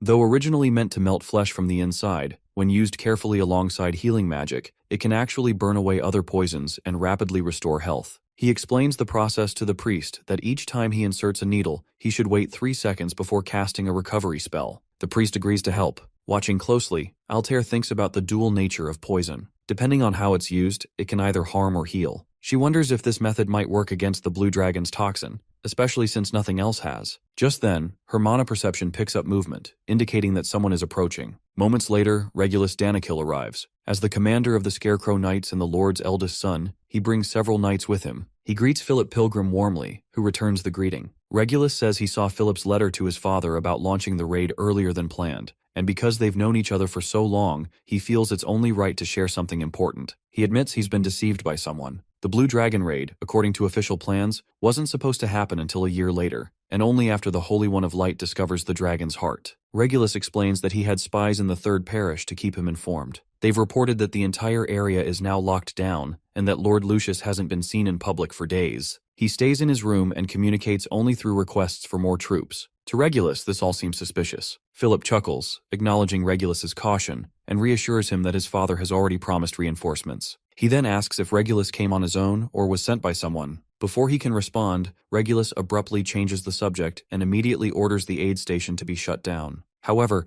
just as he's about to finish his sentence, a loud scream erupts from a nearby house. Shocked, Regulus rushes over to investigate and finds Lord Grimes inside, vomiting blood with several needles embedded in his body. Alarmed, he immediately recognizes the poison-tipped needles and draws his sword, demanding an explanation. His eyes land on Zephyr, and suspicion takes hold as he orders him to step away from Grimes. Before tensions escalate further, Ophelia bursts in and kicks Regulus, stopping him in his tracks. Blood trickles from his nose as he questions whether she's Princess Altair's bodyguard and why she's interfering. At that moment, Altair steps forward, revealing that she overheard everything using her mana perception. She acknowledges Regulus's concern, but firmly states that he has no right to interfere with her raid party or threaten its members. Removing her cloak, Altair formally identifies herself as Princess Altair Justina Cayenne of the Kingdom of Cayenne. She clarifies that the letter sent to his father was not a merchant's plea for help, but a direct royal order. Realizing his mistake, Regulus immediately bows and expresses his honor at seeing her again.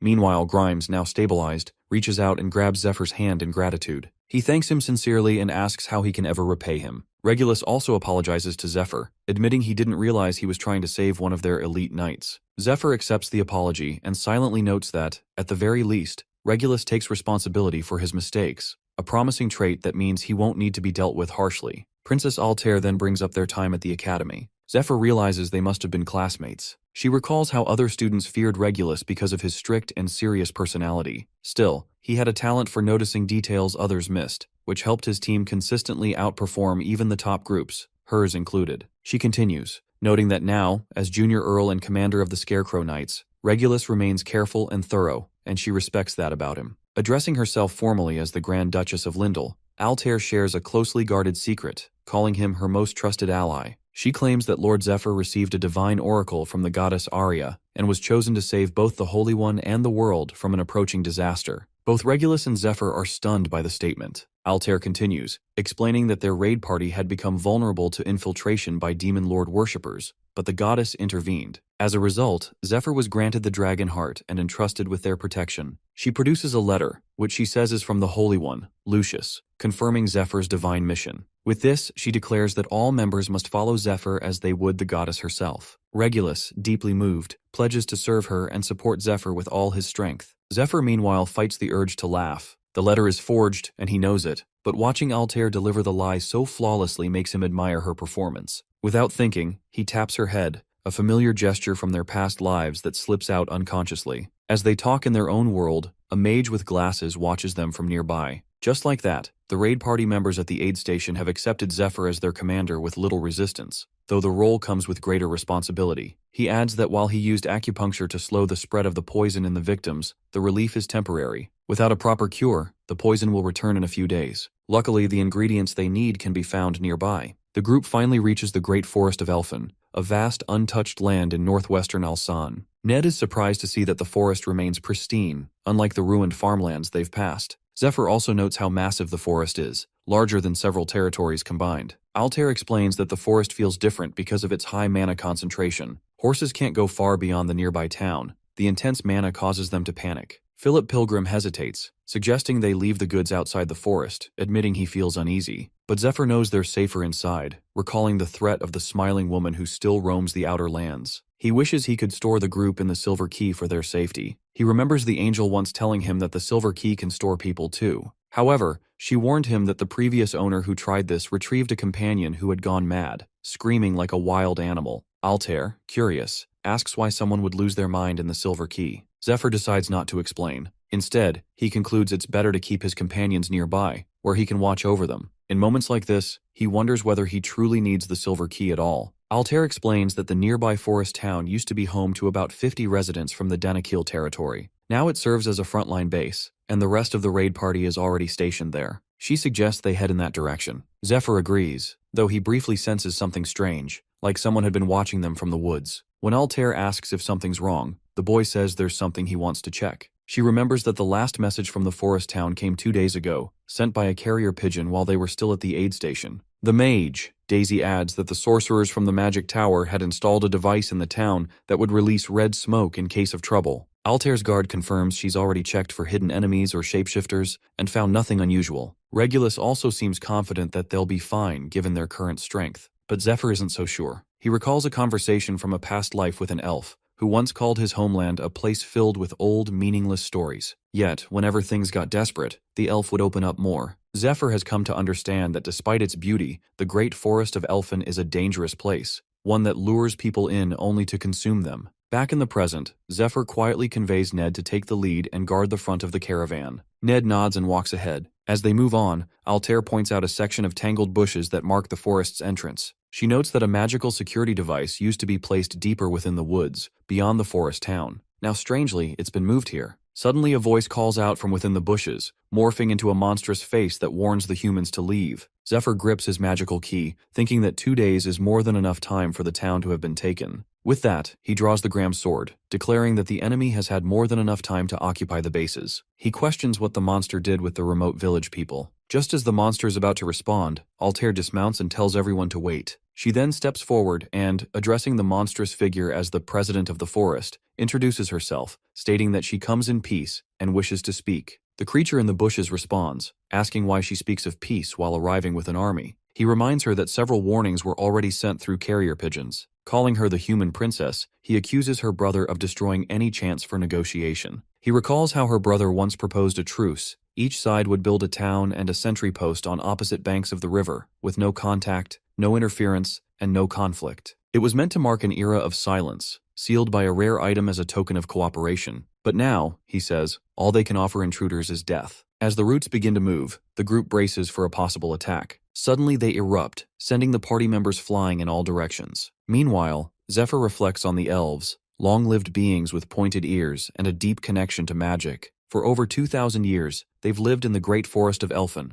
drawing on its life force to create unique magic and transform the land into a living fortress. As the battle begins, the creature warns them once again to leave or face death. Regulus Danikil tries to reassure the group, but he accidentally steps on some kind of berries that explode. Meanwhile, Altair quietly disapproves, but her attention is soon drawn to a strange glow coming from the bushes towards her. It is a watchtower interior, used by gatekeeper elves to monitor the forest and control its magical plants. The elves, seeing the beam strike the princess, get excited and begin mocking her. However, to their shock, someone has shielded her. It's Zephyr, our boy, who used his dragon cape and the barrier of light to block the beam. The nearby warriors are surprised by the barrier's strength and praise the healer who helped create it. Zephyr turns to Altair and asks if she's all right. She nods, grateful for his quick action. Altair then wonders if the gatekeeper elves might just be following orders. One of the elves watching is visibly shocked that the humans survived the attack. Meanwhile, Zephyr, unfazed, believes that no magical device can truly stop him. With his team gathered behind him, Zephyr steps forward and using his dragon tongue skill commands the elves to open the gate. As he speaks, he senses the same uneasy gaze he felt earlier, likely coming from the central watchtower hidden inside a giant tree. When the gate creaks open, one of the elves asks, confused, what just happened?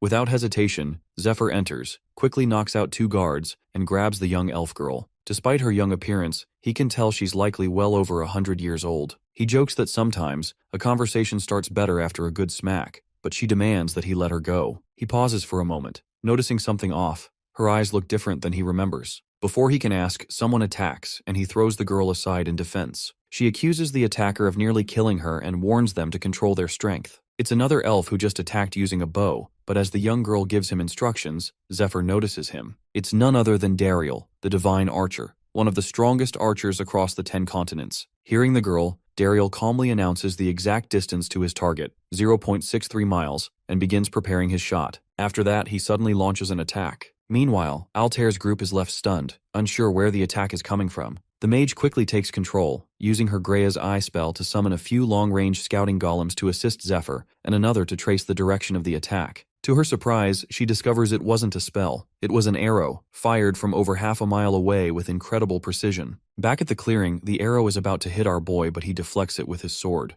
Though it cuts his arm, he casually remarks that it was a decent shot. The little elf girl doubts he blocked it on purpose, but the wound convinces her he won't last long. She urges Dariel to use a stronger skill, promising to back him up. Dariel agrees and unleashes his Crimson Meteor attack. Now his arrows fly 3 times faster and hit much harder. Zephyr knows he can't rely on language enchantment to stop them. It takes too long to activate. Dodging them is risky too, as the shockwaves could hurt his allies. With no other choice, he decides to go all in and fight at full strength. As he transforms, Ned watches in awe. To the untrained eye, Zephyr's movements appear slow and his sword swing almost lazy, but it all happens in less than a second. The path of the blade forms the shape of a dragon and shoots into the air. Zephyr's powerful attack collides with the meteor, resulting in a massive blast. Meanwhile, Ned reflects on the Dragon King style, a martial art he once thought was simply named for its elegance and flow. But now he's beginning to think it might have a deeper connection to dragons than he ever realized. Seeing him block the attack, the little elf girl watches in disbelief. To her, he doesn't seem entirely human, more like a dragon disguised in human form. She wonders how they're supposed to fight someone like this, especially after everything they've already lost to the blue dragon.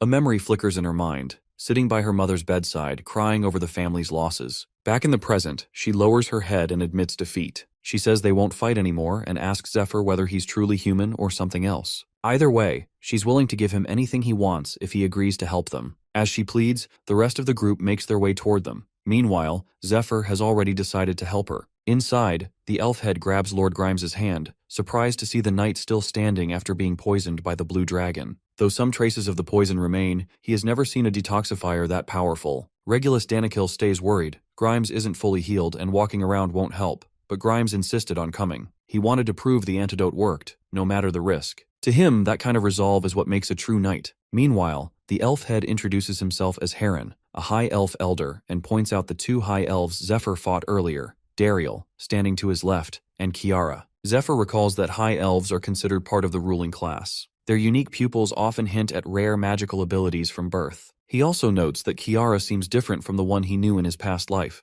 more mature now. Still, he knows it's hard to guess an elf's age. Maybe she's about to go through a growth phase, though with elves, it's never easy to tell. Heron remarks that the Tree of Life must have guided Zephyr to them, calling it a stroke of fortune to meet someone who might actually help. Since their truce with Prince Polaris, the elves have stayed deep within the forest, away from the outside world. Heron explains that Zephyr is only the second human they've ever welcomed. The first had risked everything to enter the forest and save the elves from a deadly poisoning. Hearing this, Zephyr recalls someone from his past, Fade, also known as the Viper. According to Heron, however, Fade was searching for his lost companions. Heron also believes that even a friend of a friend can be trusted, and with that, they might be able to help each other. Hearing that our boy's thoughts drift to the rivers that flow through the great forest of Elfin. These waters once carried the healing power of the Lake of Vitality, nourishing the forest and all who lived in it. For generations, the elves flourished, drawing their strength from the divine energy of the Tree of Life. The tree grew tall and powerful by feeding on the lake's life force. One of the lake's tributaries flowed into the Danakil Plains, turning the region into humanity's richest farmland.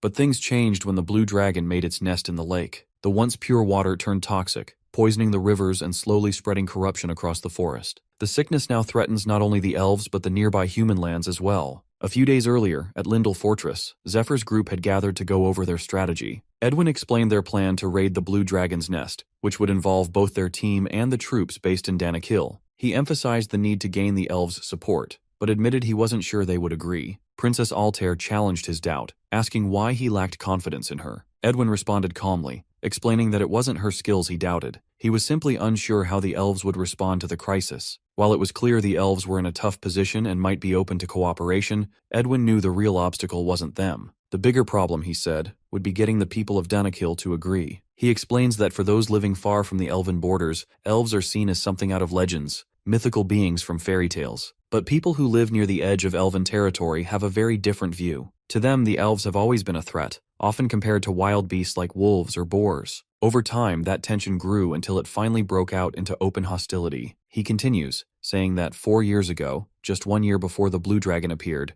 two powerful high elves known as the Scarlet Moon and the Black Moon crossed into Danakil territory. Their actions only made relations worse, deepening the divide between elves and humans. The elf argued that any land touched by water from the Lake of Vitality should rightfully belong to the elves. However, since the lake's water flows through the Danakil fields, they believe that gives them ownership. He remembers a time when the elves nearly claimed the land by force. But then Prince Polaris arrived with the Temple Knights and led a counterattack. As a cardinal, Polaris spearheaded the battle, forcing the elves to retreat after the Golden Dragon appeared. The humans won and secured a truce. A year later, the farmland was poisoned. It was then the Lord of Danakil and his son, Regulus Danakil, realized that working with the elves was the only way to resolve the situation. They also took steps to stop the false rumors blaming the elves for the poison. Many believed the elves were acting out of revenge, so the Danakil leadership found themselves managing not just the mission, but also the growing mistrust among their own allies. Edwin admitted that launching the raid at that moment might be too soon, but Princess Altair laughed at his hesitation. She told him he was missing the bigger picture. In her eyes, the timing was exactly what made the plan likely to succeed. What seemed like a bad situation was actually a rare opportunity. She reminded him to look beyond the immediate obstacles and focus on their long-term goal. Back in the present, while treating a poisoned elf, Zephyr recalls a small favor he once did for one of Fade's former guildmates. In return, the guildmate took him in as a disciple, teaching him poison-making and acupuncture. Zephyr decides to stick to that version of the story. When he shares it, Elder Heron, Kiara, and Dariel seem to trust him, at least a little. Kiara watches in shock as the antidote takes effect and quietly remarks that Zephyr might even be more skilled than Fade. The boy explains that the poison he used is far rarer. There's a recipe floating around, but no one has ever managed to make it before. He's the first. He even suspects that the actual formula doesn't exist yet, and won't until Fade invents it in the future. Curious, Zephyr wonders about Kiara's connection to Fade. She speaks about him like she knows him well. Soon enough, she says that Fade would want to meet the entire group and asks where Zephyr's master is. The boy replies that he can't say. He claims that both his master and Fade once belonged to a now-destroyed assassin guild named Persephone, which collapsed due to betrayal. Until he knows for sure whether Fade is still trustworthy,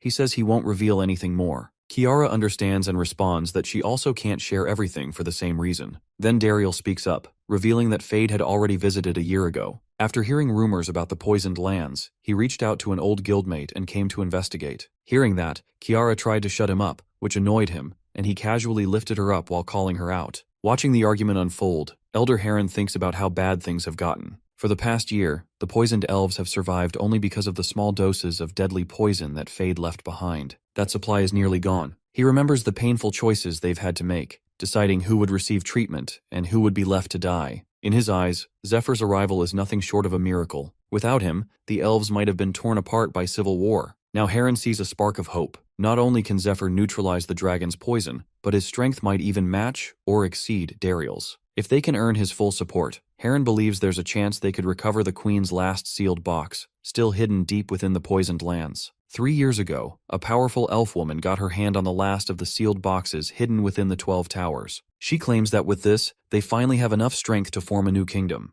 Elder Heron questioned her decision. He asked if she truly meant to leave behind both the kingdom and the Queen. He reminded her that she's only alive today because the Queen once risked everything to hold off the blue dragon. But the elf scoffed at the idea. She asked if he's looked around lately, if the state of the forest looked anything like a victory to him. She criticized the Queen harshly, saying she was never strong enough to lead. Even before the poisoning began, the Queen was weak and sickly. She failed to prevent the Scarlet Moon and Black Moon from taking control of the army. A real queen, she said, would have used mind control from the start to deal with such traitors. She declared she's done relying on a foolish ruler and will now lead anyone willing to follow her. Thinking back, she admits that the Scarlet and Black Moons taught her something important. Even though they were exiled for losing the war and destroying towers, they escaped with sealed boxes in hand. Their betrayal opened her eyes. She now sees where she went wrong. As she left, she told Heron to enjoy what's left of a kingdom with no future. Still, she added that if he ever changes his mind, he'll always have a place in the new realm she plans to build. Then laughing, she walked away. Left behind, Elder Heron quietly reflected that he didn't stay out of loyalty to the Queen. He stayed because he never had the strength to claim power for himself,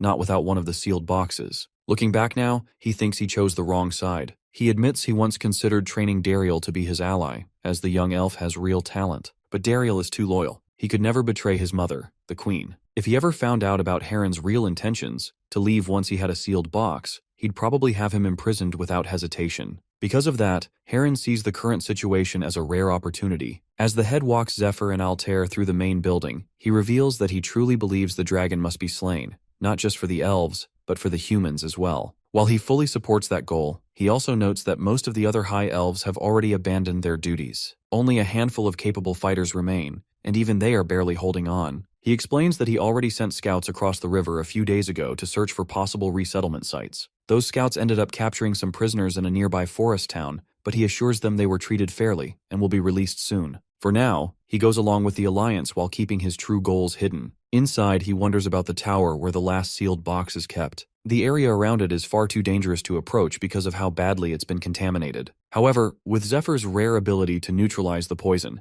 Heron believes he can persuade him to retrieve the box. Once he has it, Heron is confident he'll finally have what he needs to claim the throne and become king. Elsewhere, Edwin reports that the elf elder has agreed to cooperate. With their poisoned kin now saved, the rest of the elves are beginning to support the alliance as well. They watch as the people of Danakil eagerly follow Princess Alayer's preaching and devotion to the goddess of light. This confuses Philip, who wonders why the people revere the goddess so deeply. His son explains that she has protected them since ancient times. Although Philip remains doubtful, he brushes off his concerns, thinking everything turned out fine after all. Still, with a knowing smirk, he quietly advises Edwin to stay alert, sensing that trouble is near. Not far away, Milia, a mage from the magic tower, grows increasingly frustrated. She's already irritated about being sent to such a remote, unsanitary place, especially one where no one is even allowed to bathe. On top of that, she has no patience for Altair. With a dark look in her eyes, she wonders if she could kill her now, asking Daisy if she's discovered any of Altair's weaknesses yet. Meanwhile, in the southern metropolis, the fake Altair signs a petition to proceed with the Thorn Mountain Clearing Project in partnership with the Architectural Guild. The crowd celebrates,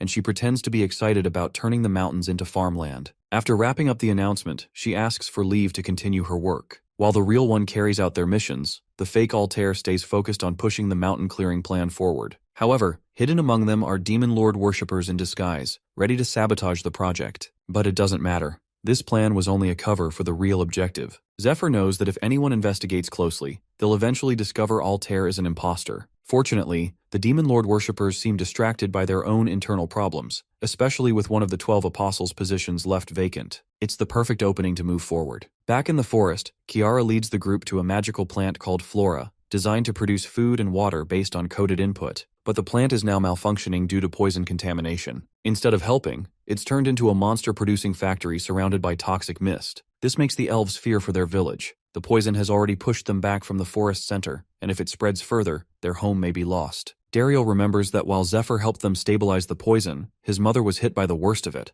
and she's been in that condition for 3 years, so they must hold the defenses. Following Zephyr's suggestion, the group prepares to fight the monsters while collecting magic stones from them as loot. Determined and ready, they brace themselves for battle. As the monsters charge, the mages, Altair's guard and Ned fight back fiercely, knocking them down and keeping the horde at bay. After they manage to stop the attack, Daryl invites Zephyr to a meeting to thank him for helping defend the village and stabilize the poison. He admits it was surprising to receive help from humans. However, despite his gratitude, Daryl calmly explains that the 2 ingredients Zephyr requested are essential for protecting the village from further contamination, so he cannot hand them over. This response deeply frustrates Zephyr. He begins lecturing the elf, insisting that he needs those ingredients to craft a cure for his mother. According to his plan, once he heals her, he will restore both the lake and the tree of life, at which point those very ingredients will begin growing naturally again. To make his point, Zephyr gives him the middle finger salute and firmly assures the elf that he will also slay the dragon, just as he promised. What more does the elf want? A Hawk Tuah tribute or something? Still, Daryl remains hesitant. He doubts Zephyr can truly slay the dragon and insists that without the ingredients, the village would be contaminated within seconds. He sees himself as the last capable warrior among the High Elves, and believes it's his duty to protect their home at all costs. Hearing Daryl's refusal, Zephyr warns him that there won't be another chance. No one else is coming to save them.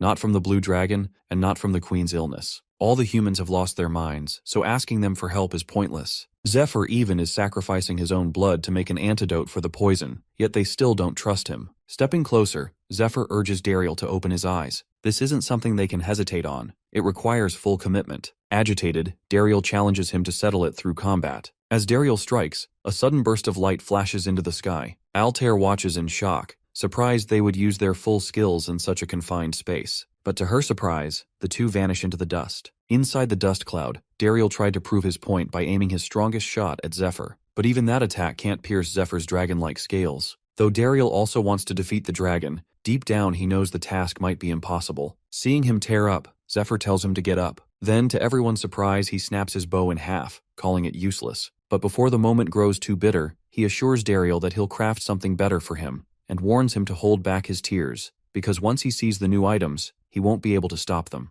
Despite his assurance, Kiara begins tearing up, insisting they cannot give away the bow or discard it, as they are already short on firepower. She cries out that it's a hero-grade weapon, a revelation that stuns Philip and his group. Curious, Elise examines the bow and confirms that it truly is a hero-grade item, ranked second among all item grades. According to her, since the bow belongs to Daryl, it could easily sell for 50,000 gold at an auction, which leaves Philip visibly shaken. However, Daryl calmly responds, stating that 50,000 gold would be a bargain. He doesn't care about the price, knowing it was his own hesitation that led to this. Although the bow was once used to defend his town from contamination, he now looks forward to what Zephyr might create in its place, especially after mentioning he possesses some exceptionally rare crafting materials. A part of Dariel wonders if the high-quality material Zephyr referred to might be the branch from the Tree of Life, though he quickly dismisses the thought, assuming the branch is too small to craft a proper bow. Later, inside the main hall, Dariel fulfills Zephyr's request by offering him a glass of the Water of Vitality, along with a young branch from the Tree of Life. As Zephyr observes the shimmering liquid, he realizes how numb he has become since his brush with death.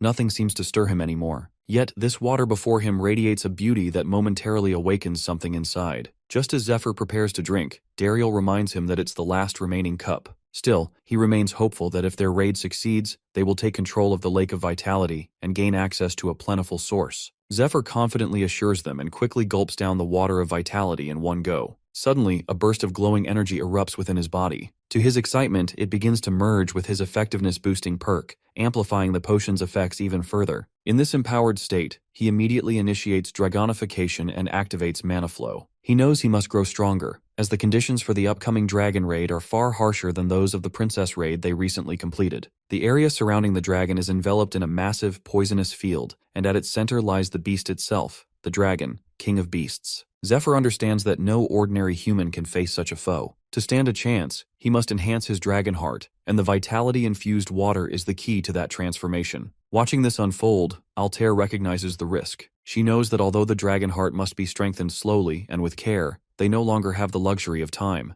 Acting decisively, she casts Moirai, a powerful spell named after the three goddesses of fate, to stabilize and adapt Zephyr's mana while he meditates. With great precision, Altair begins merging the elements: his mana, the water of vitality, and the energy flowing from the dragon heart. She channels all of it into the core of his being. As the merging begins, Zephyr's body convulses with a sudden power surge, his very frame starting to fracture under the pressure. Seeing the signs of physical breakdown, Elise immediately casts her healing spell to stabilize him. At the same time, Zephyr pushes past the standard 5% threshold of the dragon heart's power. Slowly, the power rises, but Altair continues adjusting the mana with intense focus. To her shock, however, the energy within the dragon heart begins resisting the fusion. The merging process falters. As a result, Zephyr's dragon heart power starts to drop, threatening to undo everything they've built. Meanwhile, Ned sits beside Zephyr, guiding the wild surge of power flowing through his body. Despite the mounting pressure, everyone remains focused on their roles. Suddenly, the entire chamber erupts in a blinding flash of light. As the dust settles, Dariel stares in disbelief as Zephyr has transformed into a half-human, half-dragon hybrid. The group breathes a collective sigh of relief, their expressions softening into smiles. They've succeeded. Now in his transformed state, Zephyr's dragon heart surges to 10% power, with a temporary spike reaching up to 19%. Though still far from the strength he wielded in his past life, he feels himself closing the gap. With his companions having done their part, Zephyr decides it's now his turn to contribute. He casually asks Dariel for a towel, but to everyone's shock, he bites into it hard, claiming it's time to repay the favor by securing material for his weapon. Without hesitation, he raises his claw and cracks his own dragon scales from his arm. Dariel watches, stunned, as the boy tears the scale from his body with no sign of hesitation. Zephyr explains that Dariel can use the dragon scale to forge dragon skin, a material strong enough to create a bow and arrows capable of piercing even a dragon's hide. He knows he's still operating at only 19% of his true power, but the scale itself holds immense strength. With the right craftsmanship, it could become a weapon powerful enough to deal serious damage to the Dragon King. Afterward, the elven blacksmith places the mana stones into a boiling pot, explaining that they'll need to mix additional high-quality ingredients with the core materials to forge a top-tier weapon. He then begins boiling the secondary components, including one of their finest mana alloys, clear gold. After a period of careful boiling and preparation, all the components of power are finally ready. Now comes the most critical stage, the fusion. For this, Altair activates her Magic Circle skill, which amplifies all spell effects within its radius. This enhancement empowers Zephyr's dragonification, allowing him to channel his energy more efficiently. Using both his raw power and his language enhancement ability, Zephyr directs the ingredients to flow together and bind in perfect harmony. As the fusion completes, a powerful blast erupts from the center of the ritual. When the light fades, a newly forged weapon emerges, a black dragon longbow, accompanied by a set of dragonbone arrows. Time passes and now only 2 weeks remain until the raid. Both humans and elves are busy preparing, fortifying their forces and gathering resources. Zephyr, acting as their leader, reveals the structure of their combat units. The army is divided into 2 specialized teams, and Ned has been appointed as the supervisor of their training. Though he understands the weight of the responsibility, Ned accepts the challenge with unwavering determination. Zephyr also informs the army of the harsh path ahead. To reach the dragon, they'll need to fight through countless hordes of monsters. Their objective is clear: cover the distance and reach a point 1 mile east of the Lake of Vitality in under 10 days. Following Zephyr's guidance, the troops begin gathering supplies and refining their strategies. Among their efforts, they collect mana stones, which they use to construct powerful golems, living defenses for the treacherous march to come. The mages are responsible for golem production. The mana stones are being used for a variety of purposes: constructing buildings, crafting weapons, and especially powering magic circles. These circles act as traps that protect the base and serve as temporary safe zones. According to Altair, if a circle is created using a branch from the Tree of Life, it can shield the area from the poisonous fields. She assures the group that she has already installed several of these protective circles along the cleared paths. Meanwhile, the blacksmith also depends on mana stones to meet the demanding requirements of crafting Zephyr's new, rare weapons. As for Zephyr, he continues training his body relentlessly. Despite upgrading his dragonification, he can currently only maintain the form for 10 minutes, far from enough. The power continues to spread through his body even when he's not actively using it. Still, with each use, it grows stronger. He understands that unless he pushes his limits now, he won't stand a chance against the monster. His goal is to increase his threshold, sustaining 19% power for at least 28 minutes before the raid begins. Without reaching that benchmark, he knows there's no hope of victory. Zephyr also recognizes that he needs more strength, not just to fight, but to craft additional weapons essential for the raid's success. So he continues pushing forward, preparing both body and mind until he reaches his limit. Just like that, the final night before the raid arrives, everything is in place: the scouting, the supplies, the defenses, and the troops.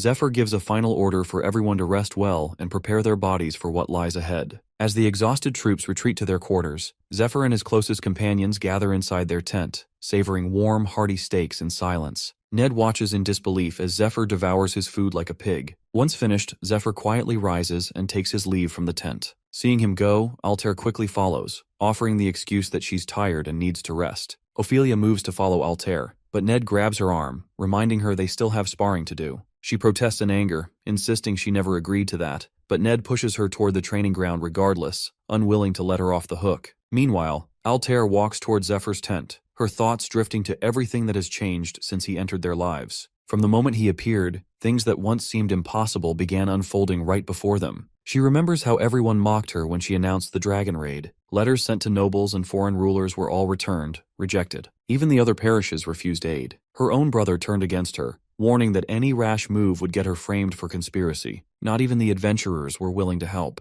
In the end, the only people she could count on were her small team. And then, out of nowhere, Zephyr arrived. And somehow, like magic, her impossible problems started to vanish. Some might call it fate or luck, but Altair never believed in either. Lost in thought, she reaches Zephyr's tent. Without hesitation, she steps inside and kisses him. Zephyr freezes, surprised, and quickly realizes she just used the Kiss of Darkness, a spell that forces the target to speak the truth. He starts to ask what's going on, but she gently silences him, insisting that now isn't the time for questions. Calmly, she reminds him that the Blue Dragon raid, the one she had worked toward for so long, is finally becoming reality because of his efforts. She admits she hadn't trusted him at first and had quietly kept an eye on him. But over time, as he followed through on every word he spoke, she found it harder to keep doubting him. Still, one thing bothers her. No one willingly removes their own dragon scales day after day without a deeper reason. Leaning in a little closer, she calmly presses him, asking if he's hiding something. If he has another motive, something he hasn't shared, now is the time to say it. The princess's eyes take on a steady glow as she leans forward and plainly asks who sent him. As the Kiss of Darkness activates, Zephyr reveals that he came here of his own will, and that everything he's done has been for her. The answer stuns Altair, and the spell confirms it. He's telling the truth. She presses for more details. In response, Zephyr gently pulls her closer and quietly explains that she had died once for his sake, and that he traveled back in time to change the outcome. Altair freezes, caught between disbelief and rising panic. She summons her dark hand, grabbing his arm and demanding the truth. But Zephyr remains calm. He knows she already understands. It's the truth, and the spell has confirmed it. As a user of Median magic, she would instantly know whether or not her spell succeeded. And in this case, it has. Gripping her hand firmly, Zephyr thinks to himself that he had been waiting for this moment. He knew she would eventually use the spell, and it was the only way to make her believe him, at least until she learns communion. Leaning closer, he reassures her. She can ask anything, and he urges her to do so. But now, knowing the truth, Altair starts to feel unsettled. The tension lingers for a moment, until Zephyr gently pulls her closer and kisses her. Meanwhile, outside, Melia grows increasingly frustrated with her golem duties. She yaps to Daisy, feeling like Altair is simply toying with them and bossing her around. Daisy, however, calmly reminds her that although they were hired by Lord Danakil, their actual employer is Princess Altair. Hearing that, Melia becomes even more annoyed, loudly expressing her dislike for Altair. She admits she's never liked her, not since their academy days. Back then, Melia stayed up late every night studying, working hard, while Altair always seemed relaxed and carefree. In Melia's eyes, Altair acted superior, relying on her wealth and connections to gain respect, even from professors. As Melia continues yapping, Daisy listens quietly, recognizing that despite her frustrations, Altair has actually been doing a decent job so far. Deep down, she suspects Melia's anger might stem more from an inferiority complex than from anything Altair has actually done. Still, Daisy knows she needs to calm Melia down before she says or does something reckless. To help with that, she reveals that if Melia performs well during this mission, she's set to be promoted to exclusive sorceress, a role that clearly surprises her. Daisy adds that both dukes had requested a sorceress for their courts, but have yet to find a suitable candidate. From what she's seen, Melia fits the position perfectly. If she proves herself during the dragon raid, her future will be secure. That's all the motivation Melia needs. Her view shifts, and with new determination, she returns to her work. Unnoticed by either of them, Heron waits silently in the shadows nearby. Once they're gone, he approaches the golems and begins scribbling his own set of commands onto their control plates. Golems follow the instructions written directly on them, and Heron takes advantage of this, rewriting the runes so they will obey him alone. The next morning, war drums echo across the camp as everyone moves into position. They all understand what's at stake. Some will fall, their bodies turning to dust, while for others, today may mark a turning point. Once the formation is ready, Princess Altair gives the signal to bring forth Zephyr's powerboat. The group begin their chants, praying and channeling their respective abilities. As Altair assists them, her mind drifts back to what Zephyr told her the day before, the bloodshed that was coming, and worse, the weight of witnessing it firsthand. He had spoken with quiet determination, promising that this time he would do better. He vowed that once it was over, he would finally claim what he wanted. Thinking back to that moment, Altair calls upon her star power, channeling her magic to grant Zephyr strength. She remembers him being confident that after everything ends, he intends to give her the throne, and he hopes to stand beside her not just as an ally, but as her king. Suddenly, a bright flash lights up the field.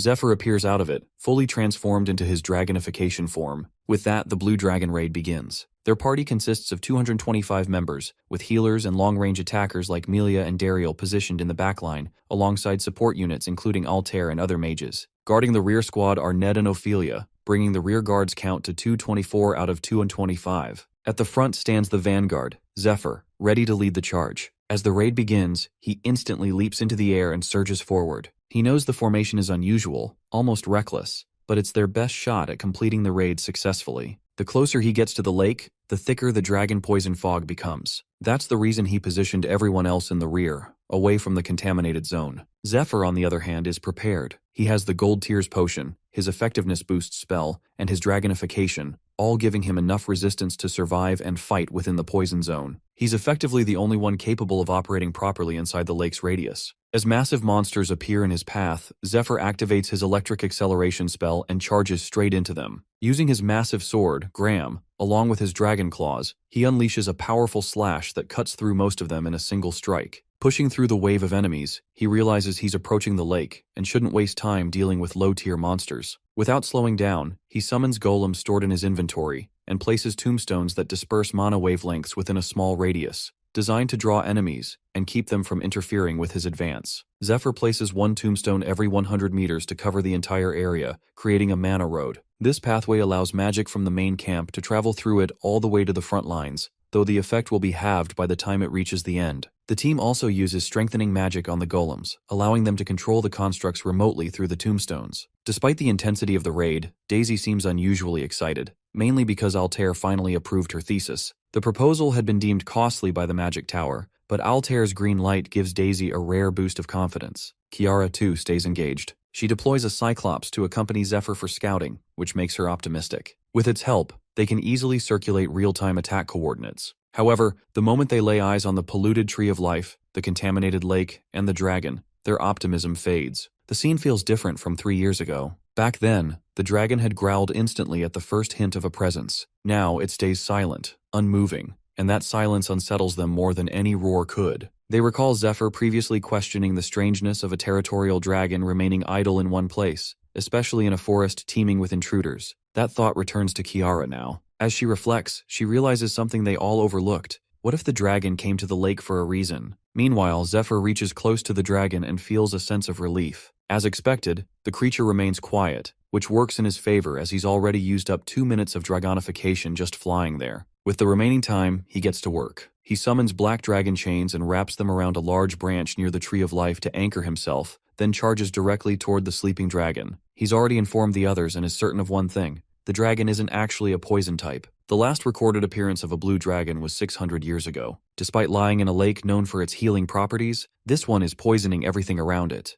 That contradiction never sat right with Zephyr. As he charges in, he deliberately disrupts the dragon's rest. The dragon stirs, and in an instant, it lunges forward and swallows him whole. The knights watching from afar are stunned, but their shock deepens when they see Zephyr force open the dragon's massive jaws with both hands from the inside. Zephyr knows the truth that the dragon isn't the source of the poison, it's the victim. It's being slowly poisoned by demonic energy, and is using the lake to try and heal itself. The beast is dying, not attacking. As he pushes the jaws open, Zephyr clenches the black dragon chain between his teeth and anchors it tightly around the dragon's mouth. He understands the creature is trying to stay submerged in the lake to recover, but the poison is wearing it down faster than it can heal. That's why he's chosen to take it down now, while it's weakened. Pulling with everything he has, Zephyr binds the dragon's mouth shut. The black dragon chain, forged from his own scales, proves effective. The moment the dragon senses the restraint, it lets out a thunderous cry, shaking the ground as it struggles against the binding. Zephyr pulls the dragon out of the lake, aiming to accelerate the spread of poison within its body. Without the lake's healing properties, the dragon won't be able to recover from its injuries. However, to his surprise, even with 19% output from his dragon heart,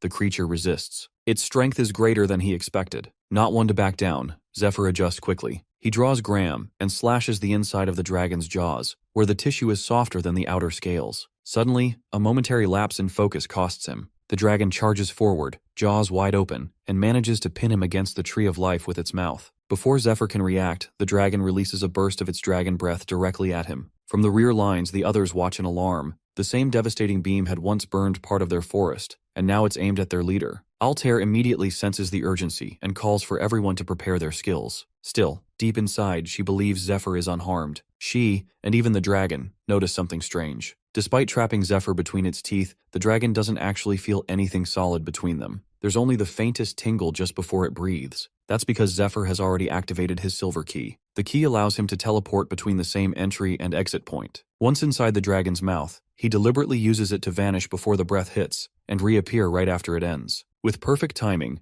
Zephyr reemerges inside the dragon's open jaws. Without hesitation, he strikes. His thunder palm lands cleanly, sending a surge of powerful force through the creature's body. Electricity crackles across its scales as the attack hits from within. Despite the pain, the dragon charges up another dragon breath attack. This time, however, Zephyr reacts swiftly. He strikes directly at its breath glands, burning them and successfully disrupting the buildup. The attack fizzles out before it can be released. Zephyr notes that the dragon won't be able to use those glands again for at least 10 minutes, making this their best window to strike. The mages take the cue, channeling a variety of spells through the mana road created by the tombstones. Bursts of elemental energy bombard the dragon, holding it down. At the same time, Dariel prepares his dragon arrows, coating them with venom before firing. His shots hit their mark with precision, piercing the dragon's thick hide and forcing a painful roar from the beast. Seeing the impact, the party erupts in cheers. Many begin praising Dariel for his accuracy and power. Dariel, however, is lost in thought. He recalls how Zephyr once told him that he was still weak, because he lacked real combat experience. Kiara hears it and finds the comment odd.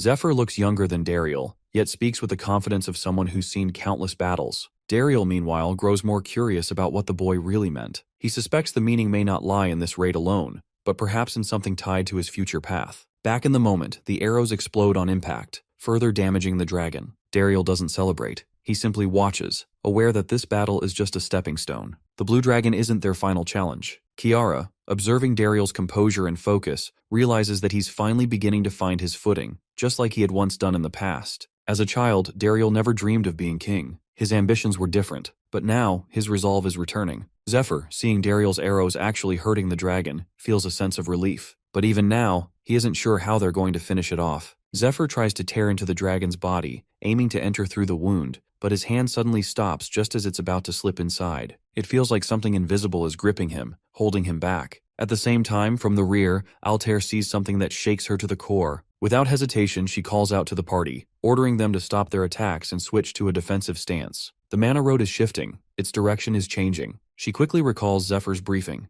If they ever spot anything unusual in the Watchers or sense a surge of power, they must immediately reroute the mana flow. Zephyr had explained that the tombstones, while useful for extending spell range, also act as open channels. If a powerful enemy can manipulate mana, those same paths could send attacks right back at them. To prevent that, they need to disable the back end of the tombs. Doing so will block the incoming attacks, but it will also weaken their own offensive power. Following Altair's orders, the team begins reconfiguring the mana road. Just as they shift it, a massive shockwave tears through the field. A tremendous energy blast strikes them, confirming their fears. Zephyr had warned them of this exact moment. When he would be flung backward and the lake's surface began to ripple, it would mean one thing. The dragon had activated its unique attribute, telekinesis. This ability allows it to move objects without making physical contact. Only dragons with infinite mana reserves can wield it, an ability that, in simple terms, means destruction and pain. On the battlefield, Zephyr regains his stance but knows he's running out of time. He has only 20 minutes left of dragonification, and the real fight is just beginning. Earlier, during Zephyr's briefing, he explained to the party that the poison in the air wasn't affecting humans or elves as severely, likely due to the water of life mixed within it. That water actively repairs the damage caused by the poison, which is why no one is dying outright. However, he warned that losing consciousness would still result in extreme pain.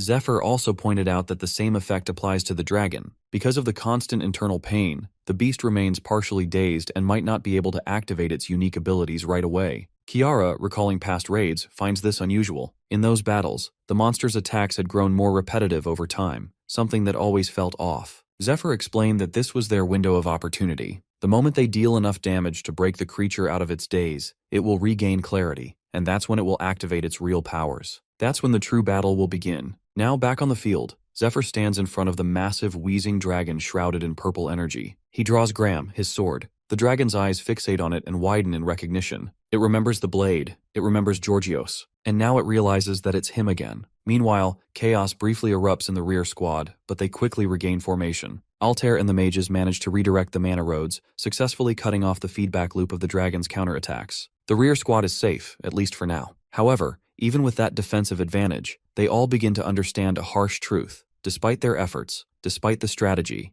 they are still painfully small in the face of the dragon's overwhelming power. Altair grows increasingly concerned. Their long-range attacks will be far less effective under the current conditions, and she knows that supporting Dariel is now critical. He's the only one who can make full use of the mana road to land direct hits on the dragon. Meanwhile, Dariel himself is feeling the pressure. The distance is so great that each of his arrows takes nearly 4 seconds to reach the target. That means Zephyr will need to hold the dragon in place for at least 4.5 seconds, an eternity in battle. At the same time, the dragon gate appears to be closing again, and everyone holds their breath, waiting for Zephyr to force it open once more. Inside the battlefield, Zephyr continues dodging the dragon's swirling beam attacks. Each strike carries enough destructive force to disintegrate whatever it touches. He quickly realizes that tanking them head-on is not an option. As he analyzes the pattern, the dragon suddenly unleashes a devastating surprise attack. It catches him slightly off guard, but he manages to block it just in time. Without hesitation, the dragon lunges forward with jaws wide, trying to devour him. Zephyr instantly activates electric acceleration, darting out of reach. He draws Graham mid-movement and delivers a powerful slash across the dragon's jaw, forcing it open. Wounded, the dragon lets out a roar and dives into the lake. The entire battlefield watches in disbelief, realizing that the dragon is trying to heal. But Kiara quickly realizes the bigger problem. The dragon's dive is stirring the waters, and violent waves ripple across the lake. The nearby plants, which produce magical byproducts, might absorb this chaos as energy, and if they do, they'll start spawning powerful minions. As the summoned monsters emerge, they immediately begin targeting the golems. In response, all rear support mages shift their focus to reinforcing the golems and eliminating the incoming threats. Altair quickly orders the monsters to be cleared, knowing they could interfere with Zephyr's fight. However, to Daisy's shock, despite everything going according to plan and the golems being exceptionally powerful, several of them suddenly start fleeing the battlefield. Their movements become erratic, and they fall out of command. Meanwhile, Heron, silently watching, knows that his sabotage has begun to take effect. Back on the front line, Dariel spots a monstrous projectile rapidly approaching. He reacts just in time, deflecting it mid-air with a perfectly timed arrow. The force of the deflection draws everyone's attention. Altair watches the impact site and realizes that if Dariel hadn't intervened, the entire rear squad would have been wiped out. Kiara examines the trajectory and determines that the attack originated from nearly 700 meters away. She warns the others to stay alert as the presence of something that powerful can only mean one thing. The enemy is on the level of a dungeon boss. As she finishes speaking, a towering beast appears in the distance. Meanwhile, Zephyr reflects on his past life, recalling that the Blue Dragon raid began about a year and 4 months later than the current timeline. In that attempt, they lost both the Black Dragon's heart and Lucius the Holy One. However, Altair still managed to gather strong allies and rare items, allowing them to initiate the Blue Dragon raid and eventually slay the beast. Despite the success, they failed to obtain the dragon's heart due to a critical mistake. As a result, Danakil's vital agricultural land became irreparably contaminated, turning the operation into a failure by every measure. Around that time, after returning to the temple from the cave, Zephyr struggled to rise through the ranks. Meanwhile, Olden, one of Ned's staunch rivals, took control of the third parish. Zephyr saw becoming a temple knight as his only path to revenge, a way to close the distance between himself and Olden. He knew that finding a weakness would be crucial, and the more information he gathered, the better his chances became. Elsewhere, Matthias and Olden sipped tea as they acknowledged the princess's failure and reflected on the decision to withhold troops from the Great Forest, a strategic move that wasn't solely Olden's idea, but a brilliant one nonetheless. Zephyr recognized the political cost of the failed campaign. The princess lost soldiers, resources, and much of her standing. Even if she joined the upcoming Ice Dragon raid organized by the Guild Alliance, he doubted she would hold any real influence. With the Black and Blue Dragon hearts already secured, only the Ice Dragon's heart remained to complete their objective. Olden anticipated generous rewards once it was done. Back in the Silver Key, Zephyr notes that the situation has shifted. This time, he fully understands the traps laid out for them and refuses to let things unfold according to his enemy's plans. He also got the healing potion that restores wounds, a mana potion that replenishes energy, and golden tears, an enhanced protective item that blocks harmful effects. Confident in his inventory, Zephyr checks the status of the video transmission golem. While the large golem at base can transmit footage from his end, he needs to see what's happening back at camp. Unfortunately, inside the Silver Key, the golem fails to connect. He assumes the storm has passed by now and decides to focus on the task ahead. Back at the fight, the group is locked in battle with the monsters, including the massive boss. It rips a tree from the ground and hurls it toward them. Seeing it, Kiara asks Dariel about their remaining Black Dragon arrows. Dariel reports having only 24 left, barely enough to deal with the dragon itself and none to spare for the surrounding monsters. These arrows are crafted from hippogriff feathers, with gem seed branches enhancing their power. Kiara and Dariel coordinate their attacks, using Blue Storm and Flame Dance in tandem. Zephyr notes their synergy and the solid performance of the entire party. However, he also recognizes the core issue. They simply are facing too many monsters. Seeing them coming, Dariel prepares to fight, undeterred by the number of enemies. Whether dozens or hundreds, he intends to destroy them all with his arrows. Meanwhile, the monster boss speaks in his own language while casting an area of effect spell from horseback. In an instant, he vanishes, leaving the knights stunned. Moments later, he reappears out of nowhere, a massive jaw slamming down on them with crushing force. One of the soldiers spots more monsters, some already reaching the outskirts of the camp. The troops move to defend, but the monsters strike first. However, to the monster's surprise, Ophelia arrives just in time and stops its stomp with her leg. With calm confidence, she notes that it stands too upright to be one of them. Then, without hesitation, she kicks, sending the monster flying backward. Despite the chaos, Regulus Danakil, seated on a wooden stool, reminds himself of his duty, protecting the fragment of the Tree of Life's branch hidden within the hut. He recalls Princess Altair entrusting him with this responsibility, explaining that the small branch powers the core of the magic circle. Without it, the base's safety zone would collapse within 10 minutes, and the area would fill with poisonous mist. Though he understands the importance of his task, Regulus struggles with inaction as he hears his knights screaming outside. Lord Grimes encourages him to remain strong. Meanwhile, Regulus is using the Impenetrable Fortress, a family skill passed down through generations of the Danakil line. It generates a powerful force field that protects a designated building, though the user cannot leave while the skill is active. The smaller the space, the stronger the barrier, enough to resist even legendary weapons. Only those he permits may enter. Regulus reassures himself that he is the right person for this task. Then someone knocks on the door, coughing and asking to be let in. The voice resembles Princess Altair's. He hesitates, believing she might be in danger, and that failing to help her could cost him and his knights their lives. Lord Grimes, however, warns it might be a trick, but Regulus insists on opening the door. To his shock, Elder Heron stands outside. Regulus briefly doubts the elf's identity, before realizing Heron mimicked the princess's voice using an item. It's an imp acorn, which allows the user to remember and reproduce another person's voice. As Heron removes the acorn from his mouth, he uses a blinding flash. Regulus, though only temporarily blinded for 3 seconds, becomes immobilized. enough time for Heron, already under an acceleration spell, to act and get his hands on the Tree of Life branch fragment. A horn sounds in the distance, signaling an emergency. Ophelia recognizes it as a sign that the magic circle's core is compromised. At the same time, Heron confirms their successful infiltration and urges his imposter group to move quickly. Ophelia notes that the safety zone will deactivate in 10 minutes. Elsewhere, Princess Altair, calm and composed, attempts to contact Zephyr, informing him that her side is falling apart. She reveals to use a space core to restore the circle, but urges him to kill the dragon quickly.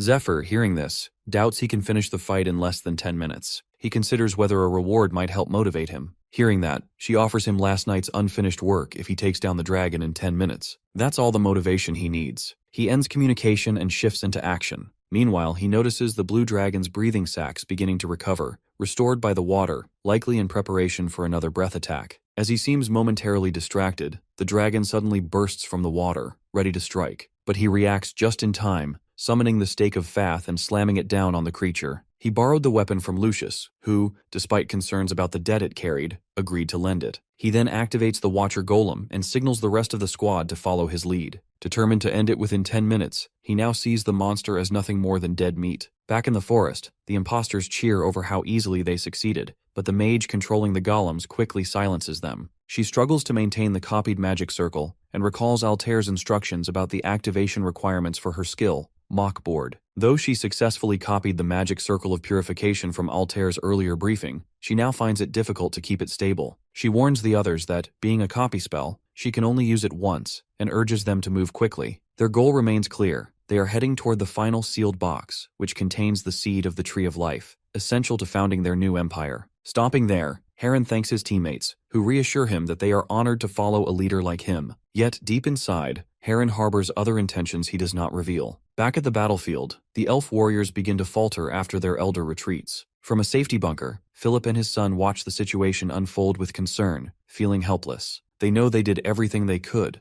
ensuring steady food supplies, deploying Ophelia to tear through enemy minions, relying on a skilled healer, and placing their hopes in Zephyr, who carries a dragon's heart. Even the princess stood by them, protecting the soldiers with her blessings. Despite all this, morale continues to drop as the absence of their elder weighs heavily on the elven forces. Philip's son, however, finds it strange that Dariel still holds his ground firmly, even though the one he looked up to has already abandoned the fight. Philip explains that although Dariel appears strong and determined now, he is not the true center of the elf kingdom. That role belongs to the chief priestess, the chosen partner of the Tree of Life. The tree itself selected her, and only an elder who has received the tree's favor can become a leader. Through the Tree of Life, she can connect with all elves and influence their minds. Her name is Sylvestia, also known as the Broken Moon. Born blind, she became paralyzed after giving birth to Kiara, yet she remains a wise and respected figure. Hearing this, Philip's son wonders how Sylvestia gave birth to Dariel if she was already paralyzed after Kiara. He responds that rumors once spread about an affair. Kiara may have been born from it and is only half-elf, which is why she is not recognized as a high elf. Dariel, on the other hand, is a pure-blooded elf and was born with remarkable talent. However, he never wanted to become king. Instead, he aspired to become the queen's loyal protector rather than a ruler. Initially, Dariel's stance wasn't a problem for the elven people, but when the situation began to deteriorate, they started seeking someone to lead them through the crisis. Even then, Dariel refused to take on any leadership role. Left without options, the elves were forced to appoint Heron as their temporary leader. Back with Heron's party, the mage struggles with guilt over abandoning the remaining elves. She tells herself there was no realistic way for them to defeat the dragon, and tries to find comfort in the belief that they did what they could,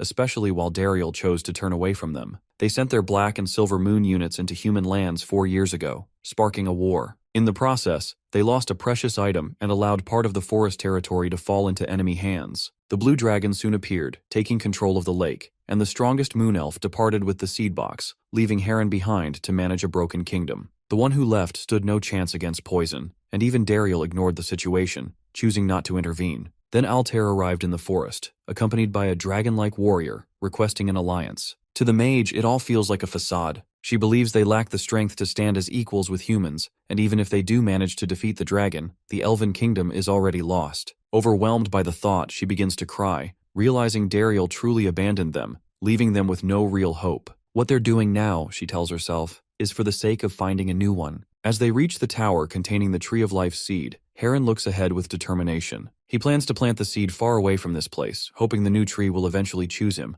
allowing him to finally become king. However, to their shock, a large red monster is already there, clawing at the tower walls. Back at the safety bunker, Philip feels puzzled. The High Elves, especially those of the Black and Crimson Moon, had left the kingdom to build a new one, but no one has heard anything about these new elven realms since. He wonders where they went. As the thought crosses his mind, the crimson beast near the tower begins to radiate an overwhelming energy. Taking charge, Heron deploys 2 sparrow golems, one to distract the monster and the other to retrieve the sealed box. The plan works perfectly. While one golem draws the monster's attention, the other blasts through the tower and swiftly returns with the box. However, what they don't realize is that the demon has spent 3 years searching for that very box. The moment it sees it in their hands, it strikes, slashing their throats and seizing it with ease. The monster is no ordinary beast. It is Crimson Moon, once known as Masha, a former queen candidate from 60 years ago. After undergoing demonification, she lost herself completely. The only emotion she retains is her deep hatred toward the elves.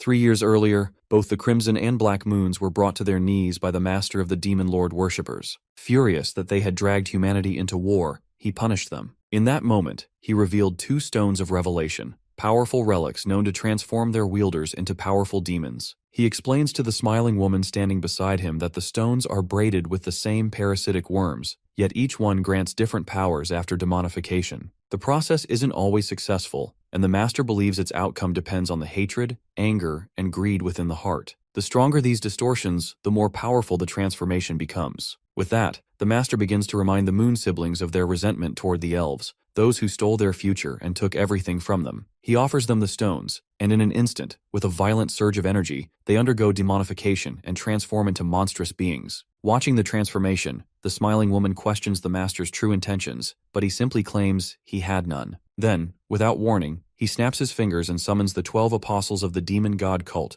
to welcome the newly born demons into their ranks. Over the next 3 months, the demonified siblings wage havoc, killing countless individuals, both humans and monsters alike. As they grow accustomed to their powers, Olden lends them his demon soldiers to assist in a new mission, killing the Blue Dragon. Upon reaching its den, the Black Demon understands that the real challenge lies not just in the dragon, but in the elf protected by the Tree of Life. Still, if they want to send their enemies into the depths of hell, they must acquire the dragon's heart. Without hesitation, they leap into the den where the Blue Dragon rests. The dragon immediately senses their presence and begins to emit wild tornadoes. With a deep, rumbling voice, it declares that it's been a while since such inferior beings dared disturb him. Meanwhile, during a private wine party at the parish, an apostle questions Olden's choice to send weak elves against the Blue Dragon. Hearing that, Olden laughs, claiming he only sent the elves to become food for the dragon. He has his own reasons for forcing them into battle. He reveals that the 2 demonified elves were once candidates to become rulers of the Elven Kingdom. According to him, they come from the prestigious Moon High Elf family and were once powerful figures, known for their radiant light magic. Among the moon-named elves, those who bear the title often aspire to rule. However,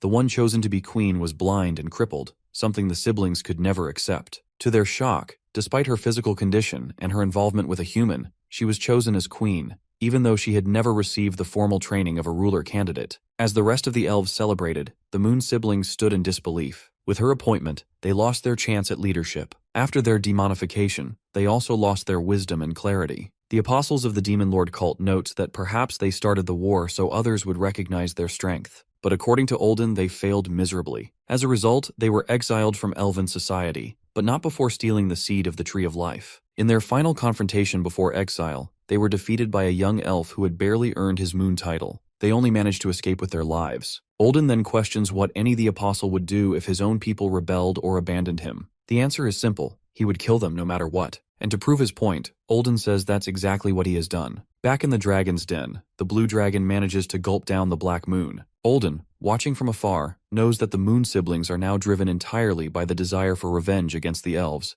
and that is precisely what he's exploiting. As the dragon gulps down its prey, it immediately feels something stirring within. With a piercing roar, it vomits a tremendous amount of blood. The cause is Black Moon's demonic ability, extreme venom and petrification. This is exactly what Olden planned. He intended for Black Moon to poison the dragon from within, knowing that, in the end, it would become a race against time, whether Black Moon can survive the dragon's corrosive digestive fluids, or whether the dragon can endure the spreading poison. Olden is certain that if the situation worsens, the dragon will fly toward the Aslan continent and dive into the Lake of Life, the same sacred place that nourishes the elven forest with its waters. As expected, the dragon launches into the sky, heading toward the lake. On its tail still clings the monstrous Crimson Moon. The dragon ignores her completely, sensing no real threat from behind. Meanwhile, Crimson Moon holds on, not out of strategy, but because the side effects of demonification have left her mind clouded. Even so, a faint instinct drives her. Drawn to a familiar energy that stirs fragmented memories, she leaps toward the seed tower. However, her damaged cognition prevents her from entering. Instead, she begins attacking anything that approaches the tower, killing without hesitation. Because the dragon has become the main threat, no one has noticed her presence, and since that day, she has been relentlessly clawing at the tower walls. Now, after tasting the blood of an elder, Heron, something shifts within her. Her senses begin to return. Slowly, she starts regaining fragments of herself, and with that clarity, her thoughts of revenge sharpen. Her gaze suddenly locks onto a trail of radiant energy flowing through the forest. It leads directly to its source, the Ill Queen, Broken Moon. Crimson Moon doesn't just sense her now, she knows exactly where she is. The demon carries worms inside her, parasites that grow stronger alongside their host. Once they reach maturity, the wielder unlocks a unique ability. In Crimson Moon's case, it is gluttony, a power that steals abilities by devouring them. Now, having consumed Heron, the demon uses his acceleration skill, propelling herself toward her destination at an incredible speed. Within moments, the beast reaches the outskirts of the elven village and storms into the queen's resting chamber. The moment it sees her, it recognizes her as Broken Moon, the very one it has longed to kill. Overcome with rage, the beast lunges toward the queen. But just as the attack is about to land, multiple slashes strike the demon from all sides. It's Ned, sent by Zephyr to protect the queen in anticipation of a possible demonic threat. Now, seeing Crimson Moon before him, he understands what Zephyr meant. Without hesitation, Ned charges his Thunderbolt spell and unleashes a devastating barrage, shaking the entire chamber. Meanwhile, back at the lake, the battle between Zephyr and the monster still rages. Only 8 minutes remain before the purification magic protecting the camp fades. Because of this, Altair urges Zephyr to take the monster down before that happens. But in truth, he wants it dead even sooner. He knows that killing the dragon won't be the end of this raid, and every second counts if they're to ensure the safety of everyone left. Once the dragon dies, Black Moon is expected to awaken, and this is exactly the reason they failed the raid in his previous life. Last time, when they killed the dragon, the entire camp erupted in celebration. The warrior who delivered the final blow, Ederuis, stepped forward to claim the dragon heart, just as they had planned. But as he reached for it, he froze, shocked to see a barrier surrounding the dragon's corpse. In that moment, the demon hidden inside the dragon's stomach burst out, catching everyone off guard. Even more alarming was the sight of the demon holding the dragon heart in its claws. With a mocking grin, the demon thanked them for slaying the beast, and without hesitation, shoved the dragon heart into its own chest. Ederuis attempted to stop him, but another warrior quickly pulled him back to safety. Seconds later, a violent blast of poison erupted from the demon's body, melting everything in its immediate vicinity. The toxin spread rapidly, covering the entire forest. Realizing the scale of the disaster, Altair ordered a full retreat, and just like that, they lost the dragon heart. The aftermath left the once great elven forest, and the fertile Danakil granary, transformed into a lifeless, cursed land no one could return to. Back in the present, Zephyr fights with all of this in mind. In his previous life, the raid failed not because of poor strategy, weak party members, or lack of countermeasures. Those aspects were solid. The failure came from a lack of critical information. At that time, they had 2 capable vanguards who could move freely through the fog and were confident they could defeat the Blue Dragon. Ederuis had also identified a lingering wound on the dragon, a weak spot he had noticed during a previous encounter, when the dragon moved awkwardly. That was their key advantage. But now, in the current timeline, Zephyr feels frustrated. He can't find any trace of that same weakness on the dragon's body. Then it hits him. The previous raid happened a full year later. By then, the dragon may have become more eroded by poison, which could have caused that wound. In this timeline, it simply hasn't developed yet. Determined to create his own opening, Zephyr stabs poison scales directly into the dragon's body. The impact causes a violent explosion, and the dragon lets out a thunderous roar of pain. As it screams, the dragon suddenly commands everything around it to stop. To Zephyr's shock, time itself freezes. Water droplets hang motionless in the air. Leaves stop mid-fall. Even the wind stands still. This is a commanding power far beyond what humans can wield with a dragon heart. Even the silver key refuses to respond. Zephyr realizes the effect will last for exactly 7 more seconds, but that's more than enough time for the dragon to charge and unleash its breath attack. However, in that exact moment, Dariel fires a barrage of arrows at the beast. The strikes land just as time resumes. Dariel watches in disbelief, realizing that Zephyr actually created the opening he spoke of, and it worked. With each blast, Dariel continues to strike the dragon relentlessly, shot after shot. His barrage creates just enough of an opening for Zephyr to deliver a massive blow to the dragon's body. Together, they succeed in destroying its breath sac, rendering the dragon breathless, at least for now. Dariel now has 17 black dragon arrows remaining. He calculates quickly. Each spell requires 3 arrows, meaning he can cast his enhanced spell 5 more times. To kill the dragon, though, every shot must land. Back at the lake, as the dragon retaliates, Zephyr narrowly dodges the attack. He recalls how, in his previous life, they lost the dragon heart after this point. The blue dragon had taken full control of the corrupted body, and the battle that followed lasted an entire month. Over that time, Zephyr had learned its attack patterns and, through sheer endurance, barely managed to defeat it. Back then, the dragon had fought using memories from its prime, faster, stronger, and far more ruthless. As that thought flashes through his mind, Zephyr is suddenly punched in the face by the dragon. He absorbs the impact and is surprised. It's not as devastating as it once was. He crashes into a tree but quickly recovers. The dragon, using a telekinesis spell, sends the lodged dragon arrows flying toward him. Zephyr swings his dragon chains to deflect them, parrying each one mid-air. But just as the dragon prepares to strike again, it hesitates in shock. Zephyr vanishes from view. A faint glimmer appears in the air, the silver key, and without warning, the massive stake of faith descends from above, crashing down onto the dragon with overwhelming force. Zephyr follows up by slamming his lightning fist into the stake of faith, driving it deeper into the dragon's throat. At the same time, Dariel's arrows strike with precision, dismembering the dragon's right arm and sending it crashing into the lake below. Despite the devastating damage, the dragon still breathes. Its eyes lock onto Zephyr's sword. That sight pulls him into a memory of Lord Chrysaorus, once possessed by demons. They had no choice but to fight him. In the end, Georgios landed the final blow with the dragon-slaying sword Graham, ending Chrysaorus' life. As he was dying, the blue dragon had thanked Georgios for freeing his master from the curse. But with tears in his eyes, he also issued a warning that as Chrysaorus' loyal vassal, he could never forgive the man who killed him. If they ever met again, he swore, he would kill Georgios himself. Back in the present, the dragon lies motionless, the stake still lodged in its neck. Kiara watches from a distance and wonders if it's finally over. But Dariel feels something off. He senses danger. The Tree of Life is trembling. Suddenly, the dragon begins to speak in a deep, rumbling voice. It calls Zephyr the Dragon Slayer and, in a solemn tone, reminds itself that it cannot go back on its oath. It must honor its vow, even if it means forgiveness. With that, the dragon grips the stake and pulls it from its neck. It then picks up its severed arm and, through ancient magic, transforms it into a massive blade. Clutching the sword, the dragon declares its duty is not yet complete. Though the pressure of its power is immense,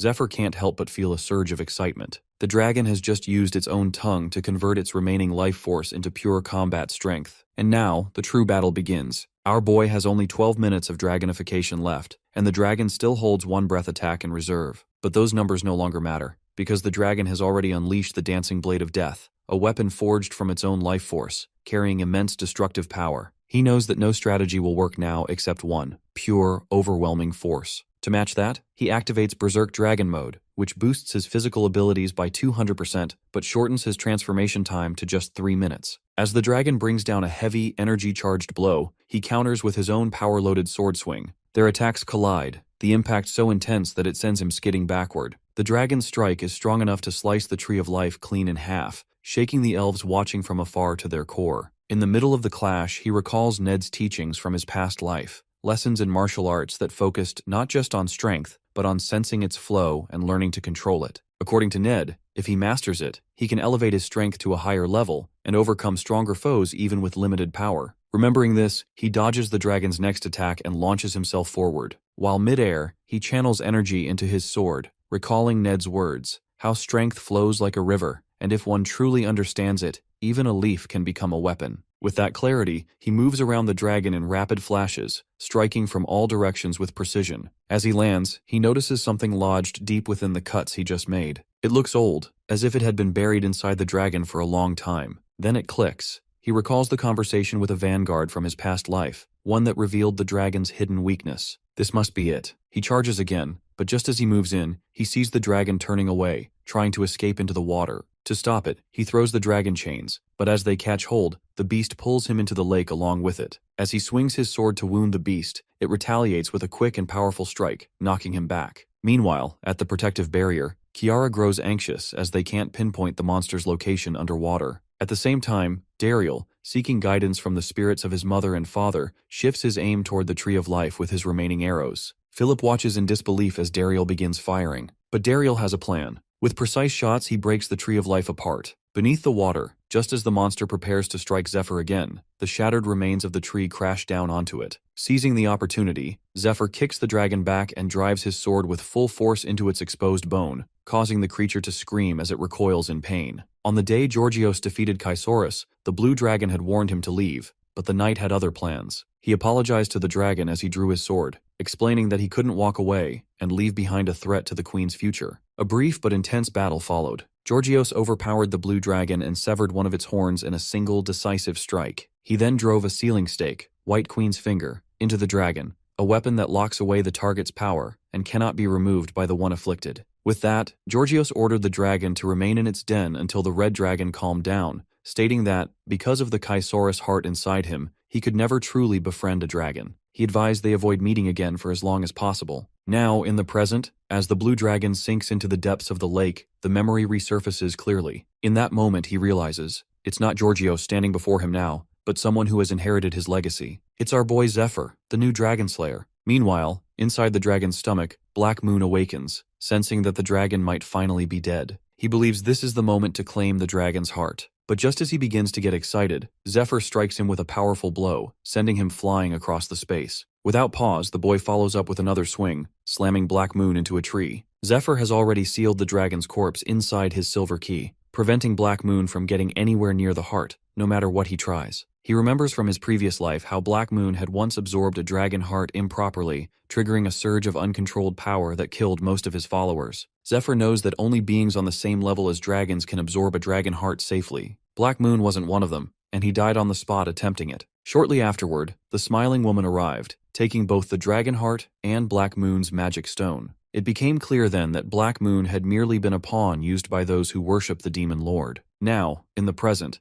Zephyr still can't believe that Black Moon allowed his own people to die and lost their homeland, all to be discarded by the very ones he served, only to end up in this pitiful state. On the other hand, Black Moon senses something strange, a human aura mixed with dragon energy, but he finds it interesting. He had expected to run into elves, but seeing a dragonoid catches him completely off guard. Just as he prepares to introduce himself, Zephyr wraps the dragon chains around him and, using his strength, drives the full stake of faith into his body. To his surprise, the figure vanishes. Black Moon isn't there. Moments later, laughter echoes from behind. Black Moon mocks Zephyr, claiming that his speed exposed his own weakness, making him easy to counter. By now, Black Moon has already figured out that Zephyr is relying on limited dragon power, and that he can only maintain it for around 2 minutes. Zephyr realizes the man is sharp. Only 48 seconds of dragonification remain, and once the effect of his secondary spell ends, he will immediately collapse. He doesn't have enough strength left for a drawn-out battle, so he shifts his focus to baiting Black Moon instead. As Zephyr stands below, Black Moon hovers above and offers to spare his life if he hands over the dragon heart. He claims he holds no hatred for humans and seeks only revenge against the elves. While Black Moon yaps, Zephyr quietly casts Dragon Tongue, a spell that issues a direct command. With it, he orders Black Moon to freeze in place. Black Moon is shocked. His legs suddenly refuse to move. Seizing the moment,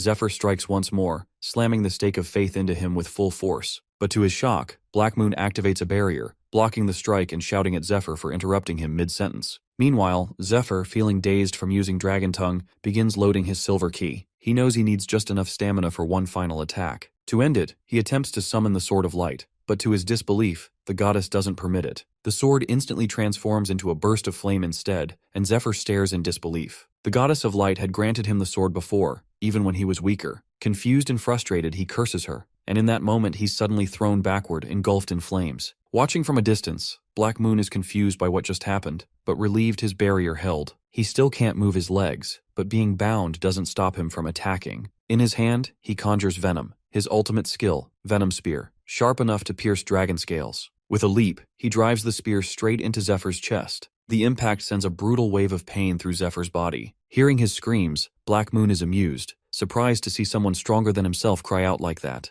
Without pause, he prepares another spell, claiming he has much to do and will grant Zephyr a peaceful death. He unleashes a massive wave of poison. But before the spell lands, a strange noise echoes from the lake. Suddenly, enormous roots burst out from beneath the water, one of them piercing straight through Black Moon's chest from the left. Black Moon can't believe what just happened. Zephyr reveals that, by drawing in all the poison from the area to use his ultimate skill, Black Moon unknowingly purified the lake and the surrounding jungle. Zephyr remembers from his past life how the Dragon Heart and the Black Moon's magic stone were taken by the demon cult and turned into weapons that generated poison fog and spears. So in the present, he anticipated that the original owner, Black Moon, would possess the same poison-based skills. Zephyr had intentionally baited him into using them, knowing it would be the fastest way to cleanse the forest. Now the area around the lake stands as the only purified zone, but it's enough. The Tree of Life uses its roots to extend into the cleansed soil, and the forest will soon begin to recover. Zephyr had foreseen most of this, but the tree's intervention still came as a surprise. Meanwhile, Black Moon is writhing in pain as the roots continue to pierce and shake his body. Realizing the threat, he struggles to spread poison once more, but Zephyr steps forward, scolding him. He reminds Black Moon that the elves had long been protected by the Tree of Life, and yet now, when facing it directly, he cowers in fear and struggles. Channeling energy into his claw, Zephyr brings it close to Black Moon's face. He calls him ungrateful and foolish, but assures him that since he is incapable of true understanding, he'll have to face the truth in death. With that, Zephyr drives his empowered claw into Black Moon's stomach, extracts the magic stone, and brings him down for good. Before news of their success even reaches the rear squad, they witness it with their own eyes. The Tree of Life begins to resurrect right in front of them. Seeing this, Altair announces to the rest of the party through her golem that the blue dragon has been defeated and the dragon heart has been secured. The soldiers, hearing this and seeing the tree's revival, are filled with renewed energy and quickly begin wrapping up the remaining monsters. Altair still can't believe Zephyr actually pulled it off. As everyone celebrates, she tries to contact him again, but receives no response. Meanwhile, Zephyr is unconscious, free-falling on the lake's surface. The Tree of Life gently catches him with its roots, silently thanking him for saving it. In return, it decides to do the same for him. Its roots wrap around him, glowing faintly as they begin to share their healing energy. Far away, even Ned, watching the roots burst forth from the forest floor near the village, smiles. He knows the boy has done it. Despite his relief, Ned himself is badly wounded from his battle with the Crimson Moon Demon. He's shocked to have been struck by his own martial arts, realizing too late that the demon was capable of duplicating his techniques. Ned has already lost a great deal of blood and can no longer restore his body. Just as he begins to accept what he thinks is the end, glowing vines begin to wrap around his arms. To his surprise, it's her, the queen. She assures him that the vines act as her hands and legs. Though she cannot move herself, he protected her, and now she wishes to express her gratitude. As her vines lift her gently from the bed, she introduces herself as the Queen of Elves, quickly noticing Ned's condition and realizing he needs immediate care. Meanwhile, back at the lake, Zephyr is lost in a dream, reliving a moment from his childhood when his father left him. In that memory, his mother embraces him, recognizing his human side and choosing to raise him with care and compassion, unlike his father. She apologizes for not being able to protect him but assures him that the last thing she can offer, as his parent, is the strength to protect himself. With those words echoing in his mind, Zephyr awakens from unconsciousness. He realizes he had been dreaming about his mother. Looking around, he finds himself enveloped in glowing vines, lying within an unfamiliar but gentle cradle of roots. Suddenly, a deep voice speaks, advising him not to move. The voice tells him that he's been unconscious for 72 hours and is still in recovery. It then reveals that the space he's in lies within the trunk of the Tree of Life, and the godly speaker introduces himself as Yggdrasil. According to Yggdrasil, this is his reincarnated form, allowing him to communicate directly with mortals. Zephyr is stunned. He had never seen this form before. In his previous life, they had failed to save the Tree of Life and the Queen, so he never had the chance to meet Yggdrasil. The ancient being explains that, aside from his wife,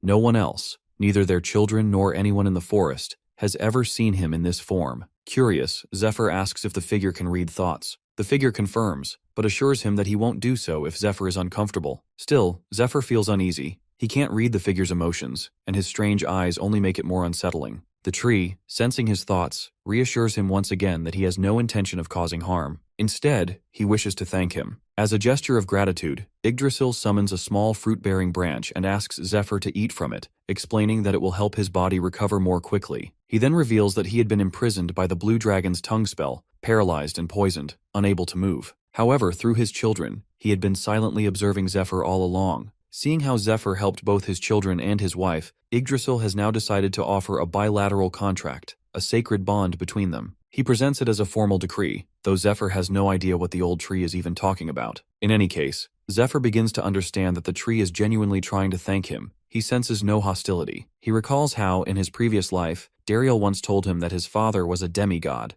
a being caught between the state of elf and god. Realizing that the situation clearly favors him, Zephyr decides he should at least negotiate to make the most of it. He speaks up, stating that simply healing him isn't enough to call them even. But Yggdrasil calmly explains that he hasn't just healed Zephyr, he also stabilized the dragon hearts within him. These hearts require recalibration whenever their output increases. After defeating the demon forces, Zephyr's heart output surged to 23%, which could have been lethal. During the 72 hours of recovery, Yggdrasil readjusted the balance, strengthening Zephyr's body to handle the change, and preparing it to host the blue dragon's heart as well. This revelation shocks him, but before he can respond, the Tree of Life extends a hand toward him, offering to implant the blue dragon's heart into his body. In return, Yggdrasil will ask for just one request. According to Yggdrasil, 10,000 years ago, the first seed of the Tree of Life broke through its shell. At that moment, a voice was heard, urging those present to prepare. He understood the meaning of these words and realized that his purpose was to prepare the world for the day of promise. With the first stage, the air quality began to shift as mana spread through the atmosphere. The original waters of the world turned into purified healing waters. Across other continents, similar trees started the same process, continuing for thousands of years and gradually reshaping the world beyond recognition. Eventually, the elf species was created to serve the Tree of Life, and with their assistance, everything progressed smoothly, while Yggdrasil waited patiently for the promised day. But then, something unexpected happened. Yggdrasil became a father. In that moment, he chose to go against his original mission, willing to pay any price to protect his family. While recounting this story to Zephyr, Yggdrasil offers once again to transplant the dragon heart in exchange for a promise that he will fulfill his request. Zephyr remains uncertain. He knows that during the transplant, he will be completely defenseless, something he cannot risk trusting to someone he doesn't fully believe in. Sensing this hesitation, Yggdrasil surprises him by asking how he will die in the future. The being already knows that Zephyr has seen the end. To understand the truth for himself, he looked into Zephyr's dream while he was unconscious. The first thing he noticed in the boy's vision is a connection to his mother, but he quickly realized it wasn't something he could use as a clue. Then he picked up a signal, a detailed depiction of the world's devastating end and a face he recognizes. He suspects it might be a prophecy, and it appears to be a remarkably detailed one.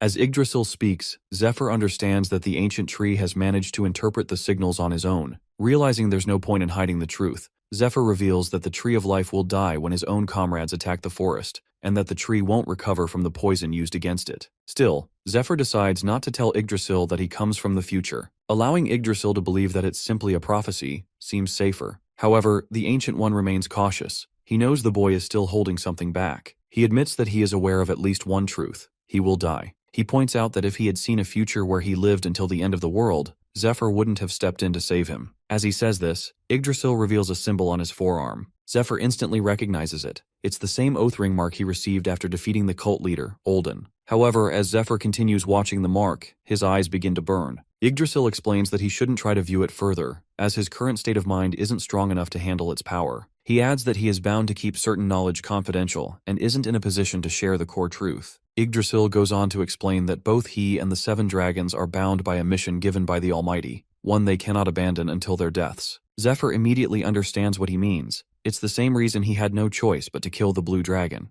The Tree of Life then reveals that in the final days, the surviving dragons will lose their will and join the Demon Lord's army, a future he has already seen. Upon hearing this, Zephyr wonders if he too will become an enemy like the dragons. Yggdrasil offers a vague answer, admitting that he has never doubted his mission and never truly believed this world held much value. Yet something changed when he fell in love with the Broken Moon. Despite knowing she wouldn't live long, she loved him and wanted to have a child with him. Though her body was weak, she wished to create lasting memories and dreamed of continuing a life together. She also refused to use the Chalice of Conception, a sacred tool used by elf royalty to help conceive a new life, choosing instead to try naturally, despite the risks. She chooses a different method, and Yggdrasil, moved by her love, takes on a humanoid form. That one woman significantly shifted his perspective, making the world seem more valuable than it ever had before. He believes Zephyr will one day understand that feeling as well. Hearing this, Zephyr recalls Altair from his past life and the moment of conception they shared. As he lies down and closes his eyes, Yggdrasil begins channeling the blue dragon heart's energy through his divine powers. Before starting the process, he makes a request that when the time comes,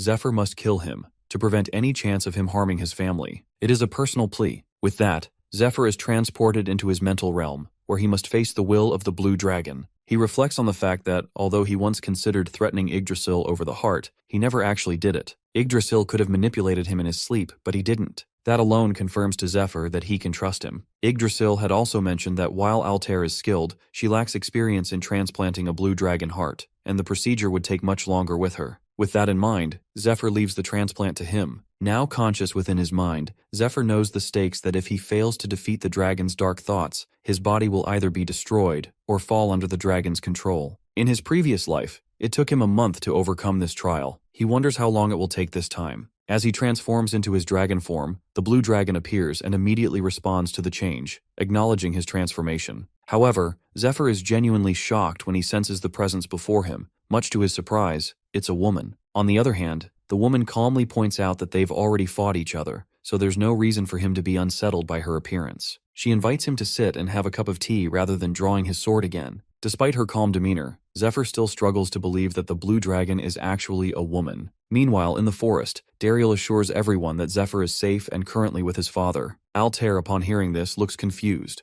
After all, his father is a tree. Others begin to wonder if the tree might have simply consumed him. Dariel, however, explains that the Tree of Life might actually be treating him. Philip, hearing this, grows concerned. He worries that Zephyr could end up captured by the Tree of Life and possibly used as a hostage. At the same time, Dariel senses another strong presence within the tree, one he suspects might be the blue dragon heart. That thought raises further concern that will Zephyr even return? Still, one thing is certain, that if he does come back, he won't be the same. Inside Zephyr's consciousness, he accepts the woman's offer of tea, quietly honored that a dragon has chosen to reveal her polymorphed form. He knows that all life forms are most at ease in their original shape, and they only shift their form when trying to show superiority, express respect, or deceive someone for personal gain. Judging by her demeanor, Zephyr deduces that she likely lacks the talent for trickery, so her transformation is either out of respect or a show of superiority. The woman hears his thoughts and takes them as a compliment. She's impressed that he managed to defeat her, even though she was weakened by poison. She also admits she feels at ease in Zephyr's consciousness,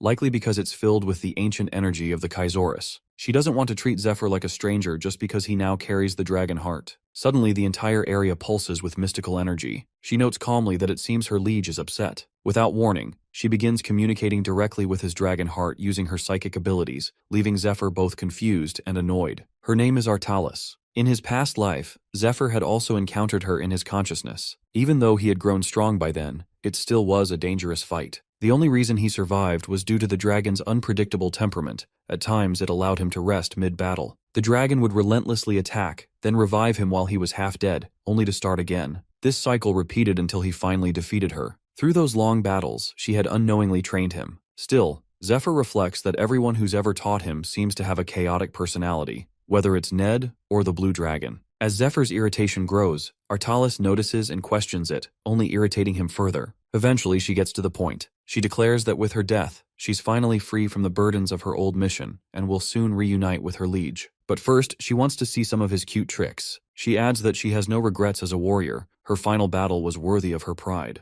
Then, she shares final thoughts that a person's soul can be seen through what they hold dearest. An artist through the tip of their brush, a musician through their fingers, and warriors like them through the edge of their swords. A warrior's training, hardships, and unwavering will all reveal the true shape of their soul. After observing Zephyr closely, Artalis comes to a conclusion that she likes him and feels comfortable entrusting him with her power. She also senses a tremendous amount of energy within him, along with a rare potential. She looks forward to seeing him reach the heights she herself failed to attain. With that, she announces that she will merge with him, granting him permission to use her power. Whether he can actually wield it, however, depends entirely on him. As she gives him the dragon heart, she warns that she will continue watching and hopes he won't lose his life meaninglessly. Zephyr is slightly surprised by how willingly she cooperates, but it works in his favor, saving precious time. He also understands what she meant about dying without having truly lived a fulfilling life. Just before leaving, he offers to cook something for her as a gesture of thanks for her sacrifice. She smiles,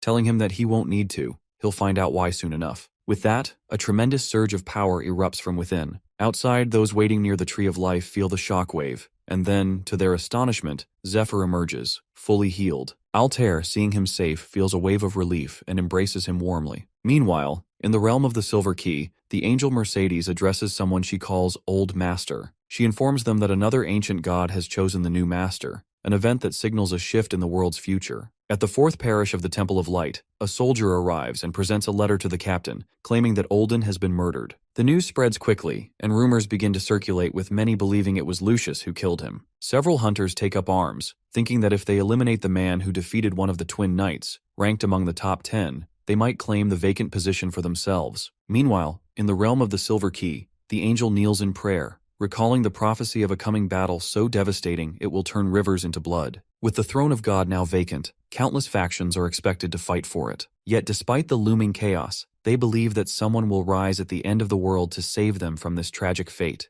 the one foretold as the destroyer of fate. Back in Lindell Castle, within Altair's territory, a knight defeats her guard and demands an audience with the princess. While Lord Zephyr rests within the Tree of Life, he reflects on how much has happened outside. After the forest is cleansed of poison, Yggdrasil activates a command to the mana flowers, magical plants that grow near streams and purify both the air and water. Outside, survivors continue pushing forward, defeating the remaining monsters and making their way to the Tree of Life. Princess Altair identifies the location as Elfenheim, the Elven Kingdom's capital. One elf, overcome with emotion, expresses disbelief at seeing it again and thanks the group. Ned also soon arrives with the Elf Queen, who has finally awakened. Her presence brings joy to many, especially Kiara and Dariel, who run to embrace her. Afterwards, the group buries fallen soldiers and mourns their losses near the graves. Zephyr reflects on the exhausting effort of treating the wounded, cleaning the battlefield, and locating those left behind. With Yggdrasil focused on purifying the forest, others had to take on the burden. Still, the busy work helps the survivors process their grief. Most of them lost their homes to this devastating disaster. Although the threat of the Blue Dragon has passed,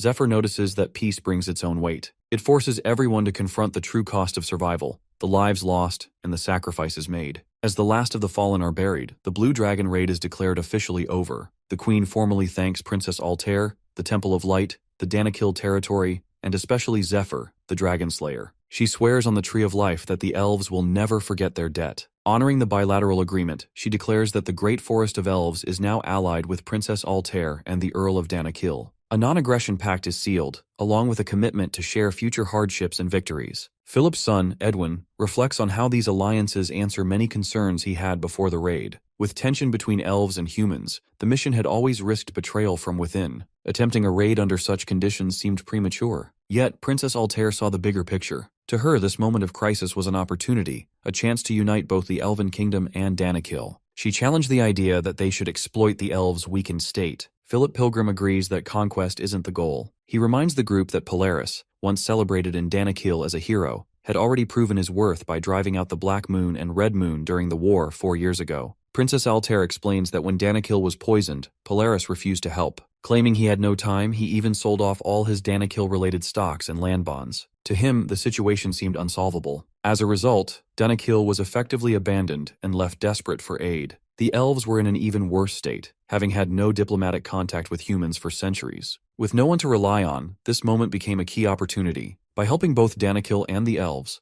Altair plans to bring them into an alliance, one that favors her rather than human kingdoms like Cayenne. It's a strategic move to remove Polaris's influence and prepare for the long war ahead. Zephyr, hearing that, also considers the advantages: Danakil's abundant farmlands, the Tree of Life's limitless healing power, and the unification of the elves. Altair's plan has worked better than expected. Yggdrasil and the Elf Queen, as it turns out, have similar goals. Now that the Queen has awakened, she will command the forest elves through the Tree of Life's bond, ensuring loyalty. A celebration follows. As the group gathers, the Elves' Queen raises a toast to their hard-won victory. Nearby, Dariel notices Kiara sitting alone and walks over. Despite her wiping away tears, their casual back and forth brings a light moment as they share apples and reflect. Kiara says it's hard to believe that less than 6 weeks ago Zephyr and his group arrived, the dragon is now defeated, and Elfenheim has been reclaimed. She feels relieved that both her mother and the Tree of Life have recovered, and that he can now move forward with his duties as the Queen's head archer. Dariel questions her cringy remarks, but she reveals that she has already decided to leave the forest soon. Later that night, while many are asleep,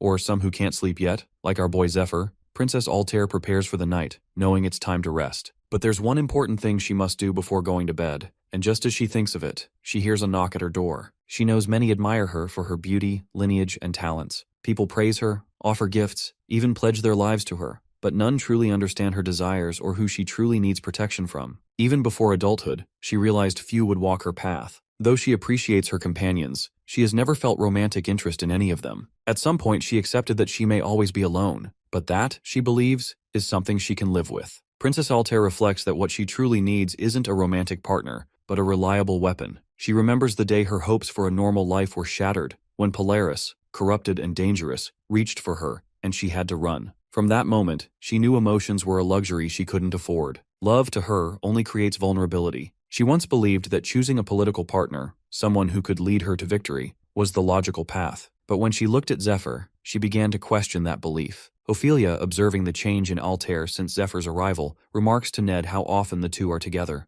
Zephyr would keep an eye on things while she visited the Elder. She remembers asking the princess who would protect her, to which Altair casually replied that the Tree of Life would protect her, but she knew it was Zephyr. Ophelia, left out and emotional, admits to feeling abandoned. Though she and the princess grew up like sisters, it now feels like she's no longer needed. She sits with Ned, drinking, frustrated and disheartened. Ned notices and thinks she's clearly unfamiliar with romance. Or perhaps she just doesn't like Zephyr. Still, he encourages her to recover, telling her to rest for now and help his disciple later when she's back to herself. As she drinks, Ned wonders what his disciple might be doing at that moment, but reassures himself that it's his second time, so he'll probably manage. Meanwhile, Zephyr approaches Altair's residence, feeling unexpectedly nervous. He remembers her words. If he could defeat the Blue Dragon in under 10 minutes, they could pick up where they left off. He had done exactly that, and things had started to escalate that night, before everything got interrupted. Now, standing outside her door, worried, he wonders what surprises Altair might have planned. He remembers Altair casting the kiss of darkness on him, which forced him to reveal details about his previous life. After that, he kissed her maniacally and just went with the flow, but she rooster blocked him. He knows Altair has feelings for him too,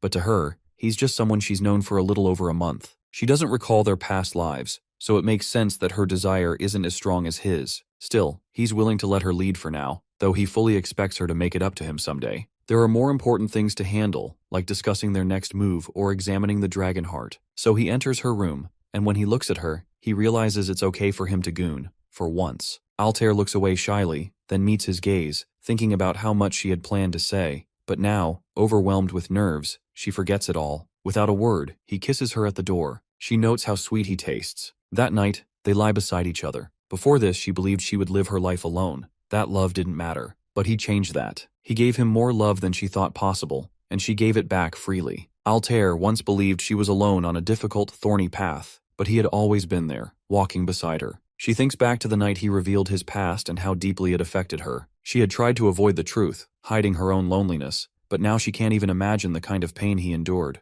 losing everyone, forced to continue on alone. Her heart aches for him. She had stayed awake that night, unable to rest, feeling a strong desire to do something, anything for him. That's when she finally understands. This must be love. And she's in love with him too. On day 44 of the lockdown in the third parish, Fade holds a dagger to a priestess. She's caught off guard, thinking the sacred barrier around the parish should have made entry impossible. Yet here he is. Fade, however, insists he came for another reason entirely. He didn't expect to find this. He demands to know who supplied her with the poisons in her possession. Elsewhere, Dariel practices with his bow. He recalls being 15 when his mother briefly regained consciousness. At that moment, she gave birth to Kiara and said that this little girl was born with a different fate and would have to leave the forest. Now that the girl was grown and ready to leave, she chose to go with Zephyr, claiming it might be fun, and that, just maybe, she'd run into Fade out there too. But Dariel questions Kiara's sadness at the banquet. Was it really just about leaving? Or is it something deeper? Perhaps the lingering rumors among the elves. He remembers the whispers. Her striking eyes and vibrant hair make others suspect she's half human. Some even say that's why the queen was punished, and why the forest's life force has been weakening. He concludes that maybe she really doesn't belong in the forest at all. Still practicing, he's surprised when his mother arrives and watches. She simply smiles and says it's impressive. Dariel notices her too and is surprised he hadn't sensed her. She tells him that she came to hear his sound. After listening, she calls it the most beautiful sound in the world. With both parents now present, his mother awake and his father physically incarnated for the first time in decades, Dariel feels deeply grateful, silently thanking Zephyr. His mother observes his form and gently points out that his mana flow is uneven. Though his aim is accurate, she advises him to shoot with his heart and trust those around him. As part of his training to earn the Moon title, she gives him a new task, to leave the forest, and she wants him to take Kiara with him. Elsewhere, Philip Pilgrim arrives with an urgent letter for Princess Altair. Zephyr opens the door and, after a brief moment of surprise, takes the message seriously upon seeing the seal. A meeting is quickly called. At the gathering, Altair thanks everyone for attending on short notice. She announces that, as agreed with Elf Queen, Kiara and Dariel are now official party members. Both express their gratitude, though Dariel quietly teases Kiara for previously claiming she'd leave alone. She's embarrassed, unsure how she was supposed to know her mother's plan. Earlier that morning, Kiara's mother had given her the last remaining seed of the Tree of Life. She reminded Kiara of her destiny, foretold long ago, to leave the forest and raise a new tree. As the last queen of the forest, she entrusts Kiara with leading the next generation and building a kingdom that can survive the difficult future ahead. This mission, she said, may be the only way for their people to endure what's coming. Kiara's mother explains that she alone is capable of carrying out a specific task due to her unique nature. She reveals that her bond with Lord Yggdrasil is weaker because she was born an empty vessel, meant to channel the power of a new tree. She gives Kiara the seed box and clarifies that her weaker connection to her father was intentional, designed to make her seem smaller and less significant compared to others. Kiara learns that this was done on purpose because she is the miracle child they had long hoped for. As Kiara reflects on the moment, she becomes emotional. She had felt joy when her mother regained consciousness, but part of her had also feared it. Deep down, she worried her mother might confirm painful truths she didn't want to hear. That fear made her want to leave without speaking to her. Now, she realizes how deeply her parents cared for her and how aware they were of her inner struggles. With gratitude, she walks away, thinking she no longer needs to carry those doubts. Back in the present, Princess Altair commends Dariel for his performance during the dragon raid, assuring him that his efforts have not gone unnoticed. She informs him that he and his companion are now considered among the 10 great warriors and will serve as key members of future missions. This means attending meetings, receiving assignments, and being granted access to supplies, intelligence, and other resources upon formal request. As the meeting begins, she presents 2 urgent letters. Before deciding which matter to address first, Philip Pilgrim raises his hand and offers clarification. One letter comes from a contact within his caravan stationed near the 3rd parish. He explains that after defeating the Dungeon Princess, one of the world's most difficult quests, Lord Lucius, the Holy One, locked down the area and disappeared from public view. Many believe this is a strategy to obscure the actual location of the Dragon Heart, the final reward from the quest. Zephyr, knowing that few are aware of his return from the future, anticipates what others might assume. The possibilities include them thinking that Lucius is recovering after absorbing the Dragon Heart, secretly selling it and covering his tracks, or perhaps faking the entire thing, meaning the Dragon Heart never existed. Regardless of the truth, the situation has triggered chaos among investors. The potential value of the Dragon Heart at auction would break records, so its absence raises suspicions. Philip explains that if Lucius did absorb or dispose of the heart before it could be verified, or if it was only a fabricated promise, he'll face years of legal trouble. Meanwhile, the Temple of Light, having promoted the Dragon Heart to attract funding, will likely be held accountable for the financial fallout. To protect their interests, the investors have already assembled legal teams. The temple's financial board appears ready to shift all responsibility onto Lucius to avoid the consequences themselves. Philip explains that Lucius is significantly behind on payments for borrowing the Stake of Faith, a legendary great item. As a result, the Vatican's Holy Relic management team has been dispatched to demand repayment. Meanwhile, others have arrived searching for Lord Olden, with whom all contact has been lost. They all accuses Lucius of harming Lord Olden, prompting several figures who have recently entered the 3rd parish, including the head of the Temple Knights in the 4th parish, and a wave of adventurers hoping to claim a spot among the 10 great warriors after hearing of Olden and the Twin Knights' deaths. With so many factions converging, the 3rd parish has become unstable and is on the brink of siege. The troops are agitated and are demanding entry, determined to confront Lucius and reclaim his investment. Ned reflects that the 3rd parish, weakened after the raid, would not last long without reinforcements if a siege were to begin. Turning to the 2nd letter, Ned questions what could possibly be more urgent. Philip explains that the letter comes from a butler at Lindell Fortress and concerns the recent defeat of a knight representing Lord Ophelia in the ongoing marriage competition. What makes it significant is the weapon used, a renowned blade with ties to Zephyr and his past. Zephyr immediately recognizes the weapon as Requiem, the legendary sword once wielded by Blade Master John Howell, the highest-ranking member of the 10 Great Warriors. A while later, at Lindell Fortress, an old man informs Zephyr that the visitor is already waiting inside. Zephyr reflects that Requiem had been his final weapon in a previous life, though neither he nor the Blade Master possessed it at this point in time. As he enters the room, he notices a warrior enjoying himself, surrounded by girls. Our boy quickly recognizes him as Adarius, the Blade Master's final disciple. Adarius also notices Zephyr and casually asks who he is. Meanwhile, Zephyr knows exactly who this guy is, and the moment he appears, he is the strongest person on the continent, which seriously annoys him. The title of the strongest on the continent originated from a single night. 5 years ago, at Cayenne Palace, Lord Lucas is being congratulated for his victory over the mercenary King Gladys, both through strategic leadership and personal combat. Despite the praise, Aaron humbly states that he is only the 6th strongest warrior in the land. The revelation shocks everyone, even King Leo, who gets interested in hearing about it. So Aaron lists those stronger than himself. At the top is Blade Master John Howell, followed by Henrik the Grand Sorcerer, Roland the Blessed Knight of the Sky Temple, and others. In 7th place he names Dariel. 8th is the Dominique from Temple of Light, Ninth, the mercenary king Gladys, and in 10th place, the twin knights. Back in the present, before Zephyr's departure to Lindell, Philip Pilgrim recalls how Lucius's popularity helped the ranking spread quickly across the continent. Many self-proclaimed warriors challenged those on the list, only to be defeated, further solidifying the rankings. Over time, the list became widely accepted as the official ranking of the 10 great warriors. After the execution of the mercenary king for treason, Ophelia rose to 9th place by defeating the twin knights. Since then, the rankings have remained unchanged for 2 years. Dario reflects on an encounter 7 years earlier, when he fought a powerful human knight near the forest's edge, unaware then of the knight's fame. Now, realizing he's considered one of the 10 great warriors, he doubts the credibility of the list. He notes that Zephyr seems far stronger than him, and even Ned isn't included in the rankings.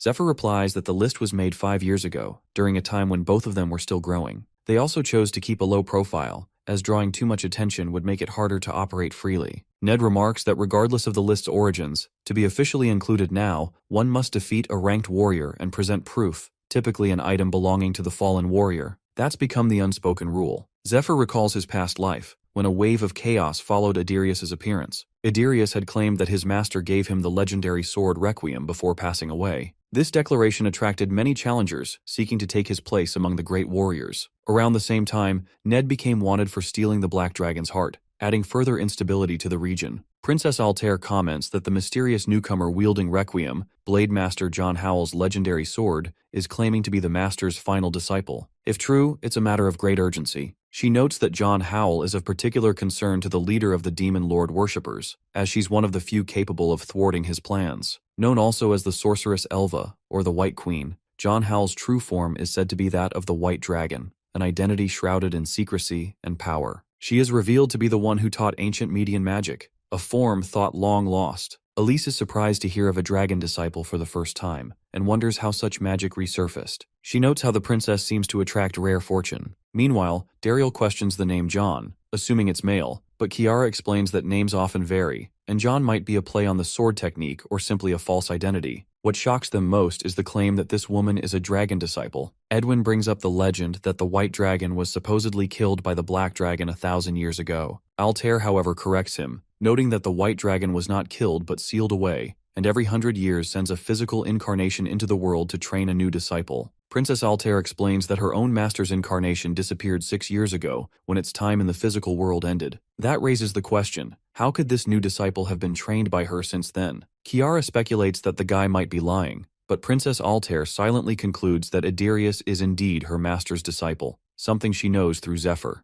However, revealing this openly would raise difficult questions, especially since only she and Ned know about the future. She decides the safest path is to guide the conversation naturally without exposing too much. Philip Pilgrim then shifts focus to the real concern, the sword. If Requiem were a fake, the situation wouldn't be as serious. But the blade is genuine, carrying immense power, and must not fall into the hands of the Demon Lord worshippers. He questions why Iderius would participate in the marriage tournament at all, knowing the duel was public and difficult to cover up. He asks if there's any chance the sword could be a replica. Zephyr, however, points out the suspicious timing, prompting Princess Altair to encourage him to elaborate. Zephyr explains that from the Demon Lord worshippers' perspective, their plans have suffered major setbacks. They failed to acquire the Dragon Heart and lost both Olden and the Twin Knights. Despite this, they managed to recruit Matthias, a close ally of the Holy One, gaining inside access to the Third Parish. To add further confusion, Zephyr says they planted clues to make the Demon Lord worshippers question one another. Evidence at the scene included signs of Olden's demon transformation and traces of something scorched by lightning,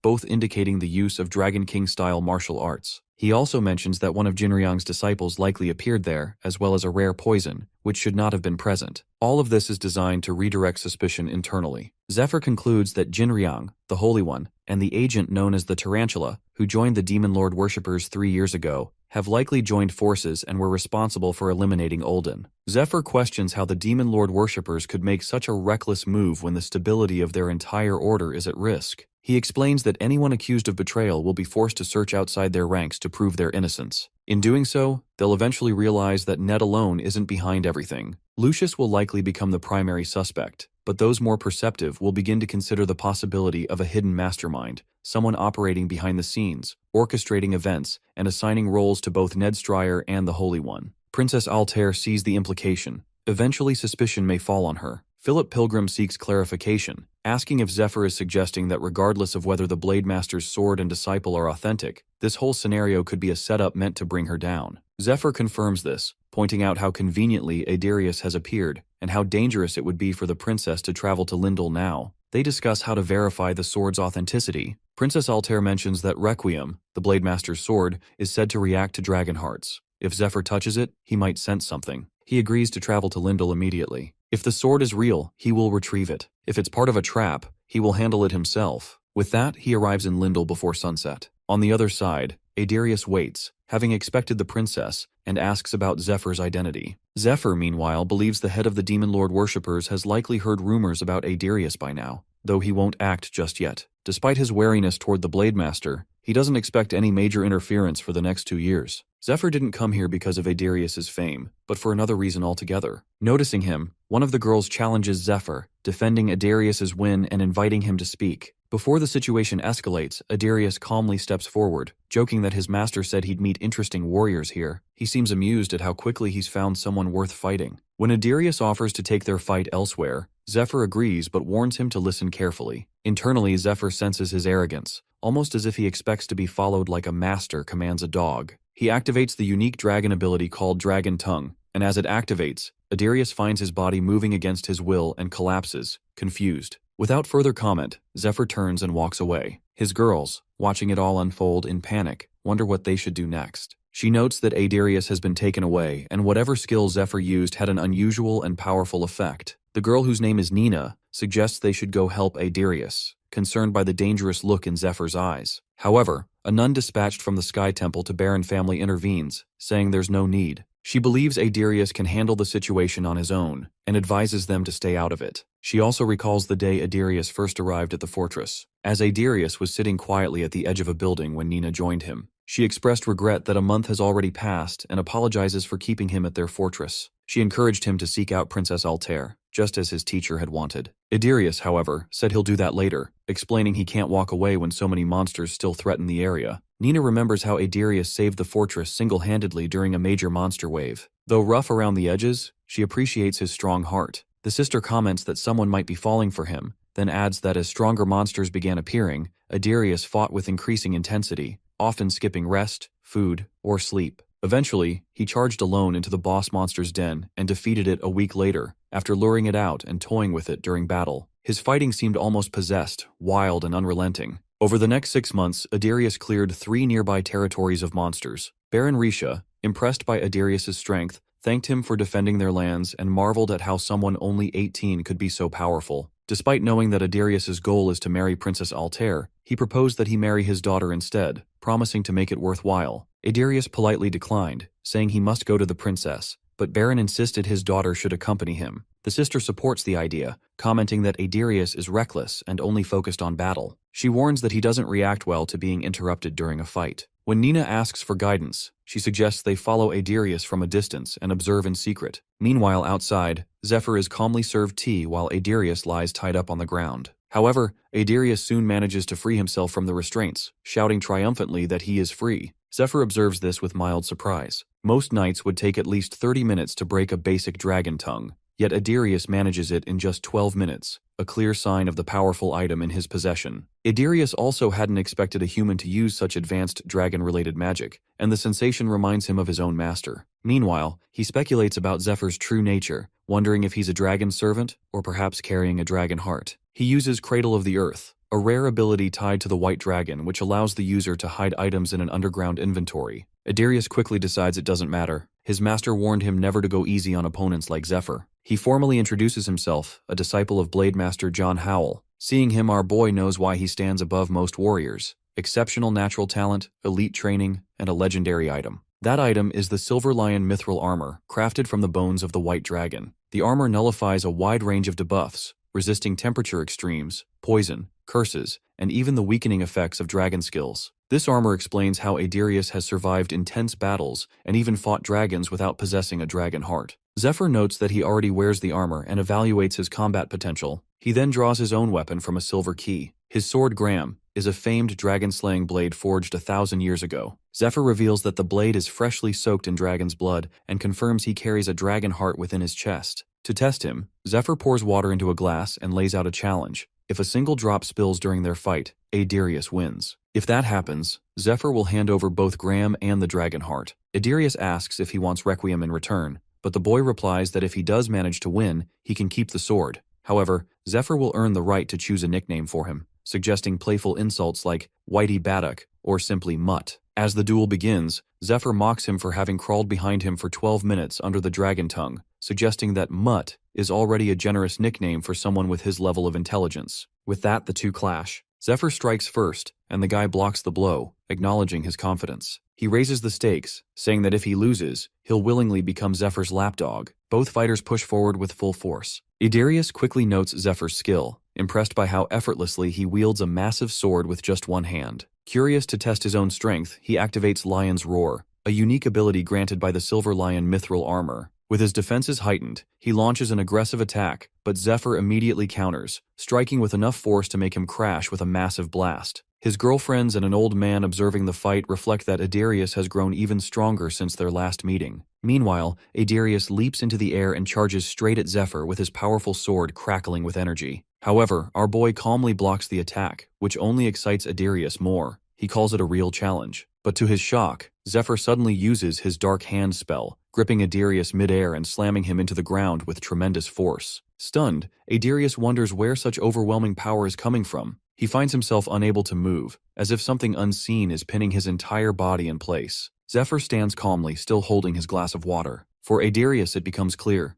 Zephyr just used Dragon's Way, a technique powered by an absorbed dragon heart. The ability allows the user to summon the image of the dragon as it once was, granting them the same powers and attributes. Using telekinesis, Zephyr subdues him while reflecting on their past. In his previous life, Adarius was already considered the strongest among the 10 great warriors, making him a priority for recruitment. Zephyr had always intended to test him this way. Now, seeing his current level, he realizes Adarius still has a long way to go, and likely experienced a dramatic leap in strength later in life. He recalls the exact cause of that growth, and feels relieved that if he had left Lindell Fortress out of boredom, they might never have crossed paths again. Back then, Zephyr wouldn't have had the strength to restrain Adarius. But this time, he knows the outcome will be different. In this life, he becomes the first truly powerful opponent Zephyr has faced since leaving his master's side. He sees potential in him, believing that this time he will grow stronger, not alone, but with Adarius as his sword. As their battle concludes, Zephyr acknowledges his victory and tells him to accept him as his master, giving him the nickname Mutt. The scene shifts to 6 years earlier. A gray-haired woman, Princess Altair's teacher,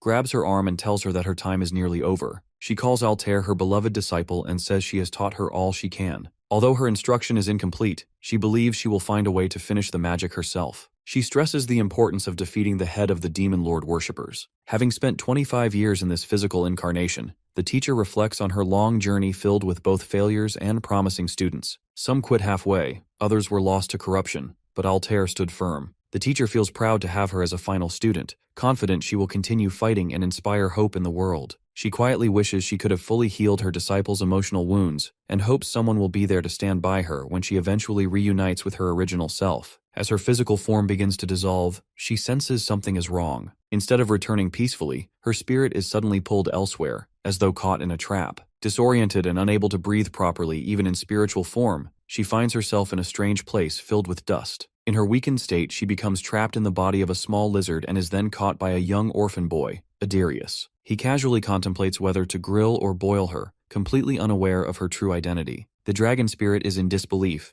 internally protesting the absurdity of being eaten by a child. Back in the present, Adarius explains how he became the Blade Master's disciple. She trained him in swordsmanship until her physical form faded about 6 months ago. Before parting, she entrusted him with a sword and armor, asking him to aid Princess Altair. Adarius, true to his word, especially when it involves a bet, now pledges himself as a loyal follower, ready to do whatever is asked of him. Watching all of this, Zephyr is pleased. Adarius, once wild and untamed, now shows humility and discipline, proof that the encounter has tempered him. Zephyr sees this change as inevitable, knowing how hard it must have been for a battle-hungry warrior to train in seclusion as a dragon's disciple. Meanwhile, badly beaten, Adarius reflects on how dull combat has felt since leaving his master. Bandits, knights, even boss monsters, none offer a real challenge. Disillusioned, he begins to question if this is all there is to fighting, and wonders where he'll find that same thrill again. But after meeting Zephyr, it feels like he's found his answer. Idarius knows Zephyr still hasn't shown the full extent of his abilities,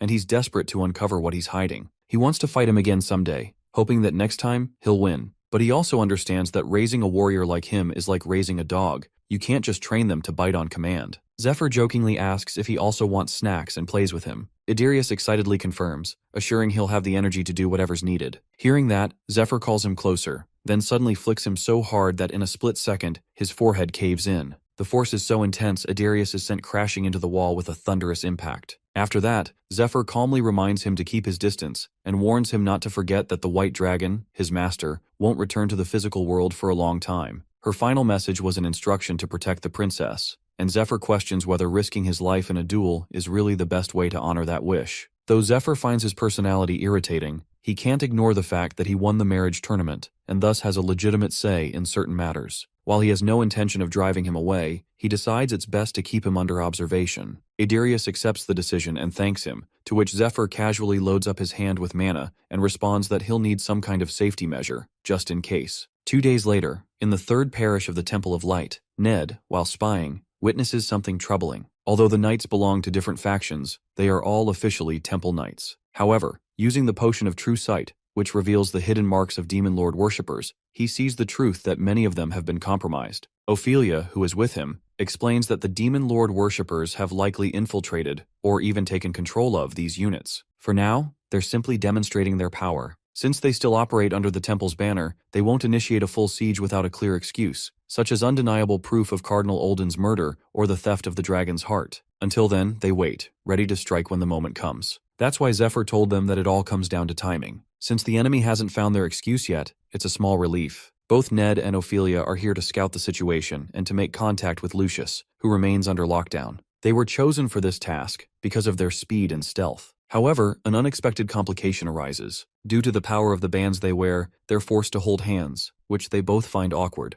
Just before leaving the Great Elfin Forest, the Elfin Queen gave them these bracelets. According to her, holding hands while wearing them activates a combined stealth effect, something they now have no choice but to rely on. Both of them feel annoyed at the idea of having to hold hands, but Altair reminded them that they already agreed to it. She explained that their mission included stopping individuals with exceptional abilities from interfering, people like the Smiling Woman. Ophelia was the only one capable of recognizing her, which makes her presence essential. Meanwhile, the third parish is already preparing for an invasion. They've used enchanted items to set traps and build hidden tombs, turning the entire parish into a makeshift dungeon. The one who helped Lucius set up the traps was Ned, so he knew exactly where each item is placed and how they work. Altair saw the value in both of them working together and encouraged them to hold hands to maintain their shared stealth. The suggestion made them both visibly uncomfortable, leaving them wondering what exactly they've gotten themselves into. A while back, after the dragon raid ended, Altair ordered the party members from Danakil and the Magic Tower to remain in the forest for a while. She also instructed the healers to assist with recovery during that time. Meanwhile, the mage Milia felt nervous about the assignment. She was hoping Altair would recommend her for her thesis, and the unexpected delay unsettled her. However, Daisy tried to reassure her, pointing out that being close to the Elven Princess could greatly benefit her academic career. Milia quickly understood the opportunity, and also recalled Altair asking them to develop a special tool for the Ice Dragon raid. Recognizing this as her chance to make a name for herself, Daisy eagerly shared her blueprints and designs. She hoped to prove herself as a loyal servant to Her Highness. To achieve that, she knew she would need Milia's help,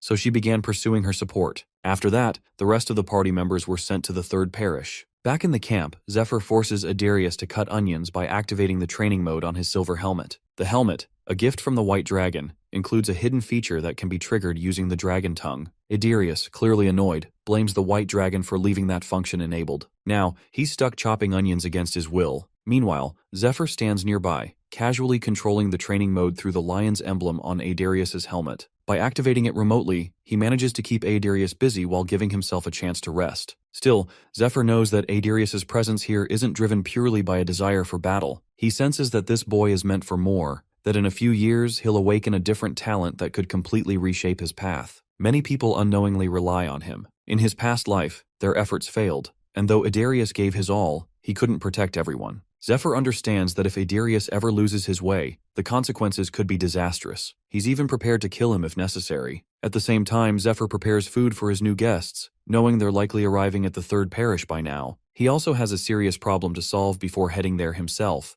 one that explains why he couldn't use the Sword of Light during his fight with Black Moon. He knows that if low stats were truly the reason, he shouldn't have been able to wield his power against the worshipper's leader, and also the strange secrecy pact placed by him. As he glances at the silver key in his hand, he realizes he must uncover the truth behind it all before entering the Temple of Light. A while later, Zephyr manages to forge two powerful weapons, which immediately catch Adarius off guard. Shocked by their presence, Adarius shows visible excitement, prompting Zephyr to ask if he can use anything besides a sword. The boy eagerly says yes, expecting it to be a gift, only to be struck hard by the sudden weight of the hammer and axe, knocking him to the ground. Noticing that the axe works better, Zephyr hands it to him and orders him to cut down a tree outside and carve a cute squirrel into it. Adarius is visibly annoyed, but Zephyr pushes him, casually mentioning that the others were able to do it just fine, implying that he might lack control over his mana. Challenging his pride, Zephyr strikes a nerve. Adarius, fueled by ego, yells that he can absolutely do it. Without hesitation, Zephyr sets a deadline.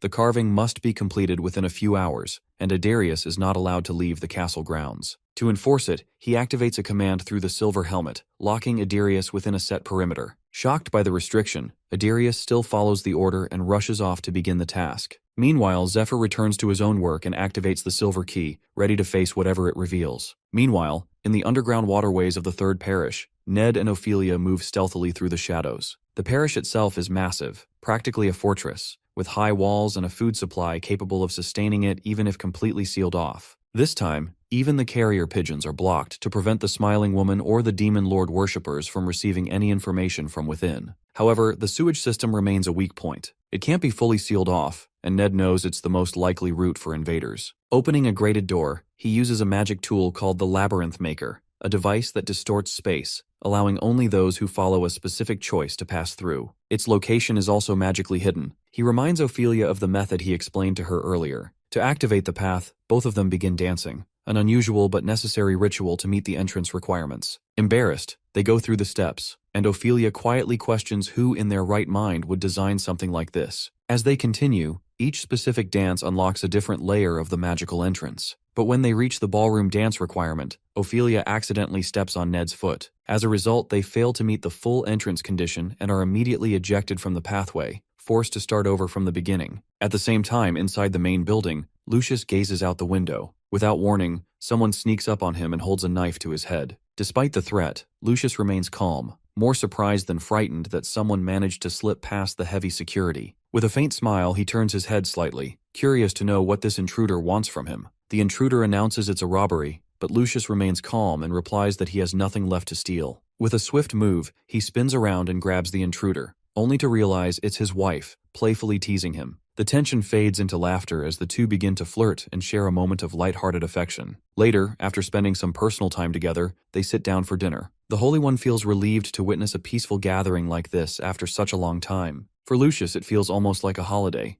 a rare moment of calm. Ever since he purged the parish of demon worshippers, nearly half of its high-ranking priests have been removed. The raid also claimed many temple knights, leaving a noticeable shortage of capable people for important roles. Amidst the growing pressure, these quiet moments with his family feel like a blessing. He knows that heavier battles lie ahead, and when they come, there will be little time for gatherings like this. He then gets tensed, recalling the time when a holy priest from the central parish revealed that if he cleared the abominable princess's dungeon and presented the results to the temple, they would consider releasing the woman he brought from the Twilight Mansion. Until then, she would remain confined in the third parish. According to the priest, this was already a generous offer, as by temple rules, the woman should have been kept in the underground prison. The situation leaves him confused. A woman who had lived 100 years inside a dungeon and possessed strange powers might not even be human. Still, he understands that her freedom depends entirely on the priest in charge and the majority vote of the Inquisition. That's why he considers clearing the tomb of the princess. It's the only way to gain the vote of the one in charge. However, he can't trust them blindly. The temple is unlikely to release her, his wife, so easily. He also suspects that some of the temple's higher ranks may be secret followers of the Demon Lord and might vote against her. Worst of all, if things go wrong, she could face a far worse fate. Ensuring her safety remains Lucius's top priority. Just as she prepares to return to isolation, she suddenly loses consciousness, catching him off guard.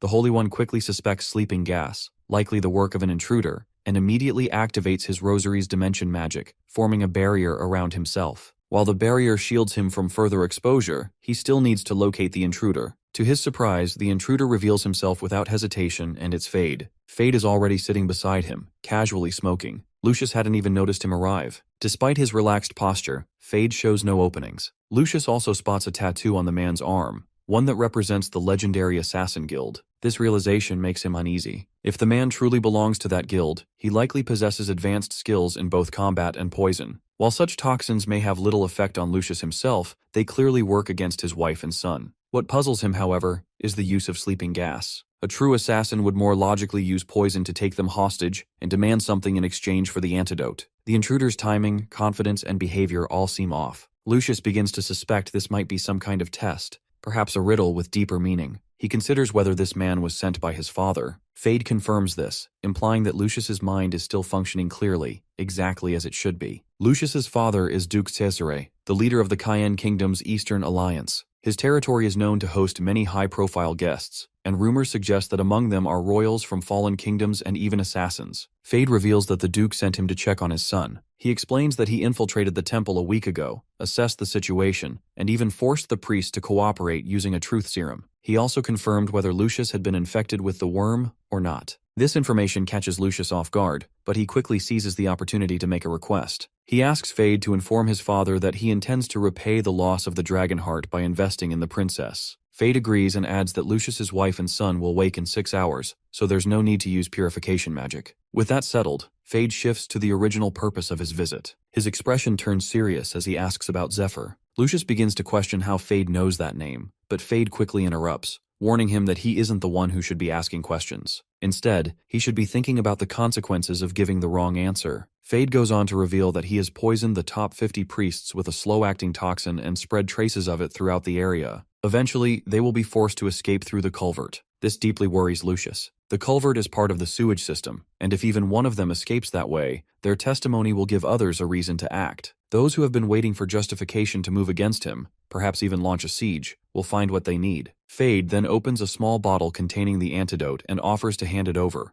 but only if Lucius reveals everything he knows about Zephyr. The third parish culvert is no ordinary passage. It's surrounded by a space-distorting force field, requiring designated magic to enter. However, anything inside can exit without restriction. Security measures are in place, including stationed soldiers, but the strongest layer of defense lies in the hidden runestones and the magic formation that connects them, completely invisible to the naked eye. Their purpose is simple, to trigger alarms if anyone passes through without authorization. Soon enough, Lucius hears multiple alarms ringing in succession, confirming what Fade had already told him. Fade presses further, warning that only 5 minutes remain, and demands the information quickly. Despite the urgency, Lucius remains firm. He argues that his knights are already deployed in the chamber beside the culvert, and will be able to subdue the priests with ease. At the same time, Lucius realizes something important. Fade has offered him the antidote, yet insists the priests are already in the culvert. This suggests the poison can be purged remotely, even without the antidote. Charging his holy light into his relic, Lucius confidently concludes that if he defeats Fade now, he may still find a way to forcefully detoxify the affected priests. Feeling that the balance has shifted in his favor, the Holy One demands to know who Fade really is. But Fade is already one step ahead. Without hesitation, he pulls out the rosaries of Lucius's knights and calmly reveals that they've all already been put to sleep. Meanwhile, in the knights' waiting room, they are all already deep in sleep, lost in their own dream worlds. Back in the chamber, Fade draws his blade and points it at Lucius, stating that the only one at a disadvantage here is Lucius, whether he wants to fight or prolong this. But before he can finish, someone strikes him from behind with a powerful thunderclap-like slap. It's Ned. Fade reels in shock. Despite being on guard, this man still managed to land a hit. For a moment, he wonders if it's Lucius's trick, but seeing Lucius just as surprised, he realizes it's not. His head begins to spin, and he starts to feel disoriented while a strange scent lingers in the air. While he had been focused on the room, something unfamiliar must have slipped past his senses. Unbeknownst to him, it's Ned's mist bracelet, an artifact with an exceptionally strong stealth effect, even when only one side of the pair is worn. Fade grows increasingly uneasy. Observing Ned's stance, he realizes the man is intentionally hiding his weapon, keeping his moves unpredictable. Meanwhile, Ned sticks to a hit-and-run strategy, fully aware that getting caught in close combat with a poison user like Fade could be dangerous. Suddenly, Fade draws his whip sword and begins swinging it wildly. The whip is laced with poison, and his attacks sweep through the entire area, leaving little room for mistakes. Still, Ned manages to dodge each strike with precision. As he evades, he recalls something Zephyr told him about Fade, and that if the chance ever came, he should try to convince him to join their party. Ned feels slightly concerned, but according to Zephyr, he's the perfect person for this task. Fade is someone who doesn't respect the weak, so if Ned can beat him, there's a strong chance he'll join their side. Zephyr also warned that Fade is a poison user, and one of his toxins enhances his physical strength. Depending on the type and amount used, the intensity of that boost can vary. However, even at its peak, it won't surpass Ned's strength. Ned knows Zephyr is once again sending him to do something ridiculous, but deep down, he understands why. Zephyr trusts him, not just because of his strength, but because Ned is the only one capable of dispelling stealth magic. On top of that, he carries the blessing of the Elf Queen, making him uniquely suited for this encounter. Back in the present, Lucius breathes a sigh of relief upon seeing Ned. His presence confirms that the dragon raid was also a success. With that in mind, Lucius understands what he must do next. Meanwhile, Fade stands face to face with Ned, still trying to make sense of what just happened. He's puzzled, not just about how his stealth was broken,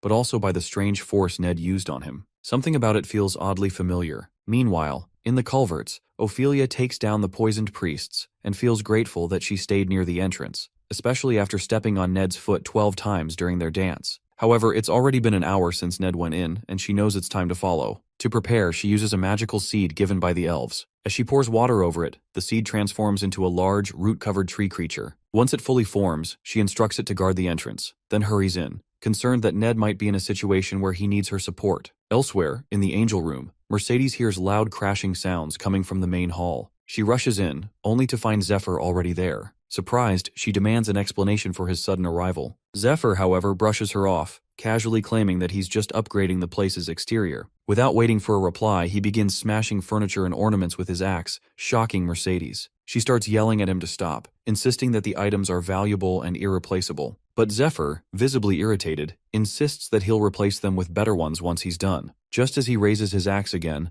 the ancient turtle-shaped clock in the room lets out a loud chime. Zephyr pauses, muttering that time's up. He then presents Mercedes a large marinated rack of blue dragon ribs that he prepared using his grandfather's recipe. The dish is coated with a special poison, as a normal knife can't even leave a scratch on the meat. According to him, he used a toxin called Venom Spear, then purified it using black moonstone to remove the poison's harmful properties. After neutralizing its effect, he sealed the purified venom into a jar in liquid form. To cook the ribs, he uses weak flames produced from dragon breath, applying just enough heat to slowly roast the meat until it reaches perfect tenderness. The result is a rare delicacy. Even Mercedes, for a brief moment, is drawn in by the rich aroma, but she quickly reminds herself that this might be part of his trap. She plays along, telling Zephyr that she designed the room for him to do whatever he wants, cook, destroy, indulge, but warns him that if he thinks causing chaos will help his cause, he's mistaken. She calls his behavior pointless, but Zephyr calmly begins slicing the meat and offers her a taste. Despite her annoyance, Mercedes can't resist the flavor.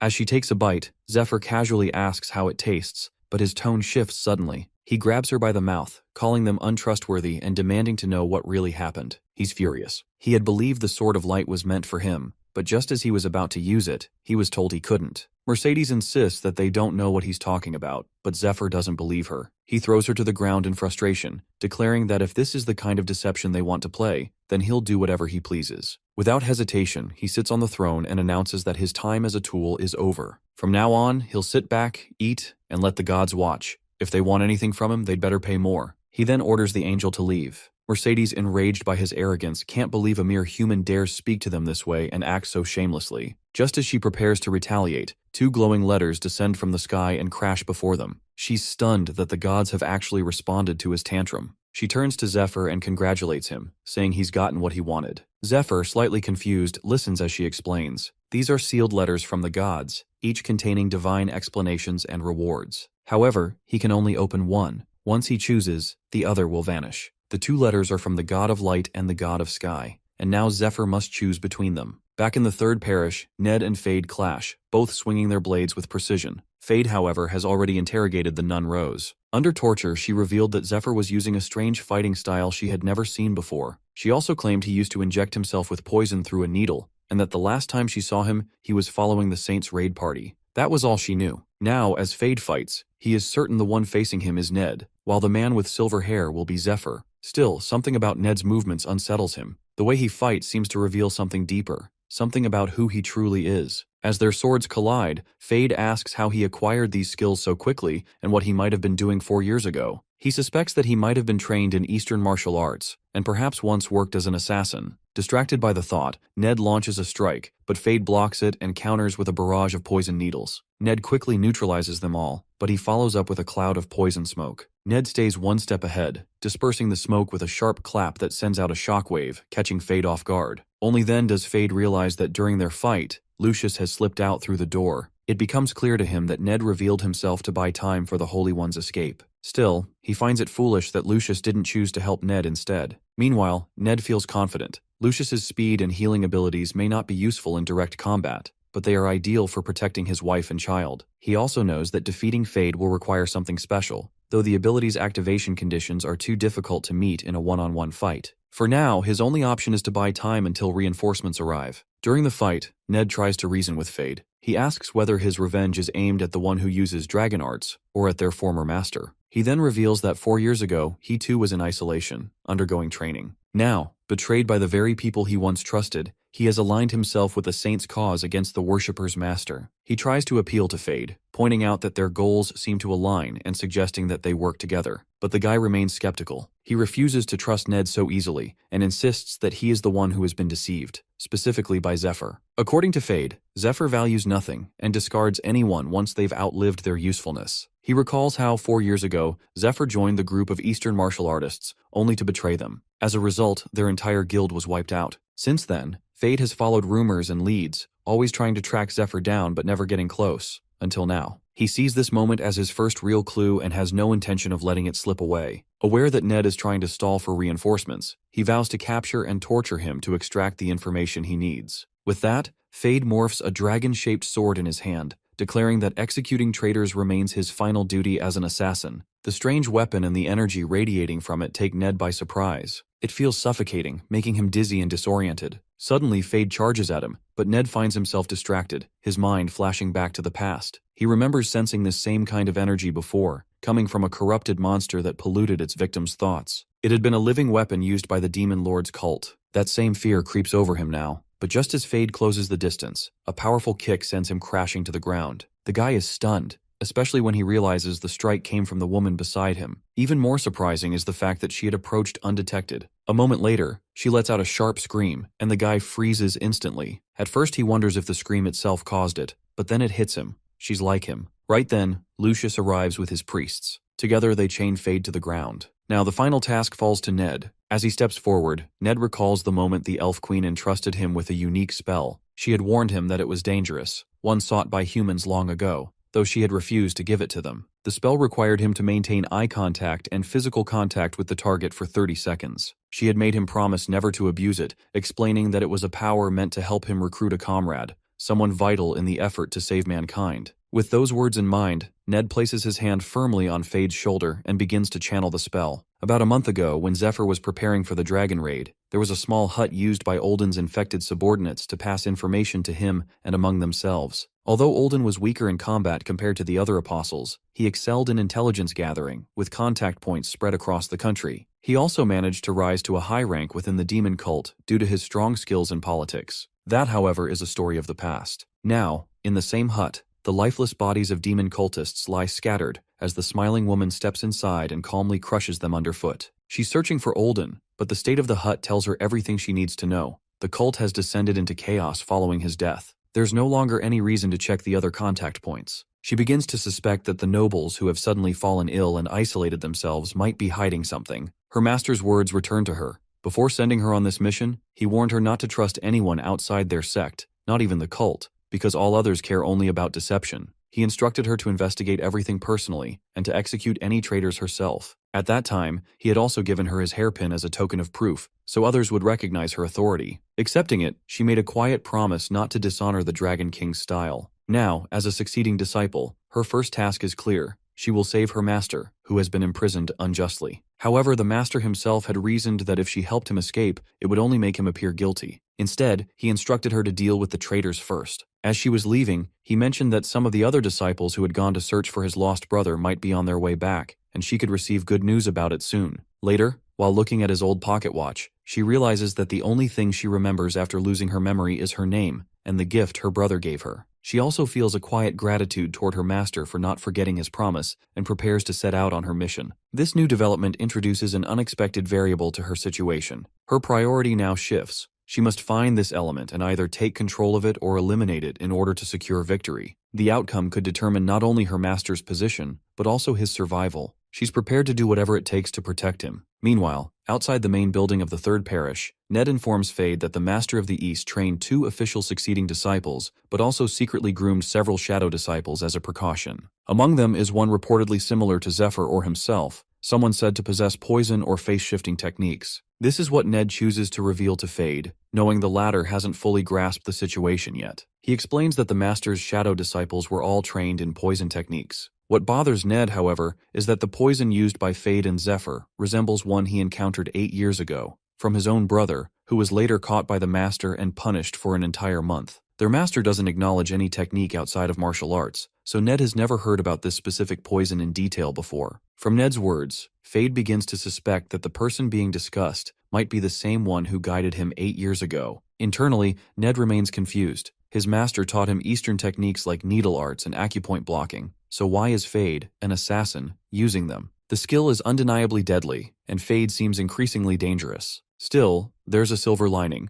Fade is sharing information and appears willing to support the siege effort. Then Ned notices something that catches him off guard. The red scar on Fade's face has grown larger since the last time he saw him. For the next few days, a deadlock settles around the castle. The enemies outside make no move. Ophelia remains on watch throughout the day, but there are no signs of siege preparation. The opposing forces appear to be doing nothing while they are training their soldiers. Meanwhile, Lucius, aware that the Blue Dragon raid has drawn most of the attention, begins preparing for a follow-up Ice Dragon raid. But something is still missing, both in his own strategy and in the enemies. It's as if both sides are waiting, each reaching quietly toward their limit. Then, without warning, the balance breaks. A strange newcomer arrives outside the castle gates. All the soldiers and commanders turn their attention toward him. Lucius, catching sight of the figure, momentarily loses his composure. He can't believe his eyes. It's none other than the old Inquisitor of the Third Parish, the former captain of the vanguard party during the raid, Matthias Grimmer. The mages outside recognize him too. To them, he's Lucius's former subordinate, once dismissed from the saint candidacy at a young age, often mocked as the crumb-picking dog of Lucius himself. As the others talk about Matthias, Lucius remains frozen in shock. He clearly remembers seeing Matthias transform into a demon with his own eyes. He had killed him, and the body had turned to ash right in front of him. Ophelia, however, sees through it immediately. She recognizes it as a trick, an illusion created by someone familiar with their history.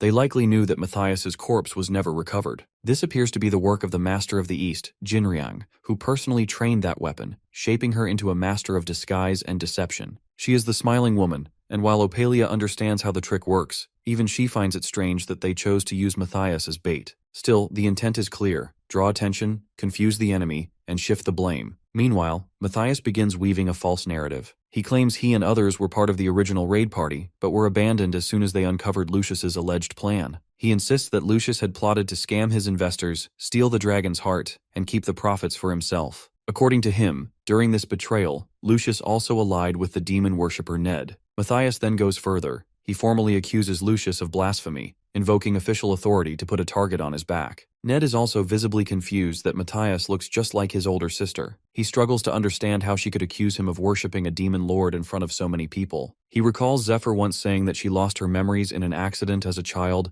and doesn't even remember his name. Meanwhile, one of the waiting party members shows interest in the Matthias declaration. Though he finds the situation amusing, he acknowledges that, despite being a senior inquisitor, he lacks the authority to detain the Holy One, who vastly outranks him. He can only bring formal charges, and for them to take effect, at least 3 high-ranking priests must approve. As he removes his mask, Benjamin reveals that 3 such priests are present, and warns that if his accusation is false, he will be executed immediately for insulting the Holy One. He then activates a hero-grade holy relic called Themis's Judgment, a tool from the Old Kingdom that was used in trials. It automatically fires an arrow at anyone giving false testimony, and can be used 3 times a day. He presents the relic and commands everyone to give their testimony, claiming the angel is watching. He directs the relic toward Matthias and accuses the Holy One of working with demon lord worshippers. The smiling woman recalls that the relic once belonged to the ancient inquisitor Themis, who blinded herself to ensure fairness and relied on hearing alone to detect lies. The relic works by analyzing subtle sounds like heartbeat, breath, and vocal tremors for signs of anxiety. However, Smiling Woman is an expert in manipulating muscle movements and simulating emotions at a subconscious level, confident that even a holy relic can't detect her lies. In her Matthias form, she confirms the accusation. When no arrow is fired, it signals that his statement is true. Cornwall, A first-class inspector from the Temple of Light's Financial Council acknowledges this and officially approves the accusation. Benjamin, a senior member of the Vatican's Holy Relic Management team, also gives his approval. The smiling woman silently reflects on the absurdity of the moment. If it's blasphemous to accuse the Holy One, then surely surrounding and threatening him must be blasphemous as well. She sees the crowd as a group that has traded reverence for profit, shameless people waiting for someone else to throw open the temple doors on their behalf. She debates whether she's simply relieved to be present, and mentally links the name Matthias to a pyre, imagining it burned under the title of the Holy One. Her thoughts turn darker, considering whether it might be better to just incinerate everything altogether. Meanwhile, Matthias questions Gertrude about her stance. Internally, Gertrude doesn't care much about financial losses related to the Holy One. Her only concern is whether Olden is still alive. Just as she prepares to respond, a lightning strike interrupts, and Ophelia steps in. She expresses disbelief that such claims are being entertained.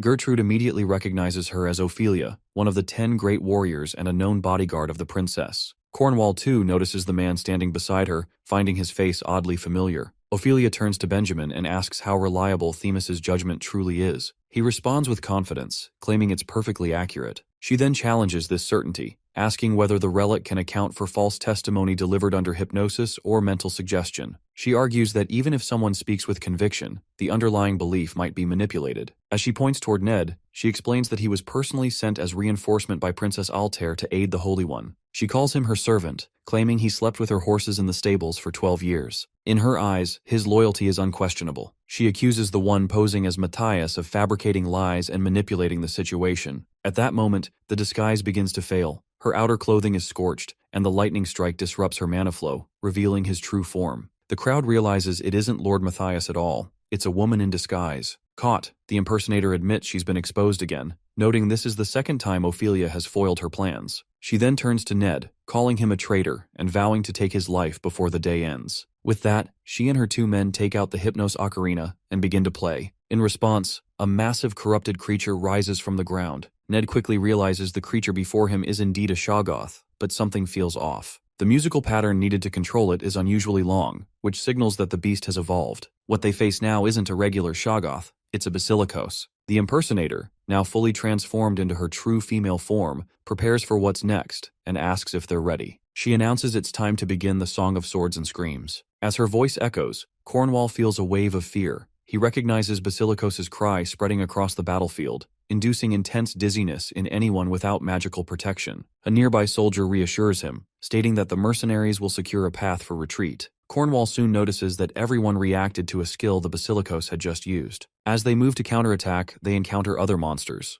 Realizing the scale of the threat, Cornwall identifies it as a full-scale monster attack, with the Basilikos acting as their commander. He reflects that the term Basilikos means small king, and the creature's power certainly lives up to the title. Troops fall back in panic, shouting for help. Benjamin observes the chaos and warns that scattering is dangerous. He recalls that anyone who meets the Basilikos' glowing eyes turns to stone. As he watches people begin to petrify, he summons the Staff of Benevolence. When planted in the ground, it generates a purifying magic circle. Multiple staffs resonate with one another, expanding the circle's protection to a wider area. Using the staff to create barriers, Benjamin orders all parties to focus on defeating the monsters. He then requests Cornwall to buy him some time, claiming he has a way to kill the creature. Cornwall grants permission, and Father Benjamin agrees to leave the task to them. Meanwhile, Cornwall brings out the Spear Servant of the Goddess, an item they had reserved for destroying the castle gate in Sage. When activated, it summons a powerful stone statue that immediately attacks with its spear, creating a massive hole in the monster's body, then follows up with a relentless barrage of strikes. Benjamin reflects on the Basilikos as an evolved form of the Shoggoth, known for their psychological attacks. Like Shoggoths, they induce fear through mind corruption, leading victims to hallucinate. When mental corruption hits 100%, victims enter a berserk state, attacking even their own allies. Physical attacks are useless. Only magical or elemental attacks can cause harm. Fortunately, most of its skills can be neutralized by a priest's purifying magic. While its light-based attacks aren't a concern, Benjamin worries about a unique feature reported in past Basilikos encounters,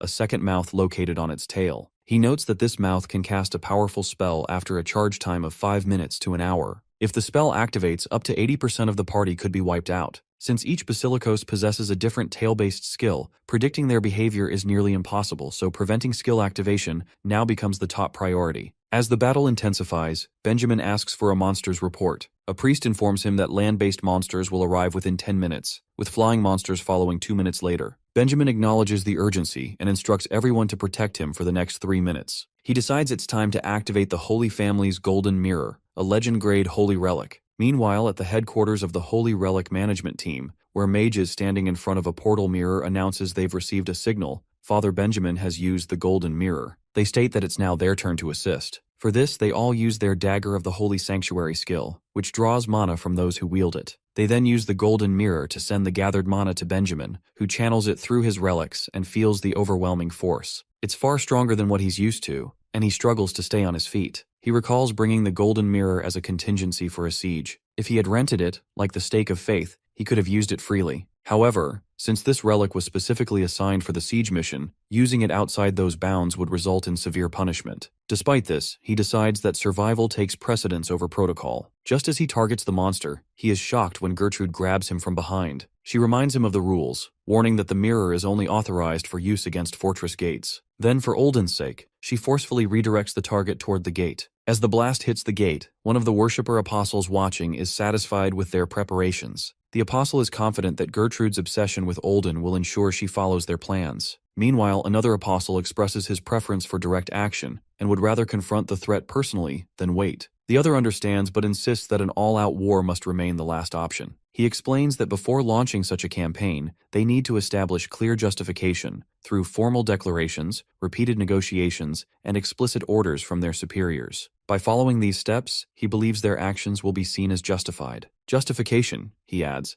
ensures the backing of powerful allies and honors the rules of war. Ultimately, it means they won't have to fear retaliation from the Golden Dragon, the kingdom's guardian. The apostle named Othello claims he is trying to drain the Holy One of anything valuable while keeping his own position secure in the spotlight. Another member present, Wilhelmina, acknowledges that such behavior is simply how high society operates. She notes that the apostles are bound by rules. They have risen too high within the Temple of Light to give up their influence now. With that, she urges everyone to gather their strength once again and prepare for a second strike. Back in the fight, on interruption, Cornwall demands to know what Benjamin and Gertrude are doing. The two then proceed to fire a third shot from the Golden Mirror. Meanwhile, in the forest near the third parish, a golem guiding Altair's party reports that the assault has begun and they'll reach the weakened temple barrier in 30 minutes. Elise suspects the Golden Mirror is responsible, explaining that it uses concentrated divine energy or mana to generate a brief vortex of destructive power. Princess Altair expresses concern that even the protective force field generated by the Dungeon Princess relic may not hold much longer. Dariel offers to provide cover fire with an arrow and asks Kiara to calculate the coordinates. She requests 15 seconds, but as she begins the calculations, Dariel notices something unexpected. Without hesitation, he orders everyone to jump on the count of 3. Despite their efforts to dodge the incoming slash, some soldiers are struck and fall, while Princess Altair watches it all unfold. As the dust settles, they hear a voice mocking their luck. Stepping into view, it's revealed to be Jin Gang, Jinriang's son and the top disciple of the Dragon King style. Drawing his weapons, he declares his intent to send them to hell. Back in the third parish, chaos unfolds as Ned and Ophelia join forces against the Smiling Woman in a 2-on-1 battle. While fighting, Ned attempts to confront her, urging her to remember that he is her younger brother. She refuses to accept it, unable to believe that the person standing before her could be related to her. She lashes out, but Ned sidesteps the strike. She accuses him of being misled and warns that if he intends to deceive others, he should at least be convincing. Suddenly, the sound of a barrier breaking echoes through the area, and the fortress gate collapses. Ophelia quickly assesses the situation and confirms that the defenses have failed. Realizing this, the Smiling Woman activates her electric acceleration ability and dashes toward the temple while Ned and Ophelia immediately give chase. As they sprint after their leader, the Demon Lord worshipper guards begin playing a flute, recognizing that their role is to support her mission at all costs. The sound of the flute triggers the monster's strange mouth ability, designed to hold back the pursuing priests. The monster opens its mouth and roars a spell into the sky, forming a dark magic circle that begins to rain down blood. The priests initially hesitate, confused by the sudden downpour, but their thoughts quickly distort. The cursed rain takes effect instantly. Anyone it touches falls into a frenzy. Even the priests struggle to shield themselves, despite using the purification barriers. Moments later, the situation worsens. The wild monsters arrive and begin attacking indiscriminately, tearing through anyone in their path with brutal force. As Ned flashes through the chaos, he hears the piercing screams of his comrades and realizes how devastating the situation has become. The Demon Lord worshippers, protected by the flute's influence, remain unaffected by the rain.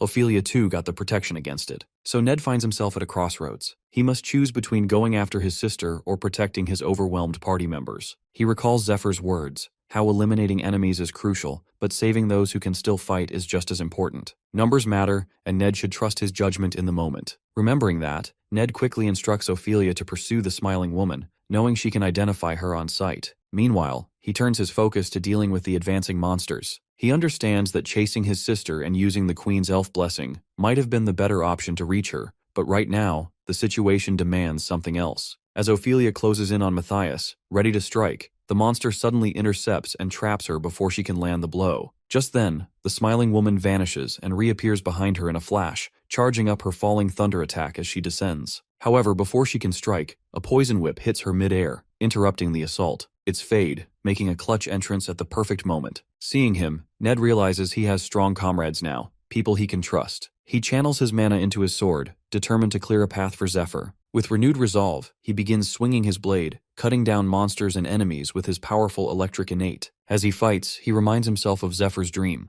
to become Altair's king. Ned is confident that helping him achieve that dream will bring this conflict to its rightful end. With that belief, he charges forward, entering the mouth of a massive monster with his sword drawn. Meanwhile, outside in the parish, Lucius speaks into a megaphone, addressing all party members and followers of light. It's the first time they've heard his voice in 50 days, and the sudden broadcast stuns everyone. The Holy One continues, explaining that during those days, he prayed to goddess Arya to deliver their enemies into their hands. Now, he announces that he carries her message. According to him, the goddess urges them not to doubt, and to treat her followers with the same reverence they would show a god. Those who believe will receive her blessing. He then raises his voice, calling for everyone to witness a miracle. A massive beam of light shoots down from the sky, piercing through the monster's body. As everyone looks up, they see Zephyr in his dragon form, holding a lightning bolt weapon. He shot that from the sky in a brilliant flash, lighting up the battlefield. It turns out he had opened the letter from the goddess of light, and with it, the miracle begins. The other party leaders are stunned when they see the boy wielding the sword of light. They can't believe that someone so young holds a high-ranking item capable of dispelling dark magic. They know that this sword only appears once every few hundred years, and is granted exclusively to a chosen one. Their surprise deepens when they notice that, with the sword in hand,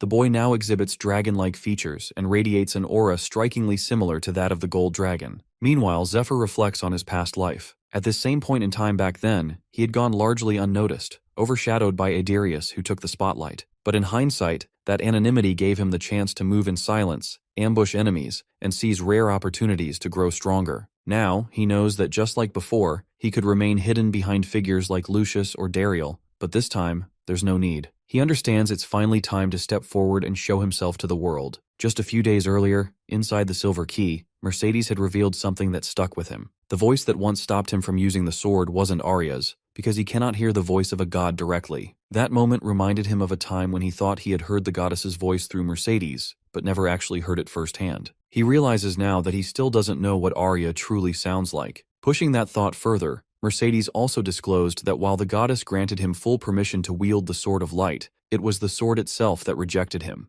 This brings back another memory. When Mercedes explained that the goddess entrusted him with the sword on one condition: he must protect the Holy One. Only then does everything click into place for Zephyr. He now understands that although he can use the sword freely for 10 months, the moment he carries out the goddess's command, protecting the Holy One, the sword is bound to obey him. 10 months is more than enough time for him to take what he needs. Back in the present, the boy casts his Dragon Tongue spell, forcing all humans to kneel and freezing the monsters in place. To everyone's shock, the spell works instantly. Everyone stops exactly where they stand. Even Ned and Ophelia fall under its effect. Then, with a single swing, Zephyr slashes through all the frozen monsters, leaving the smiling woman stunned. She doesn't understand what just happened, but quickly realizes that the figure before her isn't the saint with the dragon heart. It's a dragonoid. Now aware of the threat, she knows the only option left is to retreat. Fortunately for her, the chaos Zephyr caused gives her just enough time to shift her appearance. As she prepares to flee, something strikes her from behind, leaving her dazed. It's Fade, once again arriving at the perfect moment. He was watching closely, and noticed that she stole someone's cape and altered her energy signature to mimic someone else. But he never lost track of her. He's certain it's her because he previously marked her with a uniquely scented poison.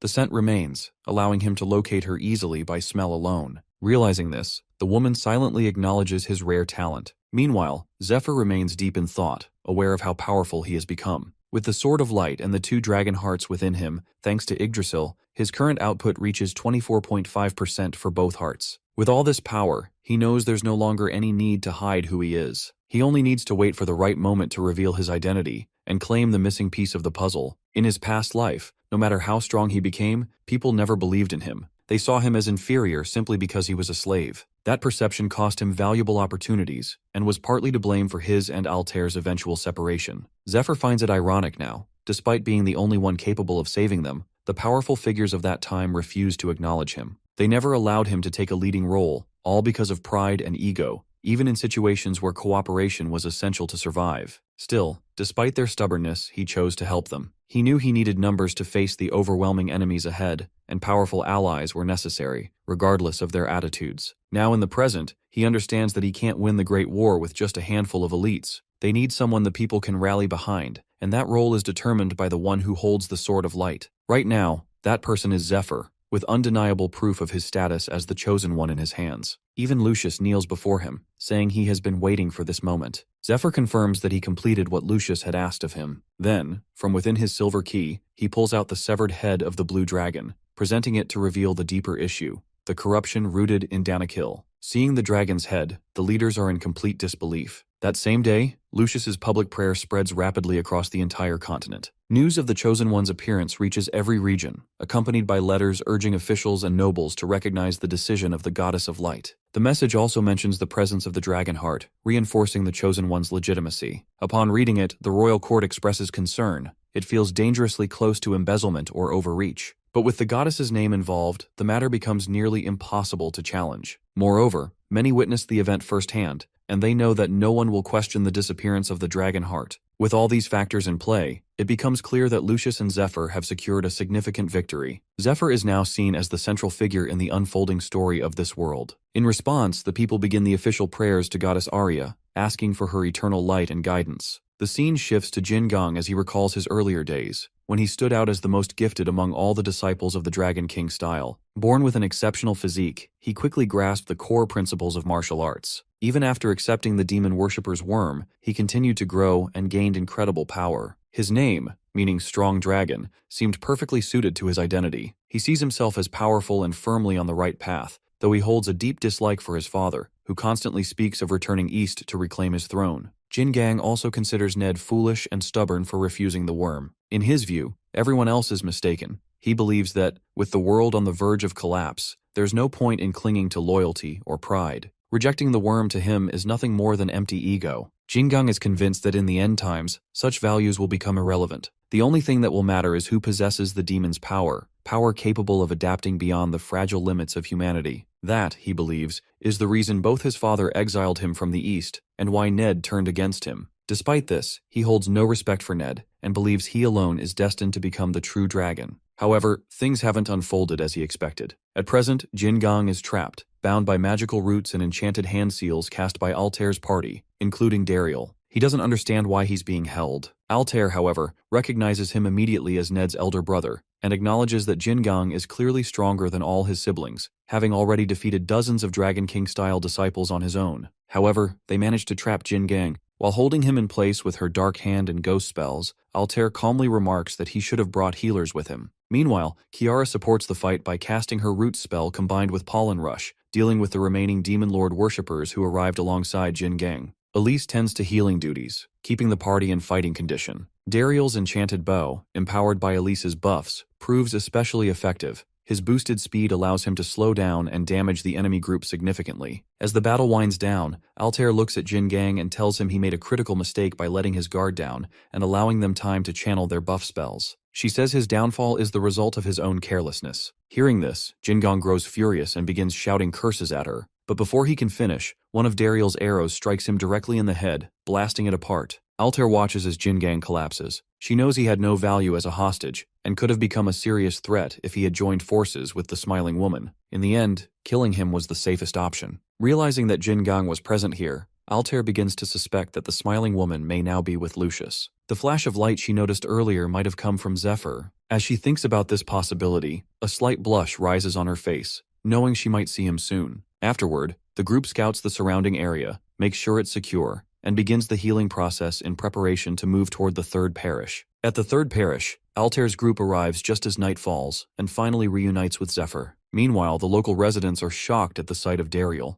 It's been centuries since they last saw an elf. Cornwall, observing from a distance, grows puzzled upon seeing Princess Altair standing so close to Zephyr. He begins to wonder if they had known each other before. Fade, also present, sees Zephyr for the first time. Immediately he realizes that Zephyr is not the one he has been searching for. Ned, noticing Fade deep in thought, offers to introduce him to Zephyr, but Fade refuses, claiming he doesn't like him. His indifference shifts to surprise when Kiara calls out his name. As she runs toward him, he vanishes without a trace. Outside the parish, the 10 strongest challengers begin to retreat. They know they can't confront the Saint right now, and if the Saint truly defeated the Twin Knights, then he may be stronger than any of them, making it pointless to engage at this time. Elsewhere, in one of the temple hallways, a knight arrives to find Gertrude trapped in an enchanted snare. She calls out manically for Olden, insisting she will find him. At the 13th parish, Prince Polaris finishes reading the letter detailing all that has happened. He laughs, amused by the unexpected turn of events. Intrigued, he expresses a desire to meet Zephyr himself. The boy has provided him with so much entertainment that Polaris feels he should be rewarded. Eager for another encounter, he turns to the Golden Dragon and asks whether it's time to arrange a new event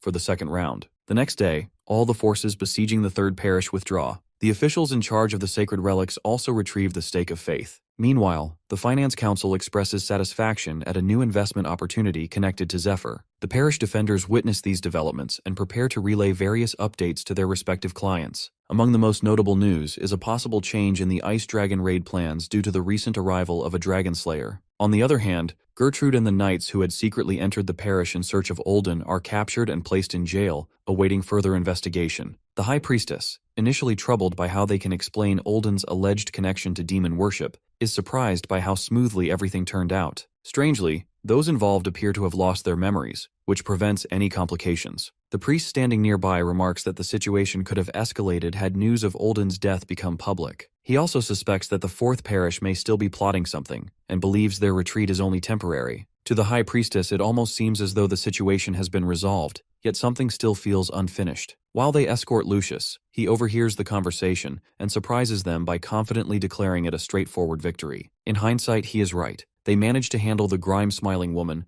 and even the angel herself appeared, delivering a letter from the Goddess of Light directly to Lucius. Before departing, she simply reminded him to continue offering prayers. As the Holy One opened the letter, it revealed that an emissary of the goddess would soon arrive from the haven, carrying a divine artifact. Lucius felt deeply honored that the goddess herself sent a message and immediately assumed the emissary was Zephyr. He became fully committed to fulfilling any task she required. What Lucius didn't know was that the letter was a forgery, written by Zephyr himself after bribing an angel during the Dragon Corpse barbecue. Zephyr knew Lucius would never uncover the truth and quietly planned to reward him later for his unwavering faith. Meanwhile, something more pressing occurs. Fade receives a letter from Lucius's father, informing him of his arrival at the third parish. The Holy One is visibly shocked by the news, but when Fade reveals that his father has instructed him to offer his help, the priest becomes enthusiastic. He recognizes that Fade's presence could be a significant asset in the upcoming Ice Dragon raid. Fade agrees to assist, though he makes it clear that his support stems purely from goodwill, as he feels no personal obligation to be involved. Not far from them, Zephyr arrives and asks Fade if the smiling woman had provided any useful information. He adds that if Fade had known anything about the tarantula, he wouldn't have left in the middle of the night. Fade seems ready to respond but then stops himself. Ned, reflecting on the situation, realizes his suspicion might be accurate. The main problem with the smiling woman lies in the failure of his queen's blessing.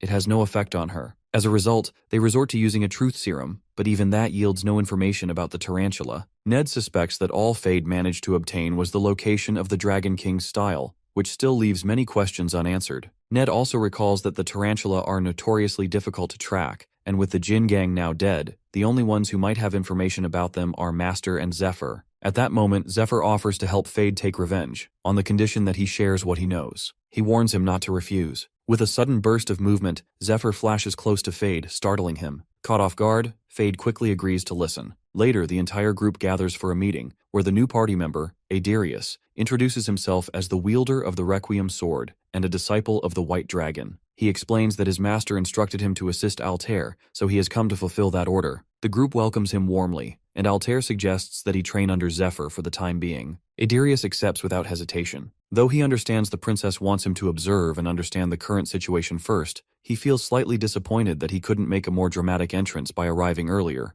ideally during the Blue Dragon raid. He holds strong confidence in his own abilities, believing that had he been there, he might have slain the dragon himself with a single strike to the heart. Inwardly, he recalls the words of the White Dragon, that when the demon lord descends upon the world, all dragons will follow him and unleash destruction. His mission, therefore, is clear that he must kill them all before the end times arrive. This is what his master had once told him, while in lizard form, which also implied that he would eventually have to kill the original form of the White Dragon as well. Idarius knows he cannot bring himself to do that. As a result, his goal shifts. Instead of killing, he now aims to prevent the demon lord's descent altogether. He also understands that dragons could be powerful allies if used correctly, and their support might make the coming battles much easier. Still, he feels puzzled as to why Altair hasn't considered this possibility. Then he remembers. Perhaps it's fear. A fear that might be affecting everyone seated around the table, clouding their judgment and making it harder for them to think clearly. Idarius doesn't like this atmosphere, so he decides to stay quiet for now, observe the group,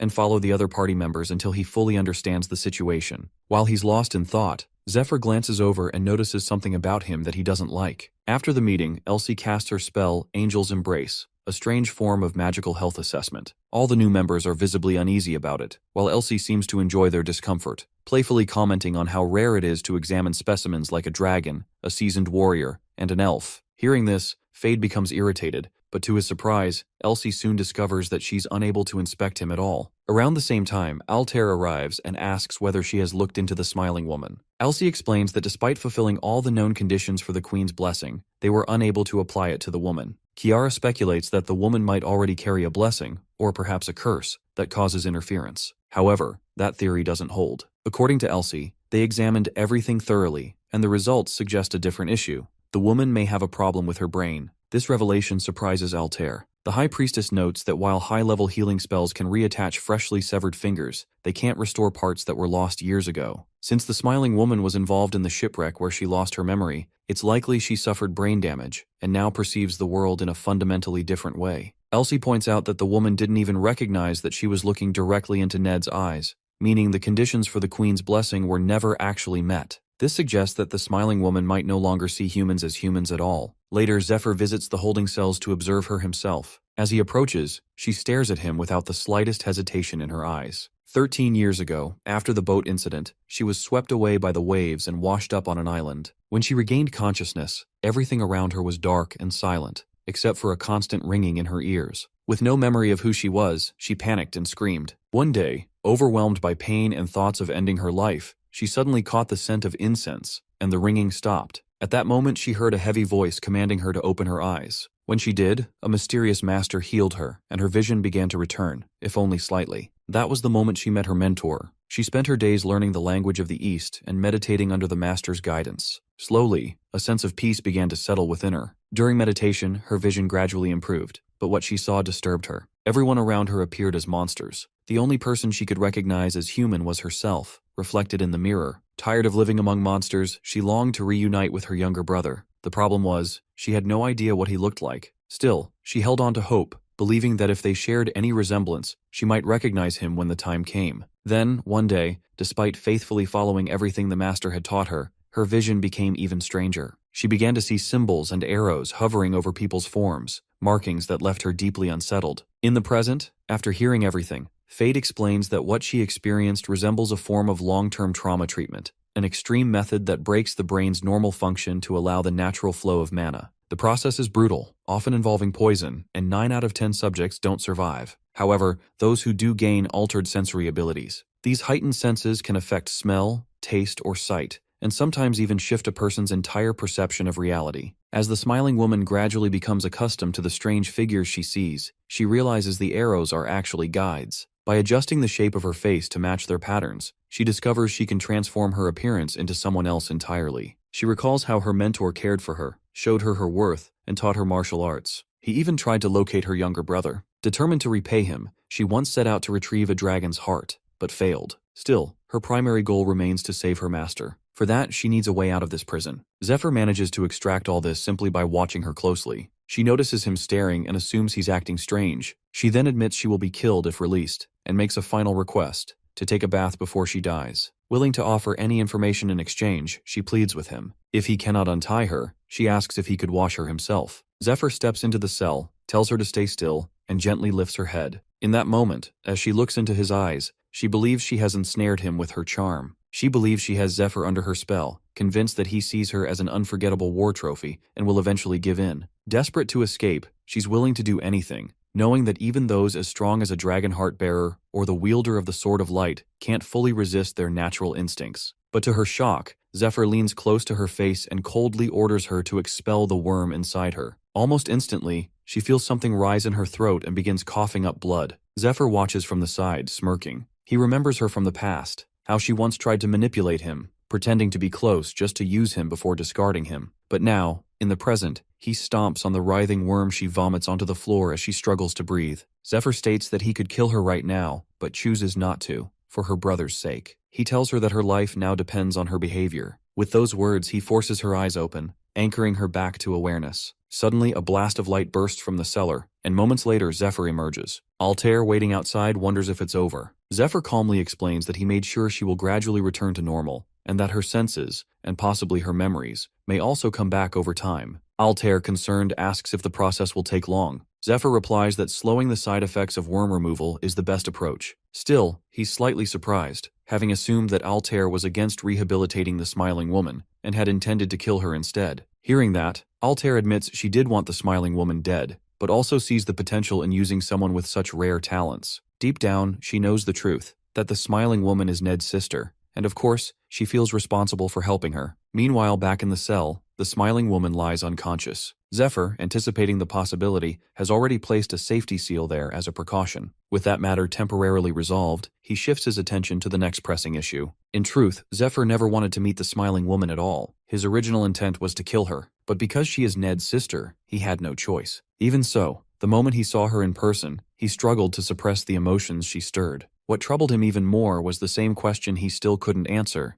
Why did so many individuals willingly follow the demon god cult, even after learning the truth? Why did they remain loyal to someone who brought ruin? He knows he can't afford to ask those questions. The future he's fighting for depends on holding on to the memories he already carries. As he stands lost in thought, a sandal flies past his head. Looking up, he sees Altair at the top of the stairway, smirking slightly. She had intentionally untied it. The moment feels almost surreal. The dark, narrow stairwell, the chill in the air, and Altair's skin faintly glowing in the low light. It all blurs together. Then, on those cold steps, they share a quiet, intimate moment. Zephyr reflects on how deeply he's been wounded in the past, betrayed time and time again. He had built his world in darkness, where trust had no place. But then Altair came. She offered honesty where others brought lies, and somehow became the reason that, no matter how many times he has to start over, he still wants to be with her. The next morning, as the lockdown at the third parish is officially lifted, the council announces a grand ceremony to mark the end of the recent raid. During the banquet that follows, Altair takes the opportunity to reveal her plans for the upcoming Ice Dragon raid. The event also features the spoils from the princess's dungeon raid, along with the presence of several powerful party members, each adding weight and prestige to the gathering. The setup is ideal for attracting investor interest, and Zephyr feels genuinely pleased with how everything is coming together. However, his mood shifts sharply when he spots Polaris entering the main hall, accompanied by a group of knights. Clapping and offering praise, Polaris openly commends Altair, and then turns his attention to Zephyr, highlighting his impressive performance and stating that he had come specifically to meet him in person. The boy, caught off guard, stands in disbelief. He hadn't expected Polaris to appear, and certainly not here. Polaris Albert Cayenne, the first prince of the Cayenne Kingdom and the youngest cardinal in the temple, is well known across Aslan. Unlike the sickly second prince, Polaris is celebrated for both his intelligence and appearance, earning him the title of Aslan's brightest star. Zephyr feels uneasy and confused by the unexpected presence of someone with such a status, especially considering Polaris is also the leader of the Demon Lord cult. Before Zephyr can react further, Lucius quickly steps forward to welcome him. Outwardly calm, Lucius is just as unsettled. He knows Polaris has no valid reason to be here and silently vows not to let Zephyr become his next target. Sensing the tension in the room, Polaris attempts to lighten the atmosphere, reminding everyone that he's merely a priest. Then, with a playful smile, he adds that if people find his presence unpleasant, he's prepared something for them. He snaps his fingers, and a group of cheerful children rushes in, surrounding Zephyr. At Polaris's signal, they begin singing in harmony. Zephyr, caught off guard, has no idea what he is trying to accomplish. He then reveals that the children are war refugees and orphans he has personally taken in. He points out that while he himself has limited power to change the world, Zephyr was the one who prevented the recent tragedy at its root. Saying this, he kneels before him and offers thanks. The attendees respond with applause and cheers. Altair, however, remains skeptical. She knows her brother too well to believe he traveled all this way just to offer praise. Something else is at play. Meanwhile, Polaris shifts the topic, smoothly transitioning into a speech about the dungeon bubble collapse and the economic ripple effect it caused across the continent. Polaris explains that new dungeon-related laws have recently been enacted. One of these laws requires that all treasures and loot obtained from dungeon raids must be evaluated by a nationally certified appraiser and reported to the investors. He then reveals another clause stating that all item values must be assessed based on current market conditions and economic trends. To everyone's surprise, he claims that upon review, the current market value of a black dragon heart is listed as 0 gold. He continues, noting that, according to the law, dungeon items do not legally belong to the party until they are officially reported.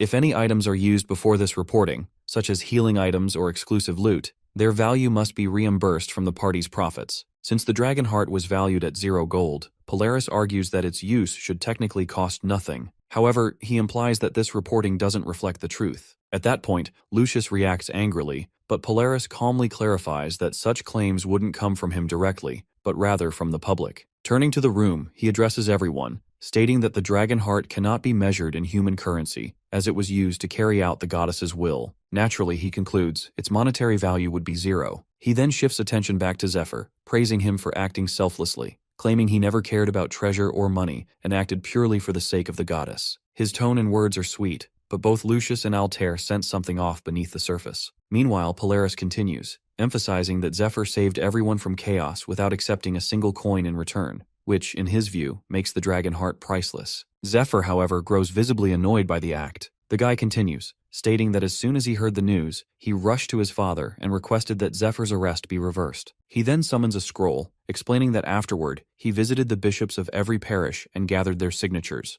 all in agreement that Zephyr's actions were a miracle of the goddess and could not be judged by human laws. Placing a hand on the young soldier, he claims that they all respect Zephyr for his help and his sacrifice for humanity. He goes on to announce that the bishops have pledged their full support, promising military aid, resources, and the establishment of a foundation to assist those in need. Hearing this, Lucius realizes the entire scene is an act, but one he didn't expect to unfold this way. The very religious justification they had often used to avoid legal responsibilities is now being turned against them. They are now indirectly forced to provide aid without compensation. If they refuse, the legitimacy of the dragon heart will come under scrutiny, but if they comply, they stand to lose all potential profit. Hearing this, Zephyr glances at Altair, hoping she might intervene. However, he quickly realizes that the one behind all of this is her brother, formerly the Gold Dragon's left arm. He had renounced his claim to the throne and taken priesthood, eventually rising to become a bishop in the Gold Dragon's territory, a position that grants him immense influence. Challenging him is effectively the same as challenging the Golden Dragon itself,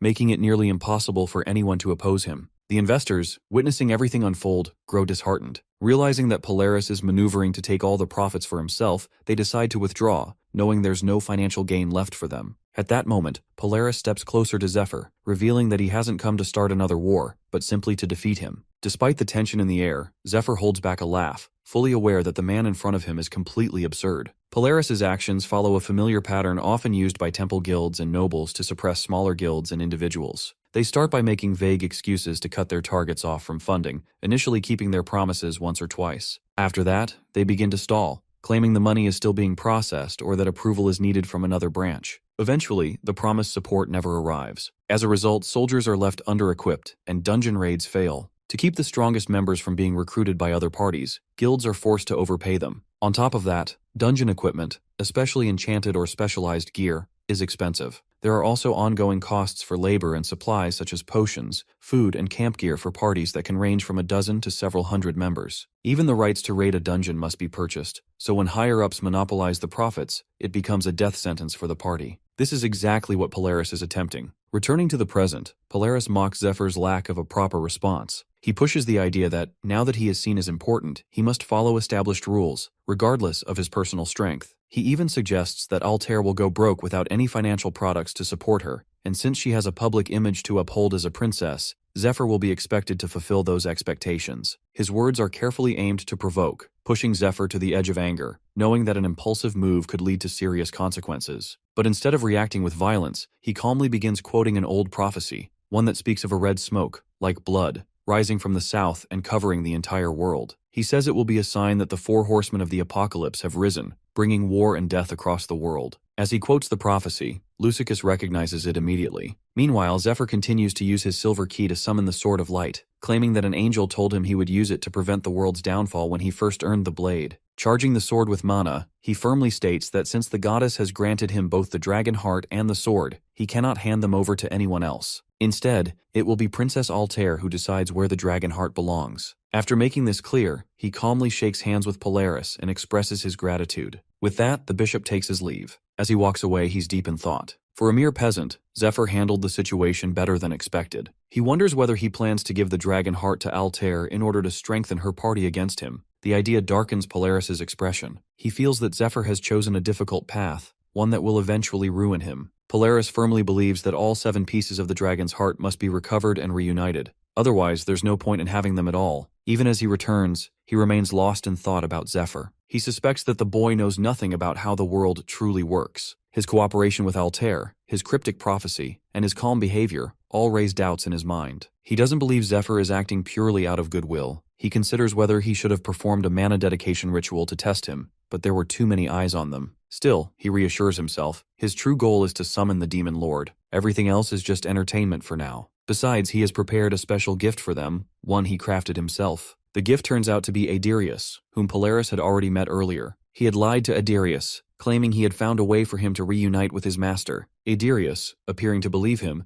accepted a necklace from Polaris. Back in the third parish, Altair and Zephyr discuss their recent encounter with Polaris. Altair feels relieved that they still possess the dragon heart, though she's slightly surprised to see Zephyr smiling. When she asks about it, he reveals that he had expected a far worse outcome. The meeting also helps explain some of the cult leader's behavior in his previous life. At the time, he was confused by the man's sudden appearance, but after hearing Altair's remarks about the White Dragon, he developed a theory. Perhaps the cult leader had shown up to investigate whether the White Dragon was involved in Olden's disappearance. Even so, one detail still puzzles him. In his past life, Polaris never took any action against Adirius for 2 whole years, despite Adirius's known connection to the White Dragon. The answer, however, comes from Adirius himself. Sometime earlier, Zephyr met Adirius and who showed him his ice dragon deity. From that conversation, he learned that Polaris was never able to collect the dragon hearts. This explains why he seemed relieved during their recent meeting. He likely believed they would never gather enough power to challenge him. With this in mind, Zephyr decides to act. He pretends not to know how to use the dragon heart, and it works just as he hoped. Polaris leaves, choosing to fight through wealth and political influence, exactly how humans tend to operate,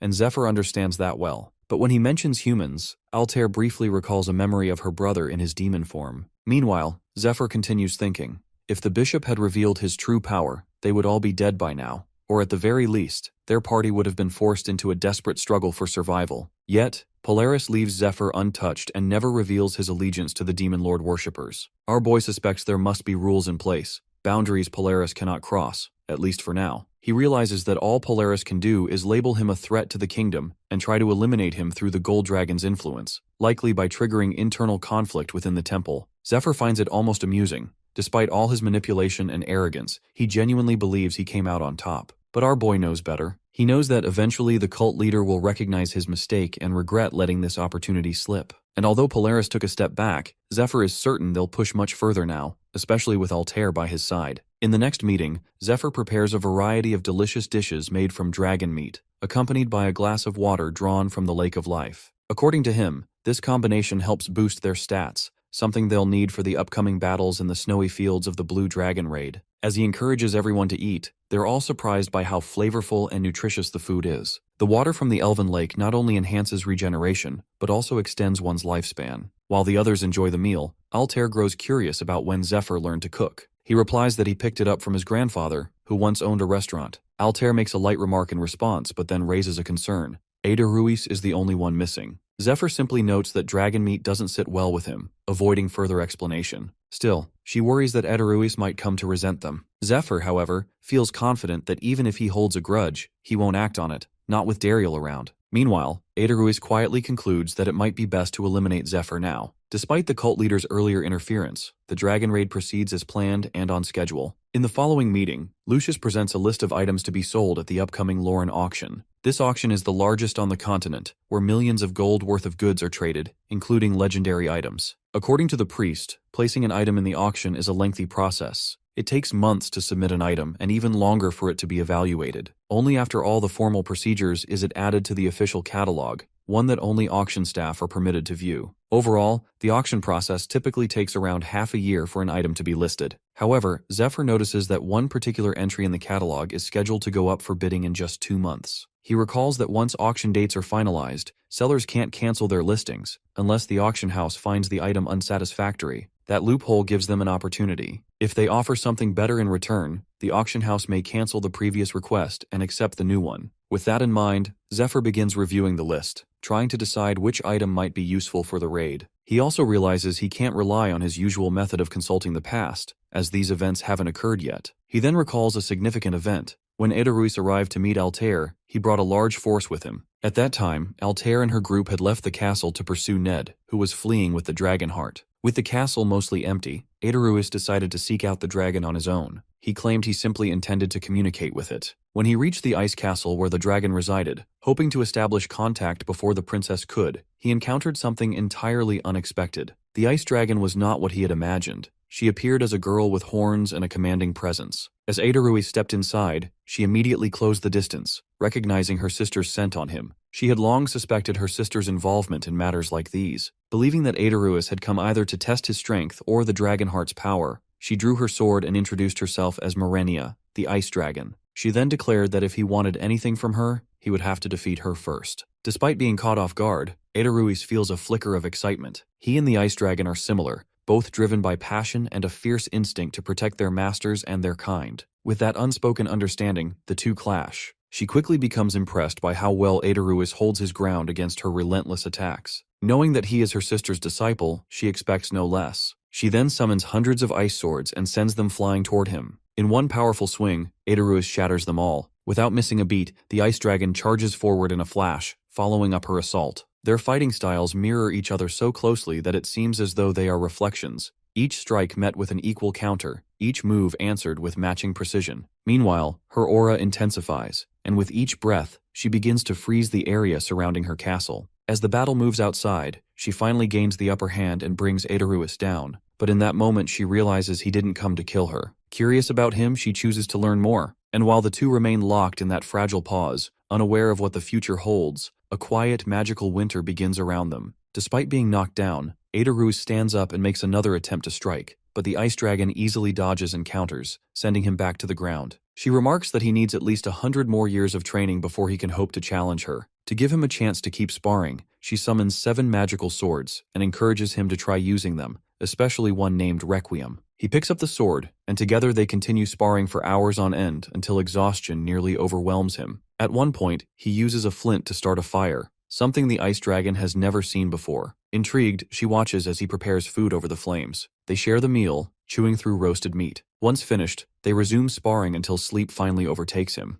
As he dozes off, the ice dragon finds herself puzzled by human behavior. Most humans lose their will to fight when faced with her dragon power, yet he remains curious, even eager. She thinks back to her sister's other disciples, recalling how strange they all seemed. The dungeon princess and her armored guard come to mind, the guard especially, whose inhuman strength and presence left a lasting impression. She once saw him as a mere child, but he grew into something that now unsettles her. Now Adaruis shows promise too. He has a strong physique, adaptable mana control, and excellent spatial awareness. What stands out most is his mindset. He embraces challenges. Even when struck down, he continuously analyzes his technique, reflecting on what went wrong and how to improve. Though he clearly can't match her yet, he trains hard, not for victory, but for the joy of testing himself. Each clash is a chance to grow, and he thrives in the struggle. Adaruis improved so much that the ice dragon, Merenia, now spars with him in her true form. 3 months into his training, he feels excited by his progress. He can now land hits on Merenia even in her dragon form. However, that excitement quickly turns into panic when he remembers he must return to Lindell Castle in 2 months, as the princess is expected to arrive. In the meantime, he has carved out a small space within the ice to live in. One evening,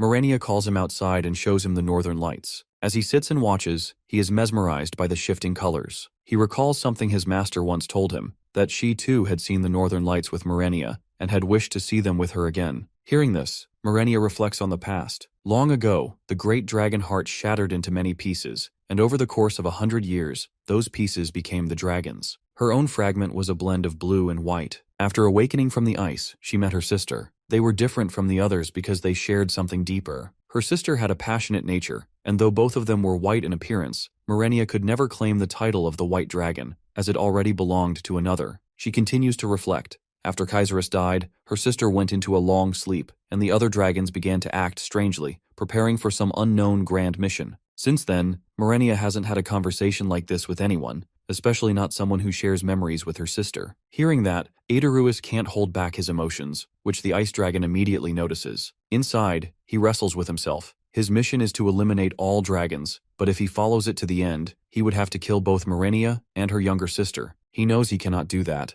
To express what he truly feels, he uses the Earth's Cradle skill to bring out the preserved body of the white dragon lizard, revealing that it once belonged to his master during the time she traveled with him. The ice dragon senses her sister's aura in it. She even notices the flowers her sister used to love, which stirs her emotions. Meanwhile, Aedaruis excuses himself, saying he must search for another of his master's disciples, Princess Altair. According to what he believes, the princess intends to destroy all dragons, and he plans to support her, following his master's final words. However, he secretly hopes to avoid that outcome. He believes he has found a way to prevent the world's end without killing the dragons, and for that, he needs Merenia's help. It is known that when the end of times arrives, everything, including dragons and the Tree of Life, will turn toward destruction, aligning themselves with the Demon Lord. This is the rule of the end. Only death can escape it. Despite this, the White Dragon was given a second chance by taking possession of a lizard's body. When her health began to fail and her body reached its limit, she revealed to Aedaruis that she cast a spell to pass on her will to him after her death. She was forbidden to speak it while alive, so the spell served as her only means of communication once she passed. She advised Aedaruis to seek out Princess Altair and support her efforts to stop the end of the world, as Altair was determined to destroy all dragons to save it. Even as she shared this, the White Dragon struggled to admit that Aedaruis might not be able to carry out the task, especially if it meant killing her or her sister. In her final moments, she urged him not only to save the world, but to live for himself. After her death, Aedaruis set out to fulfill her mission, but he remained conflicted. The thought of having to destroy her kind weighed heavily on him. He failed to reach a clear decision, but continued moving forward, telling himself he was helping others. One day, inside a dungeon, he encountered something his master once spoke of, a summoning altar for the Demon Lord. Recognizing it immediately, he destroyed the altar, believing that by eliminating such threats at their source, he could prevent the apocalypse without needing to kill dragons. However, the Ice Princess later explained that there were thousands of altars, each hidden and scattered, making it nearly impossible to stop them all that way. She emphasized that Aedaruis was delusional, even about her, and if he truly wanted her support, both he and Princess Altair needed to prove their worth. According to her, this was the perfect opportunity, as Altair planned to eliminate Artalis. If Aedaruis proved useful in that effort, she wouldn't mind joining him as a teammate. Following this, Aedaruis traveled to Lindel, where Princess Altair welcomed him as her fellow's disciple. Over the next year, he cleared various dungeons and gathered loot to prepare for the upcoming raid. During this time, he avoided visiting the Blue Dragon, knowing her sensitive nature could make any encounter dangerous if not approached carefully. He believed accompanying the party was a safer strategy and pretended to support Altair's raid, hoping this would eventually convince the Blue Dragon, and perhaps even the princess, to align with his plan. Later, Princess Altair announced that they received additional investment for the Blue Dragon raid, crediting Aedaruis for the increase in volunteers. Although he downplayed his role as simply clearing dungeons, she insisted he deserved the recognition. As preparations continued, a mercenary named Ralph arrived, introducing himself as someone assigned to assist Aedaruis as a penalty for losing a duel. Soon after, Fade also joined the group, sent by Duke Giornetti, and immediately asked about payment. Aedaruis felt everything was progressing smoothly. When the time came, he opened the dungeon gate, marked the beginning of the raid, and instructed the vanguard to head toward the Lake of Life. As the Blue Dragon was defeated, Golem cheered, celebrating their success. Aedaruis hid his sorrow and acted pleased, knowing he needed to maintain appearances. He then declared that he would consume the dragon heart as promised, and Princess Altair gave her approval. Aedaruis quietly accepted the moment, determined to earn everyone's trust and rise in influence until he surpassed the princess and took control of the party himself. Fade insisted on relying on his own strength. Although Aedaruis preferred to fight alone, he understood he couldn't keep an eye on Fade during the battle. Instead, he focused on getting close enough to heal the blue dragon. He used the demonic sword of sacrifice for this purpose, and upon seeing the dragon, he quickly realized that reality was far more complex than he imagined. Still, he felt grateful for the healing items he collected. As he attacked, the dragon briefly regained full consciousness and recalled the divine blade, Requiem. The dragon remembered that its true power awakened only through someone who possessed a dragon heart. To the dragon, the blade represented both a tombstone and a funeral march. While thinking of the White Queen, the dragon acknowledged that she no longer needed to follow her commands. However, she couldn't pass her power to someone she deemed unworthy. She challenged Aedaruis, who narrowly avoided the initial strike. Aedaruis failed to persuade the dragon and found himself unable to retreat, forcing him to fight. When Dariel charged in, Aedaruis saw no alternative and struck at the dragon's horns, apologizing repeatedly as he stabbed. In that moment, he began to wonder if this experience was revealing a hidden talent within him. He reflected on his own limitations and his failure to protect those he wished to save. Realizing he needed to become stronger, he decided that he must take control of the raiding party. If he didn't, he feared they might end up killing Marenia next. For now, he continued to play along, hiding his intentions. Thinking it over, Aedaruis felt relieved that claiming the blue dragon was part of his contract. He couldn't bear the thought of someone else taking it. Before making any decisions about it, however, he planned to meet Marenia first. But his anticipation was abruptly shattered when Black Moon burst out from the dragon's stomach and exploded upon contact with its heart. Just like that, the raid became Aedaruis' worst yet. He lost both the blue dragon and its heart. Furious, he blamed Fade for dragging him away in an attempt to protect him, convinced he could have stopped everything if he stayed. But Fade disagreed. He argued that even if Aedaruis claimed the heart, the poison mixed with it would have caused serious harm. Given the risk, Fade insisted that retreating was the safest option, not just for Aedaruis, who survived thanks to his armor, but for everyone else around him who could have been exposed to the toxin. With that, Fade announced the end of his contract and his intention to leave. He warned the group not to invite him again, especially if Aedaruis was still part of the team. He also advised the princess against granting Aedaruis any authority. Though confused by the warning, the princess started keeping a closer watch on Aedaruis. But sometime later, something happened that made her set those doubts aside. The ice dragon herself arrived to support Aedaruis, recognizing that he proved his worth. To aid him, she froze the entire Elfin and Danikil farmlands. This action crippled Danikil's resources, but by freezing the river, she prevented the poison from spreading across the continent. Following this, the ice dragon officially joined Altair's party. Aedaruis, now carrying the title of Dragon Knight, began fighting alongside her on the battlefield. However, this marked the beginning of the party's descent in the wrong direction. According to Aedaruis, removing the summoning altars became the party's top priority, and all efforts were directed toward it. During the battle with the Black Dragon, Phillips, the leader of the merchantry, was lost, and Fade departed soon after due to ongoing conflict with Aedaruis. Tension also rose between Dariel and Kiara following the Ice Dragon's inclusion in the group. They both understood that eventually the Ice Dragon must be killed, but Aedaruis disagreed, which caused further division. Many members began siding with Aedaruis, who consistently helped others without expecting anything in return. In contrast, Dariel, who lacked a charismatic presence, struggled to earn similar support. Aedaruis claimed he only wanted to gain people's trust, but this shift ultimately led to the elves leaving the party. What remained of the group started to resemble a close-knit circle, bound more by personal admiration for Aedaruis than by shared goals. Altair grew increasingly uneasy, suspecting that her master once ordered the Ice Dragon's death for a specific reason. Meanwhile, the internal division Aedaruis unintentionally created became the opening Zephyr used to join the party. Upon arrival, Fade immediately recognized Zephyr from the Third Parish and quickly pinned him down, surprised to find that the boy learned combat skills. He wondered who might have trained him. The scene then shifted to an earlier time, when Zephyr once wielded the dragon heart and formed a bond with Fade. Because of these events, and Zephyr's growing influence, Altair found herself drawn to him. She realized that building strong allies like Zephyr was essential if she hoped to challenge Aedaruis and prove that he might be leading the party in the wrong direction. To move forward with her plan, Altair persuaded Zephyr to work with her. Our boy, standing on business, reminded her to clarify the terms of their agreement beforehand, as a previous party member stole their kill. He demanded the spoils back, claiming that the Demon Lord worshipper's corpse and belongings rightfully belonged to him. Their first meeting involved some tension, especially as Fade and Zephyr struggled with the limitations of working as a team of just two. Despite these initial difficulties, they agreed to collaborate due to their shared goals. However, Aedaruis was displeased, both by the return of Dariel and Fade, and by the presence of the person who once took the dragon heart. In the past, Aedaruis shared this concern with the Ice Dragon, who, upon hearing it, grew furious. She trapped Zephyr in ice and interrogated him. The knights witnessing the scene felt reassured, seeing that the dragon was on their side.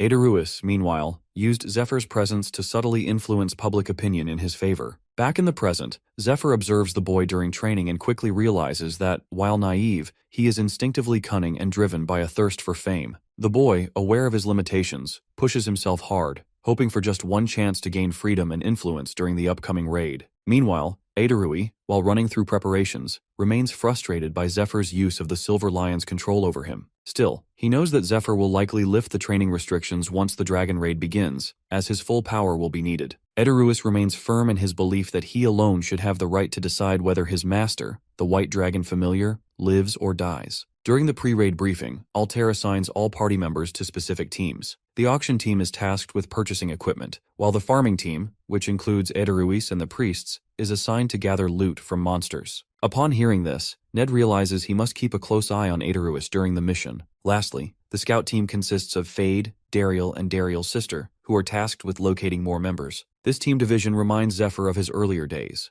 However, Ophelia quietly raises a concern to Lucius about whether it's safe to leave the parish, especially with his father's arrival imminent. According to the Holy One, there's a chance he might be late, so finding him directly would be faster. Lucius also mentions both his firstborn and second sibling, which surprises Ned. Meanwhile, Altair is preoccupied with another important task awaiting them in the capital. She recalls the Elf Queen asking her to deliver greetings to a human scholar named Vitel, who had visited the Elfin Forest 61 years ago. Altair had been shocked to learn that not only was Vitel still alive, but he also served as the current dean of the academy, where she herself once studied under him. The Elf Queen entrusted her with a letter to deliver to him, noting his considerable influence among the nobles and the possibility that he might assist with the upcoming raid. Still, Altair hesitates, remembering her poor attendance at the academy and how it had left a negative impression on the dean. To make a better impression, she decides to bring Lucius along, knowing he holds top academic standing and might help smooth things over. At the same time, Fade and Kiara discuss what supplies they'll need for the scouting mission, but Fade believes running will be the fastest option. Meanwhile, Zephyr, despite running low on time, has another urgent task. He must fulfill the Goddess of Light's quest to protect an unknown target for 10 months. He knows both the rewards and the punishments are significant, but the identity of the target remains a mystery. According to the prophecy, the Sword of Light is meant to guide him. As he prepares to resume his other responsibilities, his sword suddenly begins to glow. A beam of light shoots into the sky, and Zephyr instantly senses that it's pointing toward the target, who now seems to be rapidly approaching. Moments later, two figures riding dragons descend from the clouds. One is Lucius's father, the Duke, and the other is none other than Vitel, the Academy Dean. As the dragon lands, Phillips, the leader of the merchantry, is revealed to be with them.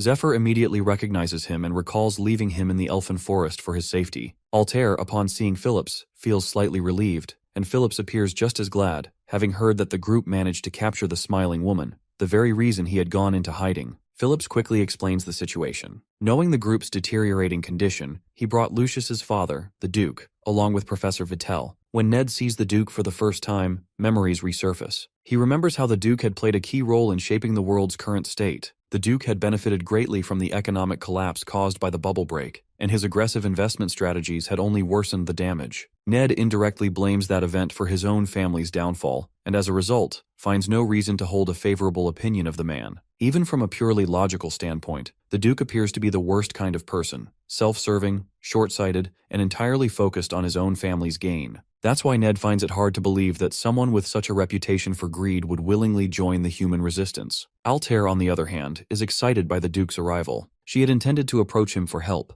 and now he has arrived of his own accord. According to the events of Zephyr's past life, the Duke had eventually offered his support, though only after Lucius was brainwashed by Olden and his own grandchild, along with valuable merchandise, was taken hostage. In that timeline, the Duke had severely underestimated Olden's capabilities. He allowed Matthias to remain close to Lucius, and even reassigned Olden to the Third Parish, unaware of Olden's true intentions. After completing his mission, Olden received a powerful item from the cult leader, recruited the Master of the East as his subordinate, and rapidly strengthened his forces to the point where even the Duke was unable to intervene. In the present, Altair knows that Zephyr has successfully disrupted Olden's plan, but she also understands the drawback. Because the Duke never witnessed Olden's actions or the consequences, he has no reason to be grateful for being saved. When they meet, the Duke immediately expresses his disappointment to Phillips, noting that Zephyr, whom some call noble, appears like an ordinary person. Phillips steps in to defend Zephyr, calmly stating that he has real combat experience, having fought on the front lines during the dragon raid. He adds that he, together with Ned, defeated the Dungeon Princess on their own.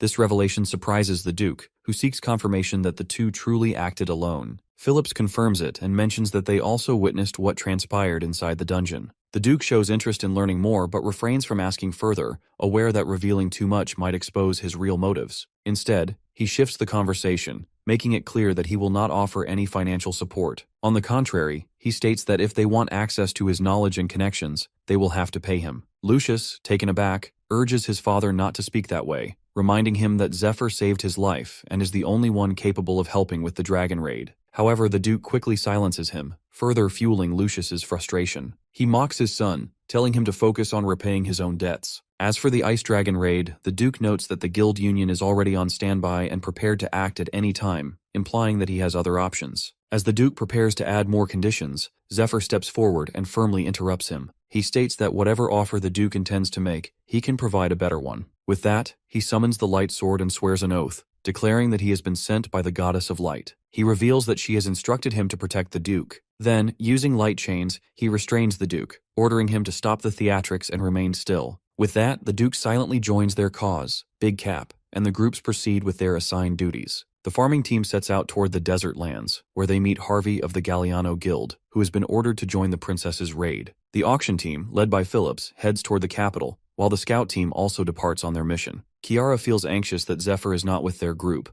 but Dariel reassures her that everything will be fine. Still, she remains uneasy, especially knowing that Vitel, the man rumored to be her biological father, is also among them. She wants to say something to him, but seeing him as an old man now, she no longer feels the need to bring it up. After some travel, the scout team arrives at the blazing forest. Meanwhile, Zephyr and the Duke are making their way up Mount Scylla, located at the center of the continent. As they hike, the Duke grows curious, wondering why the two of them have chosen such a remote location. According to Zephyr, they need to reach the destination no matter what. However, deep down, he knows part of the reason is personal. He wants to understand the Duke better, and it's easier to do that when they're alone. In his past life, when they had used the Dungeon Princess's tomb as shelter, the Duke had been genuinely excited, claiming that his dream was finally coming true. Zephyr had been with him then, listening as the Duke admitted he had spent millions of gold, countless years, and even lost his own son, all just to see what the dungeon boss room looked like. He wasn't interested in the dragon heart, but in something far more important, though at the time, Zephyr had thought it was pointless to ask further. Despite his power in Zephyr's past life, the Duke remained secretive, and no one ever truly knew what his goals were. Now, in the present, Zephyr recalls the Duke's expression when they mentioned the Dungeon Princess's tomb. It seems he hasn't given up on his original wish related to it. Zephyr wants to help him achieve that goal, but he also knows that if the Duke does anything reckless, he may be forced to stop him.